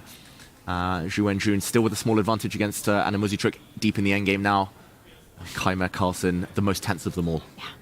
And Wesley Gukesh as well. Wesley still to make a decision, still to make a move right now. That's the top right board. Hasn't taken the pawn, hasn't gone in with the rook. Another option, you could jump in with your knight as well, tripling down on that f2 pawn. This game's still won for all three results. You could walk into a checkmate in one in these kind of positions. Absolutely. With the king so exposed, I gotta say, looking at our bird's eye view, it looks like we're in for another decisive day as well. With Divya doing super well, Gukesh, Wesley, that could turn at any moment, a draw looking the least likely, and I suspect that Magnus might have woken up and might be going back to his 2900 best type of chess. And Prag, Alireza, I do feel that that will fizzle out. Zhu Wenjun's in her element. And I just want to point out, bottom left board, we're talking about Divya's advantage. That last move comes up with an idea of a trap, a big threat being set up. You're attacking that f2 pawn, knight takes pawn, tactics in the air. Either you place your rook on d1 first if you want to be extra flashy, or Divya saying, give me a move, I'll capture f2, deflect your pieces, swoop onto the first rank, game over. Beautiful, beautiful motif there, Tanya. Love it. And Humpy can barely move a piece. Humpy's the bottom left board. The king is cornered. The knight is pinned. The rook defensive. Queen defensive. The other piece is undeveloped. I think Divya gets the win. It looks so instructive the way she's set it up so far. But the killer blow is all she needs. Where do we jump in next? Just quick question to both of you. Okay, we will move into Divya's board, as this could be the moment that Humpy just... Let's just show it. Yeah. Let's put your idea on the board, Tanya. You were asking about rook to d1. b3 is a natural move. And look at that. The evaluation bar says no. What? I was thinking we'd take on f2 first. Rook d1 if you want to be extra flashy. But the bar says that the more accurate way to execute things is just pick up this pawn. Whoa, whoa, not as much. Yeah, because this does get into an endgame. This is the idea, Tanya. And the back rank, White has to throw the knight in the way. But maybe it's not as over as it should be, as it looks. Black still with an advantage, of course, due to the pin on the first rank. Maybe... Can we try rook d1? Yeah, rook d1. Why was rook d1 not good? Rook takes. Knight takes. Knight takes. And then take the rook. Takes. Ooh, not good enough. Whoa, wow. Is it because of knight to e1? Wow. Someone's always playing knight to e1. It's either white or it's black. And Divya could fall for this because it's so attractive to go in with this line. But it's Humpy on the move right now. Not so many moves. You don't even have any options right now. Your rook tried down to defend f2. She does try to break 3 with the e-pawn moving forward, trying to develop a bishop. Can you go rook d1 or knight? Oh, knight takes pawn, best move in the position. Now it works. Even stronger because the black bishop has access to some squares. And also now she will be forced to find it because white playing bishop e3 consolidates everything, protects all the squares. Knight takes f2, let's just show it. If rook takes, then rook to d1, check will cost white her queen, it will cost white her house. And yeah, so queen takes forced instead. We'll see everything come off, knight e1, check, and at the end, I mean, there's bishop g5, there's bishop d4, at the very least you can pocket another pawn. Divya will be a pawn up with a winning endgame. It's like Divya has Humpy's number, you know, it's almost like being a customer right now. World Cup finals, Divya winning, defeating Humpy to take the championship there. Then you come in to Norway Chess. Their first encounter, Divya wins that one. And this one with the black pieces done in style so far. Yeah, like Humpy just hasn't found her momentum since that first round loss against Bibisara. And I'm also going to say that, you know, from an internal national rivalry as well, this has got to hurt, right? You're India #1, you're the top board, and you're playing the younger generation. You always want to assert your domination, show them that you're still boss. But for some reason, it's Divya's style of play, her aggressiveness that I think really destabilizes Humpy. Yeah, that's the thing with local rivalries, country versus country, like say when you're from the same place, you probably literally have their phone number and you figuratively have their number. And yeah, it looks like Divya, she knows Humpy very well and she will pounce with knight takes f2, I'm pretty certain after a bit of thought. Maybe we zoom out of this game because clocks are a-ticking and still no moves. Wesley, so I think he's paused at the wrong moment. He should have paused 2 moves ago when he had all the options. And he could have kept Gukesh guessing. He could have spent a bit more time calculating. There we go. Gukesh had time to work things out. Actually makes a mistake after Wesley's last move. Maybe that's where we jump next. Magnus, Keimer still maneuvering, still keeping each other guessing. And now a blue arrow appears. Rook f5. That is difficult. And it's difficult. One can understand the idea with the rook lift to go rook g5 at the right point, but you're basically evacuating your entire first rank to any single check that can arrive. You know, the rook's getting in, the black king suddenly not feeling safe. It wouldn't mean my top 3 move guesses in this position. Yeah, I don't think it would be me on my radar either. Like, I would be looking at the queen, lots of squares you could use for that, the knight jumping as well. Yeah, I see a check, I give a check. Exactly, I saw the check as well, and that's going to be backed up by another check because where is the white king going to move? Yeah, maybe it hides on g1. I think that's why Gukesh has put his rook on the 3rd rank. Partly to protect a3, if he wants that pawn for an endgame, if he wants to win. But mainly to protect the f3 square, that the black knight can't jump, check, and use it. But rook f5, such a tricky idea because it wants to use this idea of knight to d2. And then when the king tries to hide on the g line, rook g5. But then can't you switch the move order? Can't you give a check and once the king was to move over, then go rook f5? Ooh, great question. And maybe we can jump in and show it why rook f5 is such an important move right now for Wesley. So he does have time still, but he clearly is excited about the clock situation, so he might not think for too long. Knight d2 check is the move we're all looking at. King g2 here would invite another check, and I'm not sure Gukesh wants this, although Eval Bar says it's fine. Maybe white can block with f3, although ugly. King g1, and now you're asking the question, Tanya. Rook f5. Why not? Is it? I think it's a check and queen d3. Yeah, it must be, right? Oh. Ooh. I thought so too. I thought so too with the pin. But I guess there is a knight check. King hiding in the corner, and not that one. Whoa. Rook. No, you can't give a check. Can you do it? Where is the... It's not easy. Or maybe just queen f6? Yes. Defend the rook and come in with a mate. So the king has to go... f1? Wow, this is difficult, and Wesley has made a move. It is rook to f5. He finds it. Wow, best move. And suddenly Gukesh's huge threats to deal with. Knight d2 check, rook coming to g5. If the king ever steps across to the g file, Gukesh on the defensive. How narrow is his path? And it's only 10-second increment. Gukesh will be in time pressure for the rest of the game and has to keep his king defended. You know, Wesley might not have made objectively the best moves, but practically some great decisions here by the tournament leader. Some great decisions, and we're keeping an eye... Draw? That must be a draw. It's a handshake between Gukesh and Wesley So. Out of the blue, it is a draw agreed. Wesley throwing in the draw offer. Gukesh had no time, bailed out, and Wesley now showing a variation. Maybe we can listen in.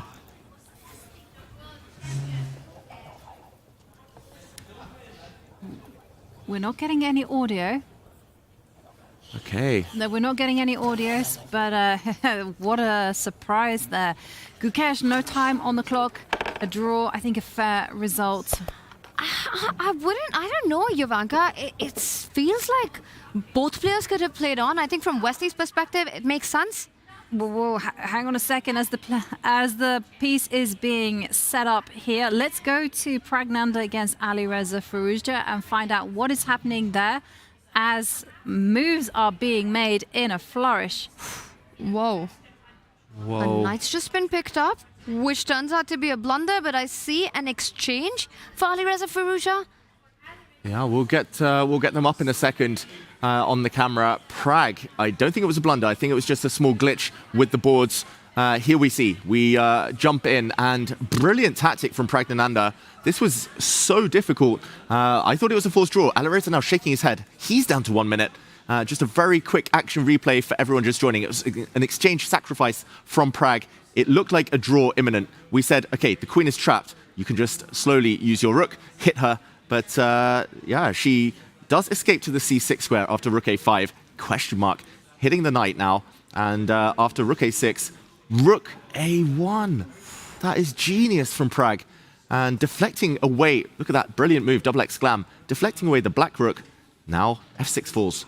And it's a hit on d8. Prag has seen it all and deeper. It's also a hit on the e-pawn, and you cannot take the time to snatch the rook on a1 because the rook on d8 will fall with check. Suddenly, this is super dangerous for Alireza. It's not only the loose pieces and the knight jumping in. There are ideas of f5 just opening that pawn shield in front of the black king. e5 hanging as well. Rook on a1. The queen needs to stay true to that threat. Knight d5 jumps in. That is exactly the emoji that the king deserves right now. Alireza trying to get as many pieces close to that. Also defending the f7 square. I have to say, the Wesley end was incredibly abrupt. Yeah, Wesley, if he realized that he was actually at least fine, totally fine, and he had 20 minutes extra on the clock, and Gukesh was super nervous, I think Wesley, if he doesn't win the tournament, regrets that moment. Gukesh, that must have been relief. Yes, he was doing well objectively a few moves earlier, but the trend was against him. He had no time. That's where Gukesh tends to have some issues. And just as it was going in Wesley's favor, anticlimactic draw. We wanted more. We did want more, and Pragnanda is giving us more here as this position is turning in his favor. Prag with some very nice choices. He can capture the pawn on e5 with his queen. He can also just preserve the rook on f1. Step up, rook f2, keep everything protected. And Black's king is so shaky. A knight is threatening to jump into d5. We have pawn takes pawn f5, moves that Tanya, David have indicated. It looks like Alireza's position is just creaking. I saw this feature chat earlier saying, I believe in Alireza. I think Alireza needs to believe in himself right now to defend it. There are ideas of knight d5, knight e7 check. There are ideas of knight g4, capturing all the points that you just made. I love the move rook to f2, keeping all the threats alive, saying that, you don't have time on the clock. You have a difficult position, work this out. I'm not expecting any abrupt draw offers in this one. No, definitely not. I think Shu on the other foot, Gukesh would never even have thought about kind of offering that draw, but the fact that he got it just at the point where he was nervous meant that it was just too good an offer to refuse. And Gukesh is the kind of player who'll play every position. The fact that he accepted it shows the kind of pressure he was feeling as well. Exactly. I think if anything, Wesley probably expected Gukesh to say no and just wanted to kind of make him a bit more nervous, burn a few more extra seconds. But yeah, really strange finish to that game. We'll see them again though in Armageddon. And this one, Prag will never offer a draw now. He's on the front foot with a big attack. Alireza, I don't think he would offer a draw. He would love to switch the board around though, have white. This is a razor-sharp Alireza position. And 23 seconds for 4 moves. That is the current time, as Nima Reza says that. Ooh, Nima Reza. Pointing out Alireza's clock. Love it. 23 seconds. If anyone can make that time, it's Alireza without having a dead loss position by the end of it. Yeah, Absolutely. But one thing I just kind of wanted to go back to and speak a little bit in Wesley's defense. Because Wesley's currently leading the event with 11.5 points. If he plays on, maybe he runs the risk of losing. He's unsure. He's getting nervous. And anything could happen. Rook F2 played by Pragg. And Pragg, he's in the bottom. He just lost 2 games back to back. He can just play with abandon. And we're seeing pawn takes pawn as Alireza makes those moves instantaneously. 15 seconds now. 15 seconds for 3 moves. And it's 5 not gonna- seconds a move. It's not going to get easier. E takes F4. I think that was the easiest of the bunch. White will recapture that most likely, although the white knight can also jump. You can make an argument for the white knight going to G4, D5. Most likely, I would say the queen recaptures on F4 because you don't want to block the white rook. You also want to create some threats, hitting the H6 pawn. Knight on F6, I think that's the dream destination, if the white knight can somehow replace its queen. But yeah, the questions are going to continue being asked by Pragg. Pragg needs 4 precise moves to flag Alireza or force him into mistakes, as PLM-TX says, and that seems true. It definitely feels like Alireza needs a bit of a miracle to survive now. And this kind of position, it invites so many mistakes from the black side. If Alireza is able to survive this, keep the evaluation bar where it is, it will be very impressive. He first saves the H-pawn, but now the white knight can jump into D5, land the queen on H6, knight F6, checkmate. Oh, so many holes, so many dart squares for the pieces to jump into. Knight D5 is the most natural move in the position. It's also the strongest. As a defensive resource for Alireza, he needs to try to give up one of the rooks for that knight. I'm seeing defensive ideas. Land that rook on the 6th rank, cover that square. He's still got 2 moves to make Alireza Firouzja. He's down to 14 seconds. Oh, Pragg, will he show Wesley how it's done? Great comment there. Pragg is half playing on the clock, but of course the position also looking good. Alireza losing some sharpness, says Serik Tut. Yeah, H5 wasn't the best move. Just to show how difficult the position was, just to mention, Black's best move on the last position was F5. Ooh. How difficult was that? Instead of H5, even if Alireza had 15 minutes, let alone 15 seconds, F5, so difficult, allowing the pawn to drop just to swing the black queen over into the defense. And yeah, if he's forced to find difficult moves like that, I think no chance. Yeah, no one is playing that. Absolutely, Yovi. And we're talking about what is someone playing with 11 minutes on the clock, knight D5. But knowing Pragg, I'm just wondering if on his radar he wants to go completely nuts on the right flank, go G4, try to win on that side, open up the king side, land knight takes pawn next, and make the same argument with H6 inside as well. Ooh, that would be a surprise as well. That's a bonus behind these kind of shock moves like G4, out of the blue, out of nowhere.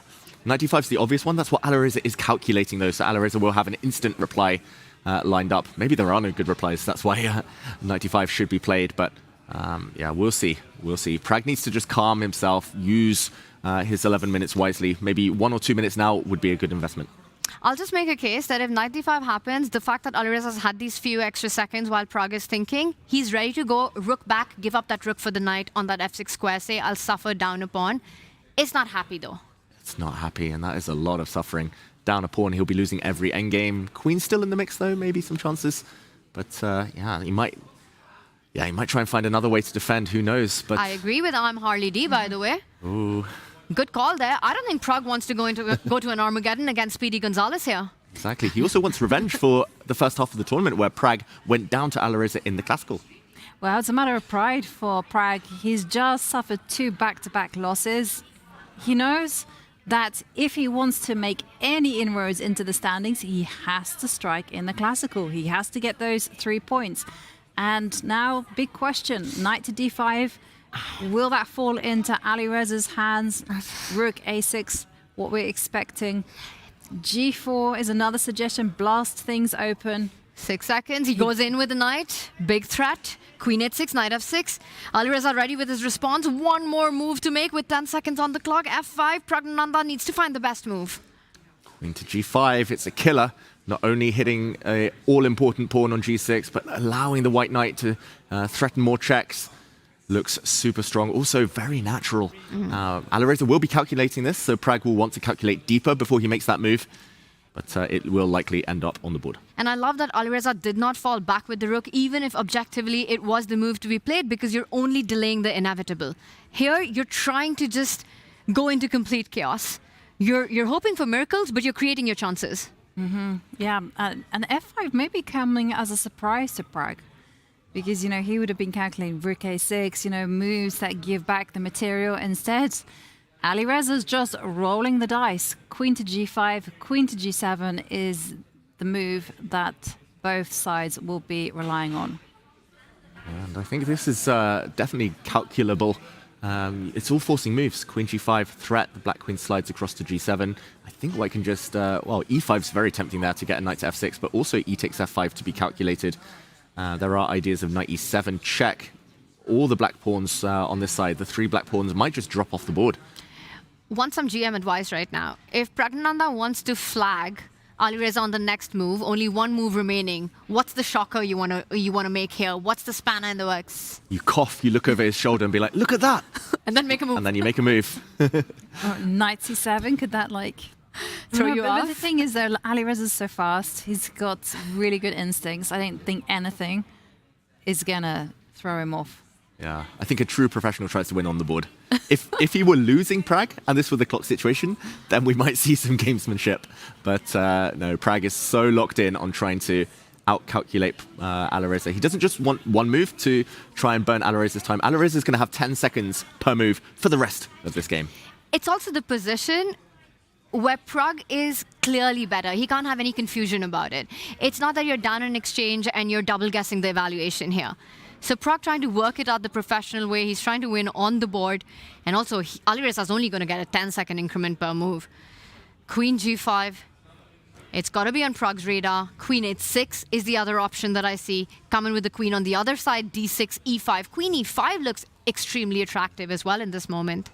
Yeah, I think black's reply to everything. I think Alireza is going to pre-move, bringing the black queen across in front of his king to g7. That's on the right board. But on the other side, we see Divya. She's blown no advantage. She's allowed Humpy back in. It's still better for black. Divya has an extra pawn on that left board. But now the white king is so active. Humpy, she survived the worst. No longer getting mated. No longer totally stalemated.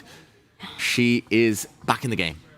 Yes, that game is looking like it's going to be a draw. And just to keep you updated on what's happening on the other games, Ju Wenjun is a comfortable pawn up in an endgame against Anna Muzic, going back to our bird's eye view.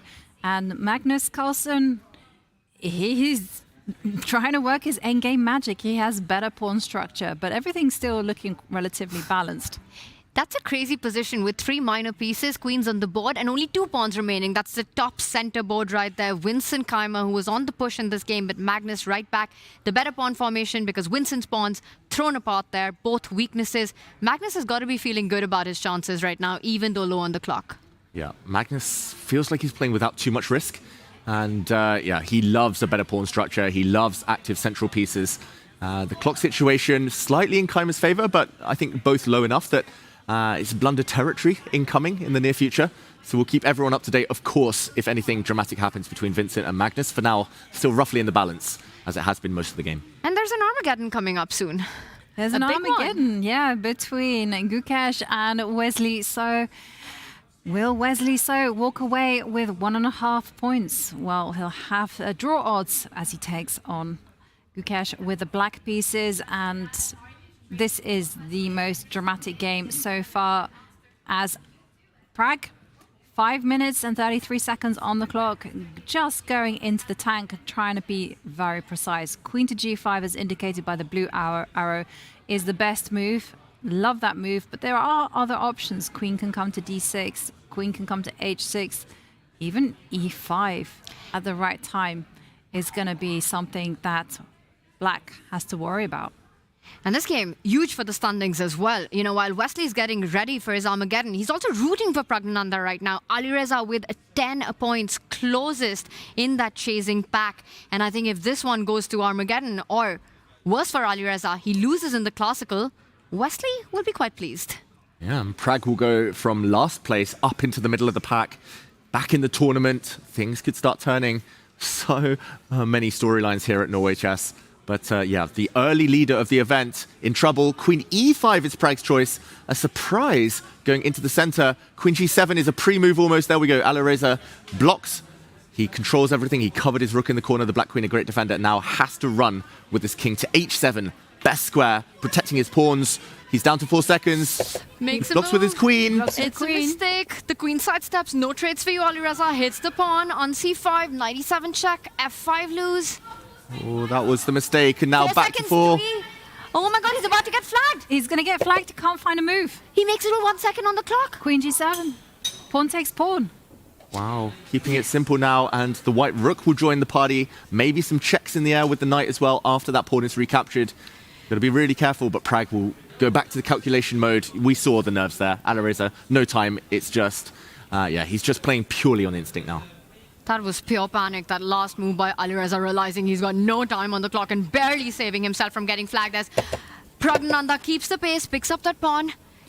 Good practical play, actually, from Pragg, because he anticipated that Alireza would have been looking at queen to g5 and all these kind of ideas. Instead, he went for something completely different. And the most natural move, blocking with the queen, was incorrect. Yeah, he gave Alireza a lot of choice as well. That's how he nearly flagged him there. And that's how to beat opponents when they have no time on the clock. Give them choice, where 3 moves look the same. He had to choose between king h8, king h7, queen f7. Who knows who's best? Which move is best with just 5 seconds on the clock.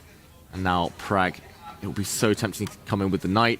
Worst comes to worst, his queen can start taking pawns. He can take c5, he can take b4, he can win all the queenside pawns and still continue with the attack later. About 4 minutes on the clock. Enough time to work out all those lines, David, that you're highlighting. A very pleasant choice for him. Meanwhile, Magnus making some pleasant moves for black. Okay, Magnus making some moves. We still see a level-looking position, but Vincent under some pressure here. There's an annoying pin. The white knight here. The black king will be safe, hiding behind its own steed, behind the knight in f7. Vincent's the one who has to draw this. Not easy.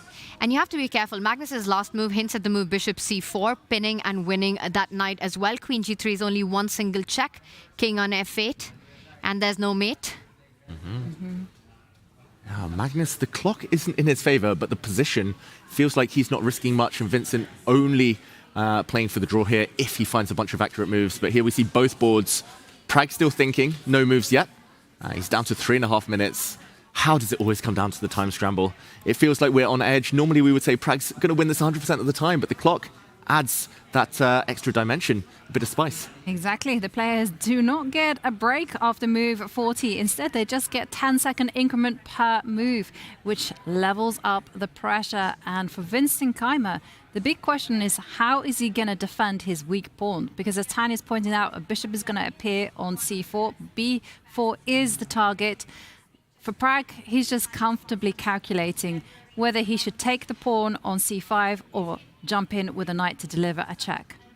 For Keymer on the left side, the dream would be to get the queens off the board. The white king looking a bit unsafe right there. Bishop c4 as a threat. If there's a way to neutralize the pressure, get as many trades in with such little pawns left, the endgame should be a draw.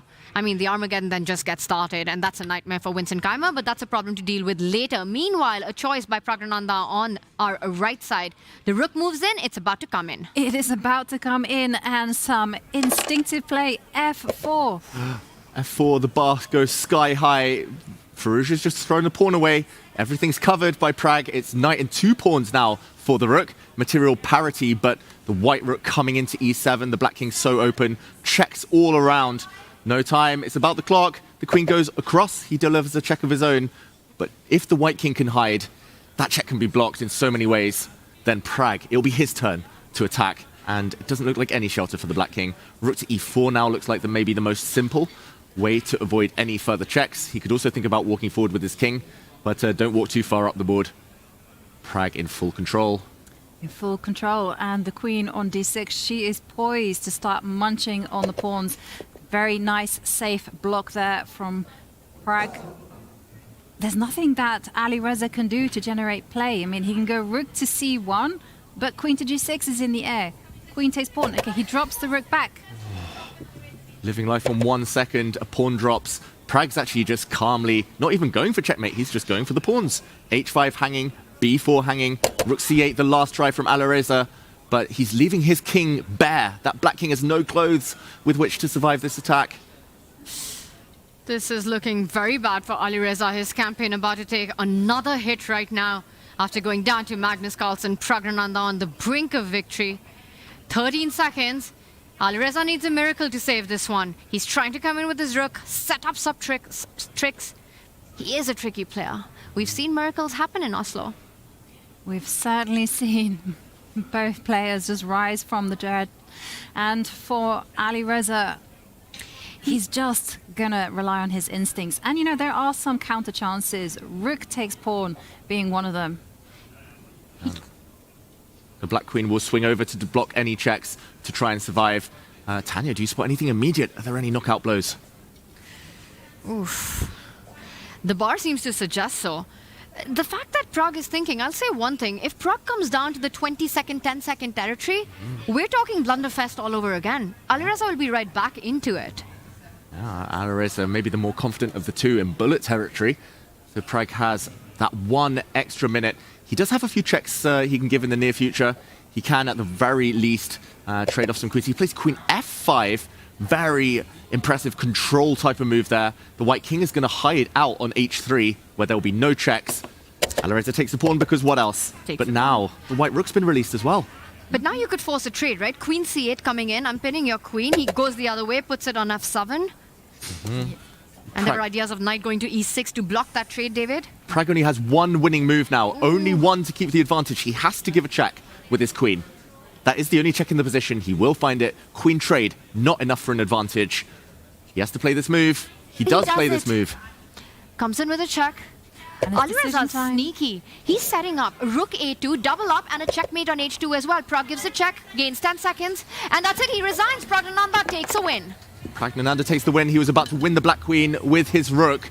And wow, what a result. Huge for the standings. The player at the bottom of the table gets a win and moves back into contention. In the meantime, still action elsewhere.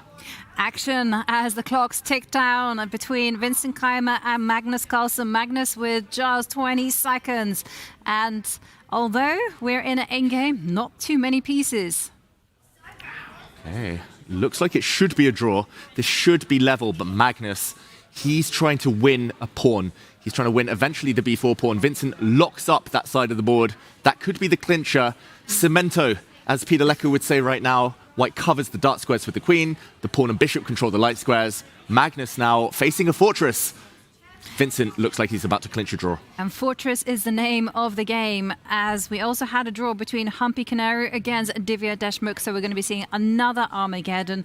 And Ju Wenjun, she's a pawn up against Anna Muzychuk, but it looks like a fortress as well for Anna. Magnus here desperately trying to trade queens on his term to create some imbalance, just to keep the game going, get that D-passer if Vincent was to take the queen on d4. Vincent confident of this one. He's about to march his king closer towards that pawn. He first stops it from moving anywhere closer towards the queening square, stops the king from coming forward. Just not enough material for either side to try and win this game. Magnus, his king is cut off the white light square bishop, doing a great job with his X-ray, and we're about to see a handshake. There we go. It is a draw. These two go to Armageddon. Oof. And that's going to be an exciting one. Vincent Keymer, can he change his fortunes in an Armageddon? Magnus Carlsen not happy. He knew that he needed a classical win to stay in the race. But Vincent said not today. Yes. Which means there's one game remaining, and it looks like that one is going to be finishing in a draw. Anna Muzychuk claiming a draw by repetition.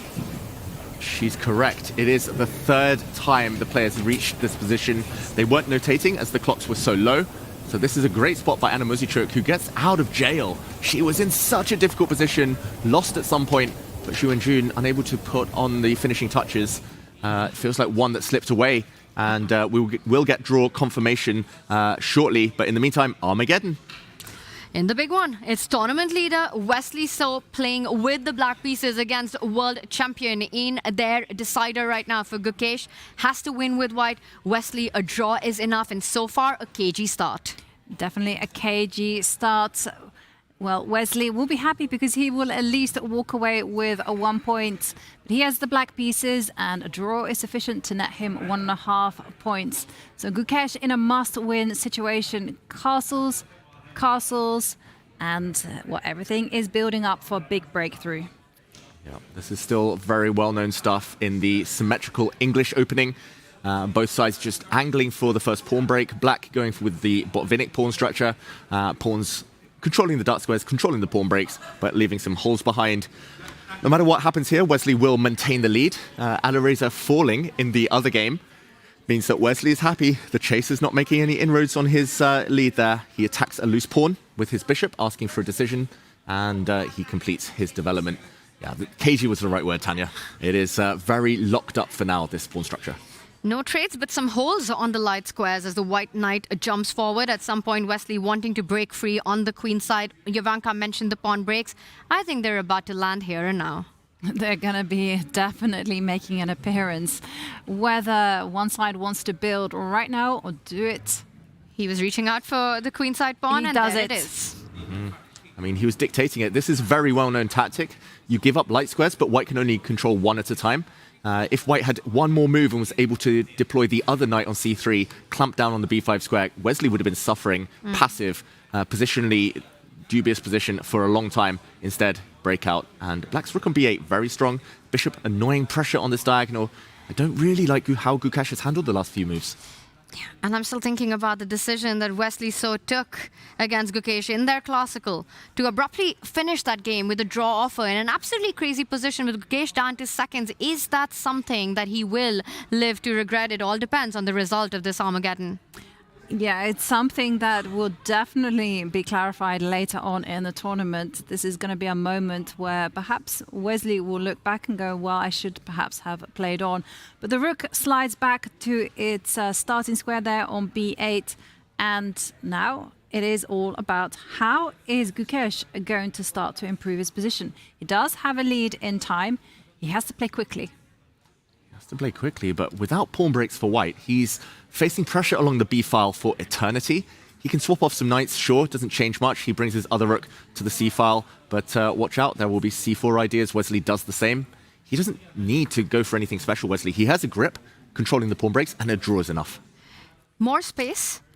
The b file with a b2 target right there. The bishop on g7 also eyeballing that side whenever he's able to push open with his pawn. Ideas of the light squared bishop falling back, f5, f4 coming in as well.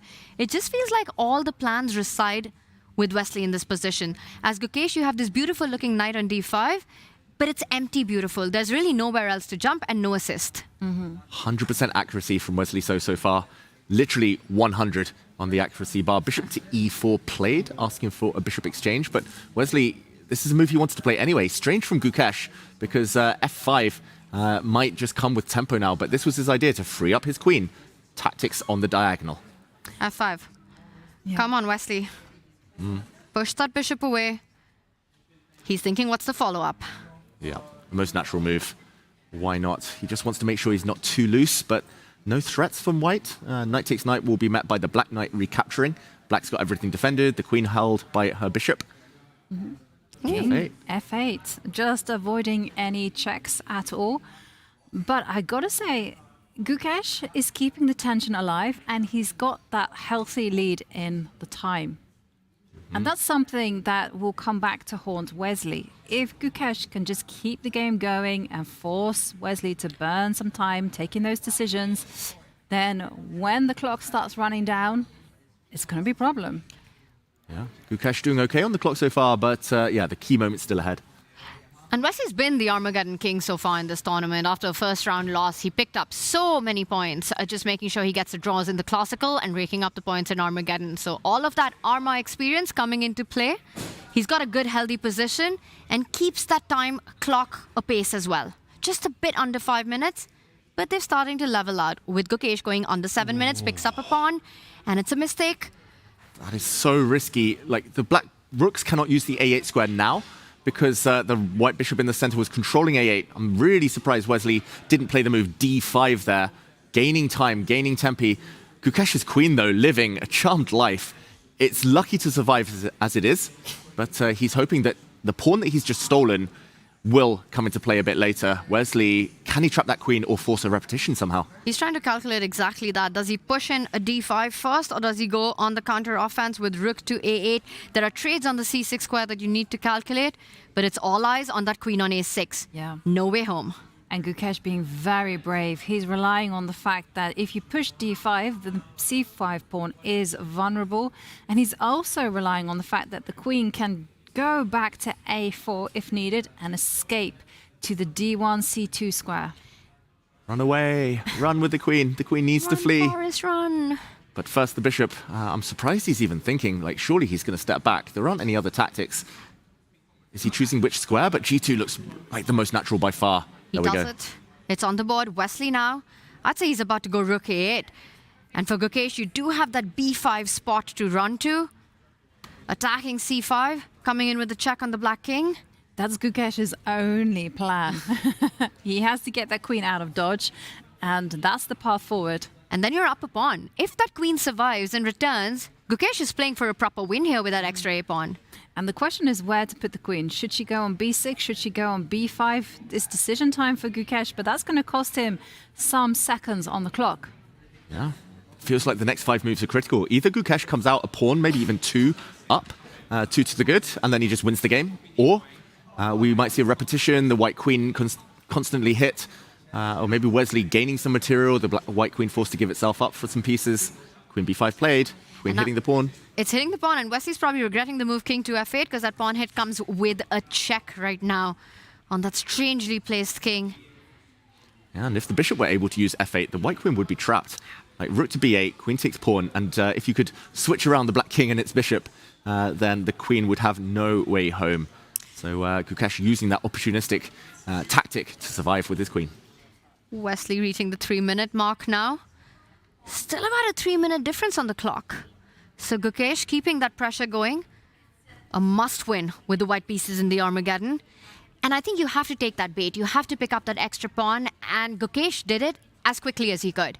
Not spending time calculating. He said, I have to win this game. I need to take the decision. We see what happens later. But where is the queen going to go to once she's attacked by the rook on a8? Okay, rook b8. Ooh. Oh, but now queen a4. Or queen takes pawn even. Take it with a check and then run. I mean, there's other pawns. There's more pawns up for grabs in the center, unless black's going to block with the knight. But then the white queen should be able to escape. There we go. Gukesh does not shy away from baits. He takes them. He asks you to prove yourself with every pawn you want to give on the board. Big advantage for Wesley. So the best would have actually been to move the king away a few moves ago, just to make way for the dark square bishop to hit c5. That was difficult with no time. Now there's no way to catch the queen. Rook a8 continuing the attack. White can survive a bit longer. Maybe even b4 now and out via h4, swinging across. He hits it. Ooh, you can play queen b5. I was going to say there might be tactics with rook takes c3, but then the white b pawn takes and the rook protects its queen. Ooh, that's a really nice idea. A very nice resource. And suddenly, Gukesh's rook on b1 doing a wonderful job on that square. Queen b5, offer a queen trade. Queen b4, pin the knight as well. Two tempting options. He does go for the idea. Wesley trying to keep as many pieces on the board. No trades for you. Yeah, and still asking the question, how is the queen going to find salvation? Because she cannot step 2 squares backwards because she gets in the line of the bishop. How much of it? Maybe you just move your knight away and say, I want some rook trades in right now if you're Gukesh. As many pieces off the board, the easier it gets to survive. Onslaught on the white queen. And let's go right into the playing pool. Actually hear the audio from the players just hitting the clocks. Just feel the tension alive in the playing hall. Wesley clearing his throat. He means business. He's trying to ask for that repetition, but the queen does escape. There's no way to continue hitting her now because the knight is pinned and she's going to flee to h4. She can run to the other side of the board, creating some threats. Safety. 2 pawns up for Gukesh. Oh, he doesn't go for it though. He does keep it on the left flank right now, but it's going zigzag and going all the way back home. And then who's stopping the b and the a pawn going up? Yeah, nothing stopping it.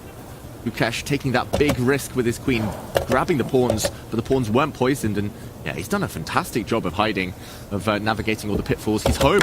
The queen has found safety. Wesley 2 full pawns down. No compensation.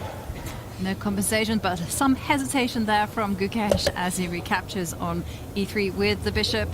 And well, question time. 14 queen moves by Gukesh in the game so far. Picks up 2 pawns, lands right back from where it started, and with a winning position. 14 out of his first 32 moves with this queen. And yeah, don't try it at home. Normally, you get your queen trapped if you try this, but not if you're Gukash and you're a fantastic world-class calculator. And light squares now slightly vulnerable around the white king, but Wesley just lacking the ammunition to attack. Well, he's beginning to load up right now as the knight moves over to f5, but Gukash quickly covers that diagonal. I was going to say there's still pressure, you know, against the pawn on d3, but also the fact that for the time being, white's pawns are not motoring. Very important that queen takes d3 a move ago was impossible, because bishop c5 check would have hit the black king and the queen would have been picked up on d3. So the white knight gets time to centralize. Just as soon as Wesley set that up with the king sidestep, Gukash blocks it with an active knight jump to the center of the board. And how's he going to continue? He wants to push those pawns, but for now, the way Wesley's rooks are lined up, it's not easy to get b4, a4 up the board. Not yet. He needs to be patient. He needs to build up, maybe improve the position of one of White's rooks in the near future that can come up to the 7th rank. Maybe you can stop at some other squares along the way. He moves in with his bishop. Another great move, posting up two very active pieces. And Wesley, when in doubt, push the h-pawn. Very logical. Gukash blocks. He blocks it instantly, keeping pace on the clock as well. Up to minutes right now. Can centralize the queen. Rook a5. Wesley steps up. Is Gukash about to give up one of the pawns and just start marching up the board with the b-pawn? And Wesley is not happy with the way he's played this Armageddon. Yeah, I'm surprised he didn't shake his head earlier because it went wrong a long time ago. Wesley's fighting hard now. But if he does win one of the pawns back, there might be a glimmer of hope. b4 would defend the two pieces that are currently skewered against each other on the 5th rank, but a3 would fall. Wesley, maybe he's trying to play mind games here, get under Gukash's skin, and Gukash finds a brilliant move. Doesn't need to react to his bishop. The knight coming into b4, then c6. That is a deadly fork. Unstoppable. Nice move there as well. Going backwards in order to go forward. How to handle that family fork. You can't do it. The black knight, wherever it goes, will get captured to defend that square. You can move one piece out now, but two pieces will still be there, ready to be forked. This might be it. Wesley's down to 45 seconds. Gukash, his best Armageddon of the tournament so far. So close now to victory. Gukash very close to victory here. Close to walking away with 1.5 points. But for Wesley, the clock is ticking down. Big threat. Oh, bishop b6. Nice. Comes in with a skewer tactic. You take that, the knight about to jump in. The rook hangs, he picks it up with a check. And the knight's landing. David, he's going in with the queen. Oh, beautiful move. It's not a mistake. He's chasing the black queen around. He wants that exchange. He's hitting f7 now. He's the exchange. Rook for bishop and 2 pawns up. That beautiful deflection tactic with bishop b6. The clincher. Wesley desperately retreating his queen the whole way back to d7. He just realized that that pawn was hanging. First about to put it on d6, then finds his way forward, but it's not going to help. Gukash ready with the response. Wesley now got 5 seconds on the clock. Losing position, about to get flagged. Oh, Wesley hangs his rook. Game over. Handshake. Gukash takes the win. Gukash takes the win, walks away with 1.5 points, but for Wesley, he still remains at the top with 12.5 points. What a game, what a match indeed. As we listen to the players.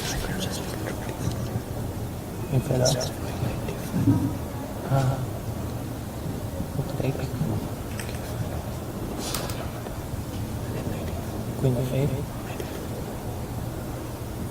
My rook is trapped. With king g2. Like one left one. My rook is trapped. Yeah, it's not quite like that. Yeah, knight c6 with d5 was very strong. Knight c6 was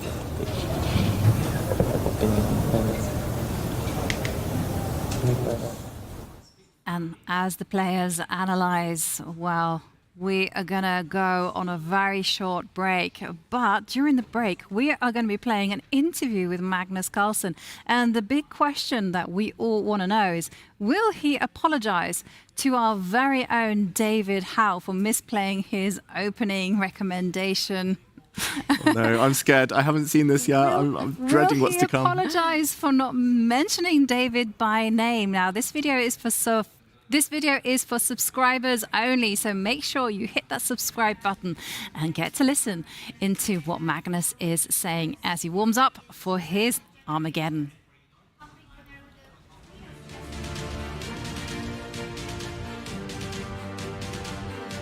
At a confession, you mentioned about this move bishop to d7, and I guess you just learned who was the person that you talked to. Yeah, I guess so. Yeah. Sorry, David. Magnus, tell us how the game went. Did you play again old man chess that went really good for you yesterday?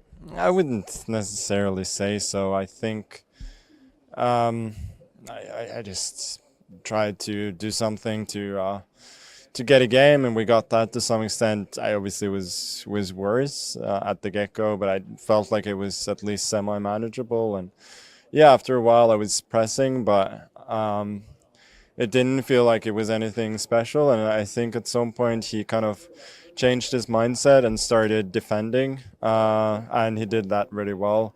And I probably could have kept the game going, but I didn't see a way. Then the clock started ticking and kind of lost hope. At this point, are you pushing yourself to win in classical games rather than to go to Armageddon, or you don't really think too much about that? No, I mean, at least I'm trying to do something to get the games going for sure. Because probably gonna need a lot of classical wins. But you know, it didn't go my way today, but I'll keep trying, and at least we got a nice fighting game. Thank you very much, and have a nice rest of the day. Thank you.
We are back and it is Armageddon time as Armageddon kicks off between Vincent Keimer and Magnus Carlsen. Also, we have Humpy Canary against Divya Dashmukh. Both of those Armageddons are in process right now.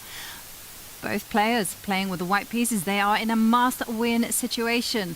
And as we get the audio of what is happening live in the playing hall, let's hear those players slam those clocks.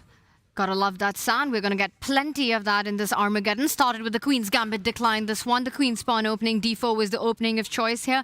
Magnus taking his bishop out, getting ready to go castle on the right side of the board. Meanwhile, for Vincent Keimer, a lot of plans revolving around planting his own dark squared bishop on the longest diagonal on the board.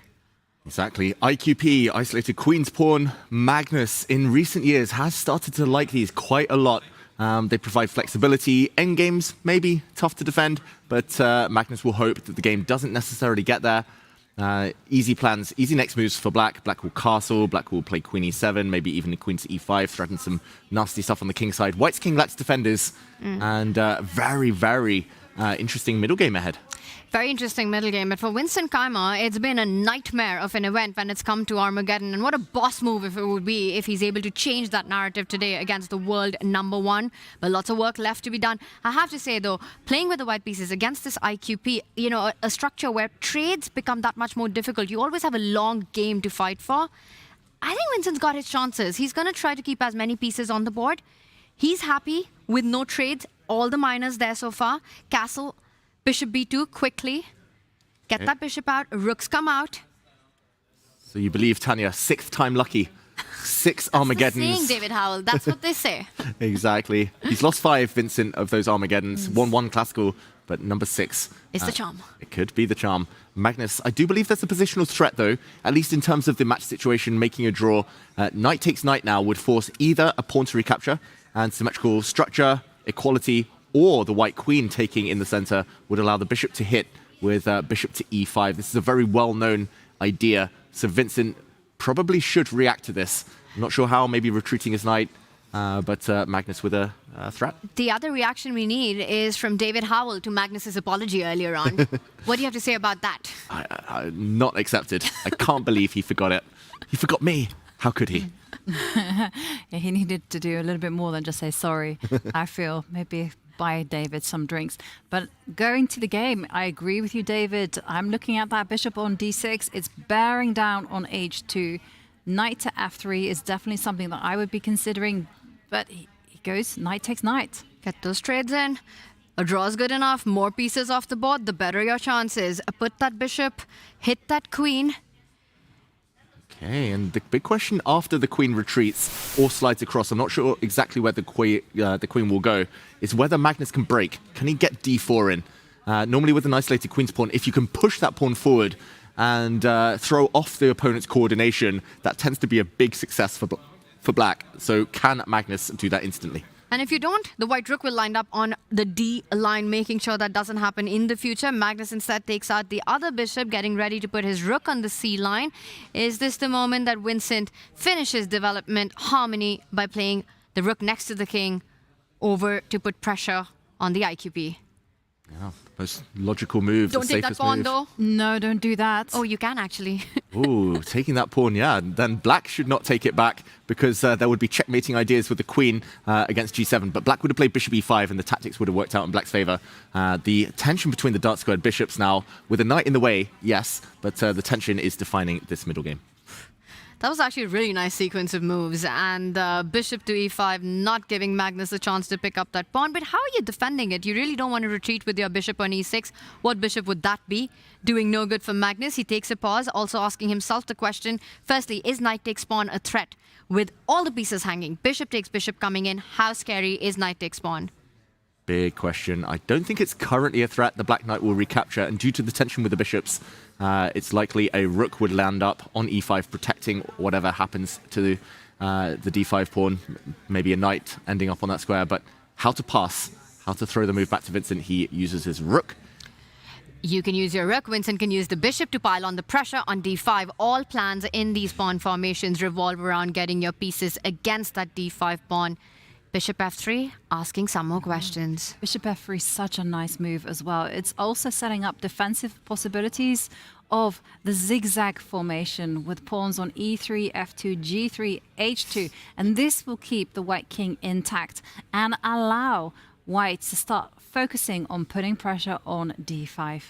Yeah, I love that it deters the black knight jumping into e4 as well. I think Magnus might struggle to get that in. I love the fact that after bishop f3, the white knight, where does it want to be? It wants to be in front of the isolated pawn, blockading it, so it would have a path via e2 and to get to d4. Dark squared bishop trade helps white. That's best, the black's best minor piece right now. Black's worst minor piece, probably the light squared bishop. So ideally, Vincent wants to leave just that piece on the board, trade off everything else. And it's the most natural move in this position. We're all screaming for it. What's deterring Vincent Keymer from making it is he's calculating what happens after bishop to g4. If bishop f3, the bishop slides over, you're pinning it against the white rook, you trade that off, Magnus's pieces are coming closer towards the white king. We see bishop f3 played. And Magnus now, no time on the clock, just 3 minutes and 19 seconds, and it's ticking down. He has to take a quick decision. He jumps in with the knight to e4. Well, very thematic. And only move appears. You can take that pawn, and you should do it. Big advantage for Vincent Keymer. Did you see him eyeball Magnus there? He just made eye contact, staring him down. He's like, wait, you've miscalculated. And Magnus has miscalculated. He's going for his queen. Or is he? No, he doesn't call the bluff. He trusted Magnus there. And now the game is back to equal. That was a free pawn. There were some tactics, and it was hanging by a thread for white. But Vincent had the time on the clock to think about it at least. He didn't. He trusted Magnus. And how many times we've seen even the world's best players fall to that folly, right? Where you just feel that Magnus isn't capable of making mistakes. You just don't take advantage of those misses. He trades more pieces off, but you can't do that. It's opposite color bishop endgame. Magnus is down a pawn. But this should be enough to hold right now. If the rooks are off the board, it's an immediate handshake. Yeah, and the thing that's going to be concerning Vincent is his king safety. Because if that king gets checked on the G line, it's going to have to hide in the corner, and Magnus is going to force a perpetual. So bishop d4 would invite that idea that Jovanka is mentioning. Also, Magnus ready to challenge on the c file right now. I think he's solved all his problems by giving up that pawn. Yeah, Vincent, he could have won a pawn in a clean way without opposite color bishops landing. He saw this. That's why he played so quickly there. He saw that he could win a pawn, but the sting in the tail was the fact that Magnus now locks in the white king for eternity, and Vincent now pushing pawns desperately. Magnus is going to give his own king some luft, some air at some point, and then the black rook is coming in either on the d file or via the g file, and he's going to be able to force at least a draw. The opposite color complex bishops. Huge drawing tendencies here. And you've got double pawns to boot. How are you even making a passer? It's a faraway dream as Magnus immediately gets active. The bishop on h3, not only an attacking piece, but guarding against any back rank checkmating ideas. The c8 square under control. Yeah, I mean, how is the white king going to unravel itself from its cage? It's not happening. It's never, ever getting out. It's just back rank checkmate. And Magnus here, he's just got all the time in the world to open up pawns, open up his king, and improve. And that was such a strange moment by Vincent Keymer, right? Because you see that trade and you know that Magnus is solving all problems. You end up going into this endgame. Where are you fighting in a must-win game? A draw with white is as good as resigning in this position. Had Vincent only taken a pause, he would have seen that queen takes pawn works. Just rushing past that decision as Magnus keeps getting more and more active. And Magnus just keeps the king in its cage, relocates to a2, and now he just introduces the king into the game. It almost feels like Vincent is the one who should be bailing out because the pressure against white's king is so great. There's no plan of improvement. Yeah, there's just nothing to do. And yeah, sometimes I think maybe this is a pattern. Vincent Keymer, obviously it's easy to read into results. This would be his 6th Armageddon defeat in a row if he doesn't win this game now. But it feels like he's not keeping the tension. He's rushing a bit. Like there was a game that he just blundered against Prague. One mover, it was just over. And he's not looking, deeper. He's not happy to sit there and play against the opponent's clock. Magnus had about 3 minutes when we went into this simplification series. And there, you just try and find ways to keep as much tension as possible instead of bailing out to an easy endgame where Magnus can blitz. So I think it's just something a bit off at the moment with Vincent's radar. Just maybe it's the mindset, maybe his head's still filled with the classical ups and downs, but yeah, Armageddon, not his friend. Absolutely not. He addressed it by saying that he's just not being able to find his rhythm and flow when it moves to Arma straight from a classical game, which also takes so much from you. I think for Vincent Keimer, whatever chances were there had to happen in that classical game at the beginning. He did get a little bit of edge to push in that King's Indian, but once Magnus sneaked his way out of trouble, never gave him a second chance back in. And this Armageddon, except that one move miss, has been a Magnus Carlsen show. Has been a Magnus Carlsen show, and look at this, very instructive. G5, preventing the f-pawn from advancing. There's no way out for the white king. The bishop goes to the center of the board. Vincent slowly but surely trying to make some improvement with the white king boxed up in a checkmating net. It's not going to be easy to free that rook. It's almost Zugzwang. Like, White's just going to end up playing like rook a1, rook c1. Black maybe has no way forward to try and win this game, but doesn't need to. He can just sit still. Put the king on g6, maybe push h5, g4. Only black can improve the position. White is stuck. The bishop drops back, but f4 never really achievable without losing the e4 pawn. I think right now Magnus might even start getting ambitious. He's just going to enjoy this position, going to improve his king, march forward at the right time, try to strike with f5, and just say, you know, I've got no danger right now. We're setting up the idea of lining up the rook and the bishop against the g-pawn if the f-pawn moved forward with rook g1, stopped by Magnus Carlsen, consolidating the king side. Rook to g1. Vincent at least staring down the black king. But where's that rook going? What's Vincent's next move? Any rook trade draw? Any check on the back rank could be mate. Magnus is going to play f5 at some moment in this game. He's going to try to create his chances. You know, the bishop and the rook beautifully combined by Magnus here to lock up all of White's pieces. Just no improvement. The pawns don't go forward. The bishop can't really go anywhere. The rook stuck to the back rank. The king boxed up in the corner. Yeah, definitely. If Magnus were the one who needed to play this out for a win, I think Magnus would absolutely do it. But he doesn't need to. He can just like shuffle the king backwards and forwards. He can do whatever he wants. And we have a win for Divya as she walks away with 1.5 points. Very nice game there from Divya. And we're back to Magnus. We'll update everyone. We'll break that one down a bit later. But Anna Muzychuk will let you know when there are twists and turns in her Armageddon that's just begun, only just against Zhu Wenjun a few minutes ago. Magnus, in the meantime, he's basically doing the online or over-the-board version of pre-moving, like king g6, king f7, king g6. What can White do? Nothing. He's just shuffling his king, and now the clocks have leveled out as well. Vincent Keimer has to be feeling that this is a game of no improvement for White. Bishop d2, even if you get the rooks off the board, rook e1 is still not possible, even if it was to happen. A pure opposite color bishop endgame, immediate handshakes, a draw, which means Magnus takes the win. He's setting up rook d6 though now, with the bishop on c3 controlling a checkmate on e1. At least some ideas. Some ideas, although when the rook vacates, black will go behind with his rook and try to set up those checkmates again. The MVP is just the black bishop. Just so glorious, so strong. We've seen a lot of light squared attacks actually this round here today in round 7 overall in Norway Chess and Norway Chess Women, but this is the best minor piece of them all. You could start shuffling around with the black rook and chasing that bishop if you're Magnus Carlsen. I don't think there are any bad moves in a good position, especially one that looks like this right now. Magnus, though, going under a minute. The only thing, the clock. Yeah, the clock is not on Magnus's side, but they do say playing a king down in the endgame is never a good idea. Magnus now trying to break things open, but I'm slightly surprised that he wanted to take any action at all. White was the king down on g1, so why do anything? But maybe he wants to clarify it here and now. He's winning back his pawn. He's going to try and get the rooks off by giving a check.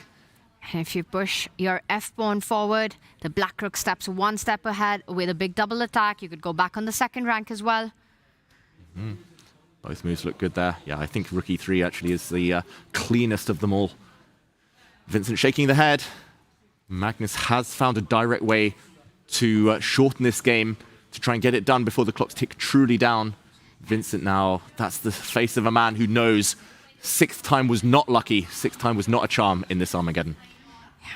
The Armageddon curse continues for Vincent Keimer, and he offers a draw. Magnus Carlsen, with the shake of his hands, takes the win of their mini-match.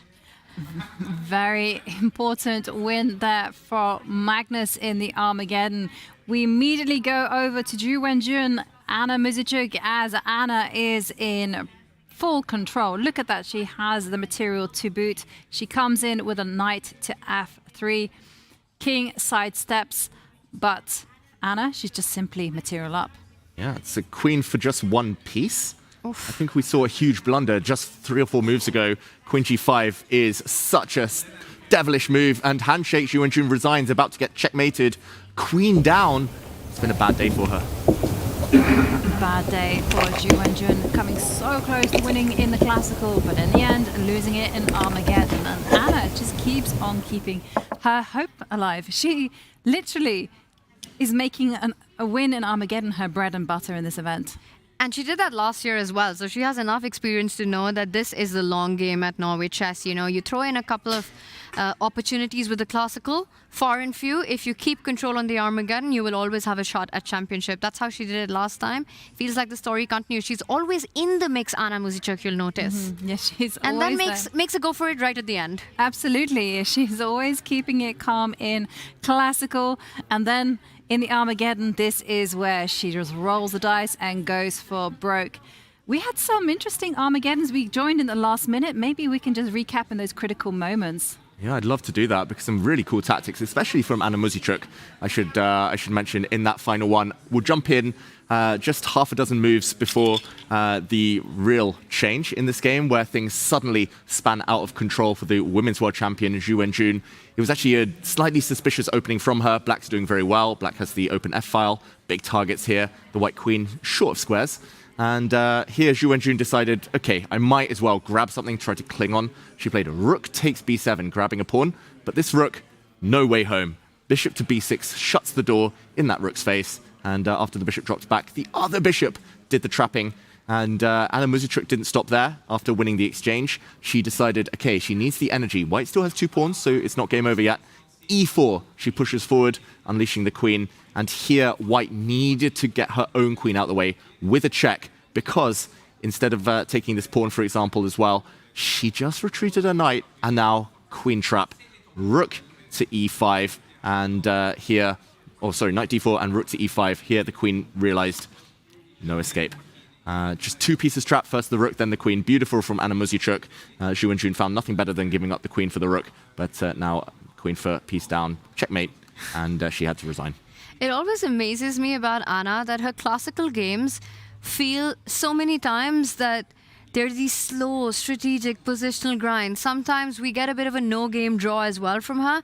And then the Armageddons, they're absolutely wild. It doesn't matter if she's playing with the white pieces, the black pieces. She goes full throttle for her opponents. Absolutely. And I actually asked her about that. I was like, how come the difference in style? Another interview. I wonder this time, is it too late now to say sorry, David Howell? Is it? Am I too late to say sorry? No. Is that not the song? It is that one. Yovi, please tell me. This one you know. No, never heard of it. I don't know why you keep choosing these songs. I don't know. I'm going to apologize to you, Ivanka, for my singing there. And I'm going to bring us over to another game that we didn't get to, Clint, to focus on too much because there was drama on the Magnus board. But Divya taking the win against Humpy. And I just want to point out, this bishop ended up falling. Humpy walked into the same exact opening she nearly lost in the classical. Almost a repetition of it. Again, a rook on b1, bishop on c1, just like the classical. They never got out. That bishop ended up getting pinned. Apparently, the final blunder was around here from Humpy Kanaru, allowing the black knight into c2. She should maybe have been striking out with moves like g4, but h3, allowing the knight in, and the black queen swapping off. Here, it was just Forktown, and yeah, Humpy looks like her Achilles heel this tournament has been these sharp openings. Benko Gambit, Blumenfeld Gambit, Divya rewarded for her courage. Definitely courage. Well, they do say fortune favors the brave. It didn't quite work out in the classical for Divya, but she managed to nail it in the Armageddon. We're going to go on a short break because during that break, we're going to try and get some players into the hot seat. See you then.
We are back, and it has been an eventful day here for round 7 of Norway Chess. We didn't quite manage to get anyone. I'm looking at an empty chair beside me. Yovi, you have us. But I do have the wonderful Tanya never leave. and the Lord of the Dance over here who's been jigging away. Grandmaster David Howe. He's also our prediction king. He's got reasons to be happy and doing the victory dance. David Howell, how does it feel to get it right again? It's only the 4th day out of 7, you know. I'm gutted. I'm thinking about the ones that slipped away, those 3 days where the chair was correct. And then you were correct, Tanya. But today, 4 Armageddons, 2 decisive results. It could have been so much more. I actually thought that Jovanka was going to win for the first time. Looked so close. I honestly thought I had it in the bag, but then I've been thinking that quite a few days. But the players, they just keep favouring David and Tanya and the chair and not me. So I'm kind of a little bit unhappy. Don't lose hope, Yovi. 2027. Always look ahead. I mean, honestly, if you get kind of victory dance performance we did from David during the break, I'm okay losing the prediction game to him every time. And I want to know how chat did. Did you predict that there would only be 2 decisive classical games today? Yeah, I mean, what a day. It could have been, I actually think, 4 or 5, the way the games were going. But in the end, it was the likes of Wesley agreeing a draw prematurely. That meant we had all those Armageddons. Yes. And we didn't quite manage to get Magnus in the hot seat, but we did manage to get an interview. So let's check it out. How the Armageddon went? It was alright. I think I played a little bit too slow in the opening, probably not so great also, but at a certain point I think he might have missed an opportunity to win a pawn in a better way. And after you know, we exchanged everything, there were opposite color bishops, but his not only is my bishop caging in his king, but I think what also he might have missed is that it's also protecting against checkmate on c8, which means that he's just in a bind and there are no chances. So that meant that all of a sudden time is not an issue at all. So that was nice. In general, would you prefer to play Armageddon with white pieces or with black pieces? It's depends. Generally, I feel like it's a little bit easier with black psychologically, but I think my results are just as good with white. So whichever side I'm on. Congratulations.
Points. It still feels like it's a free-for-all, though.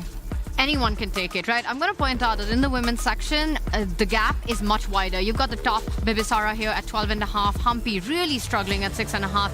But if you go to Norway Chess, from Wesley So to Gukesh with 3 points for a classical win, it's still anyone's tournament. One classical win completely changes up the leaderboard for Wesley So. 2.5 points at this stage. It's still bigger than what it implies, because it's still only one classical win that could change that entire narrative as the finish line gets in sight. Exactly. 3 rounds remaining. Let's take a peek at what lies ahead tomorrow.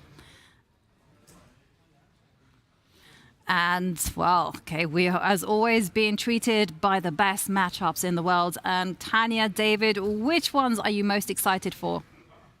We'll get those pairings up in a sec. I'm especially excited about Magnus Carlsen. There we go, against Pragnananda. Prag in great form today. His winning technique against Alireza, sharp, smooth, looked in control. And Magnus has been resurgent in the last couple of days. That's going to be fun. Wesley so against Vincent Keim, I think, as well. Vincent will take some risk with Black, wanting to win to try and catch up with Wesley. And Wesley tends to play best when the opponents are going straight for him.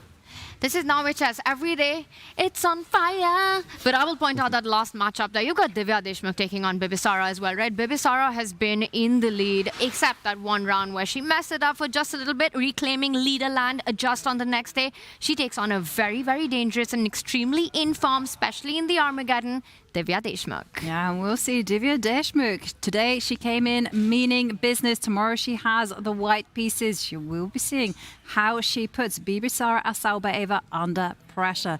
And under pressure is exactly what our guys are going to be feeling tomorrow. Under pressure? No. Now that song, I know.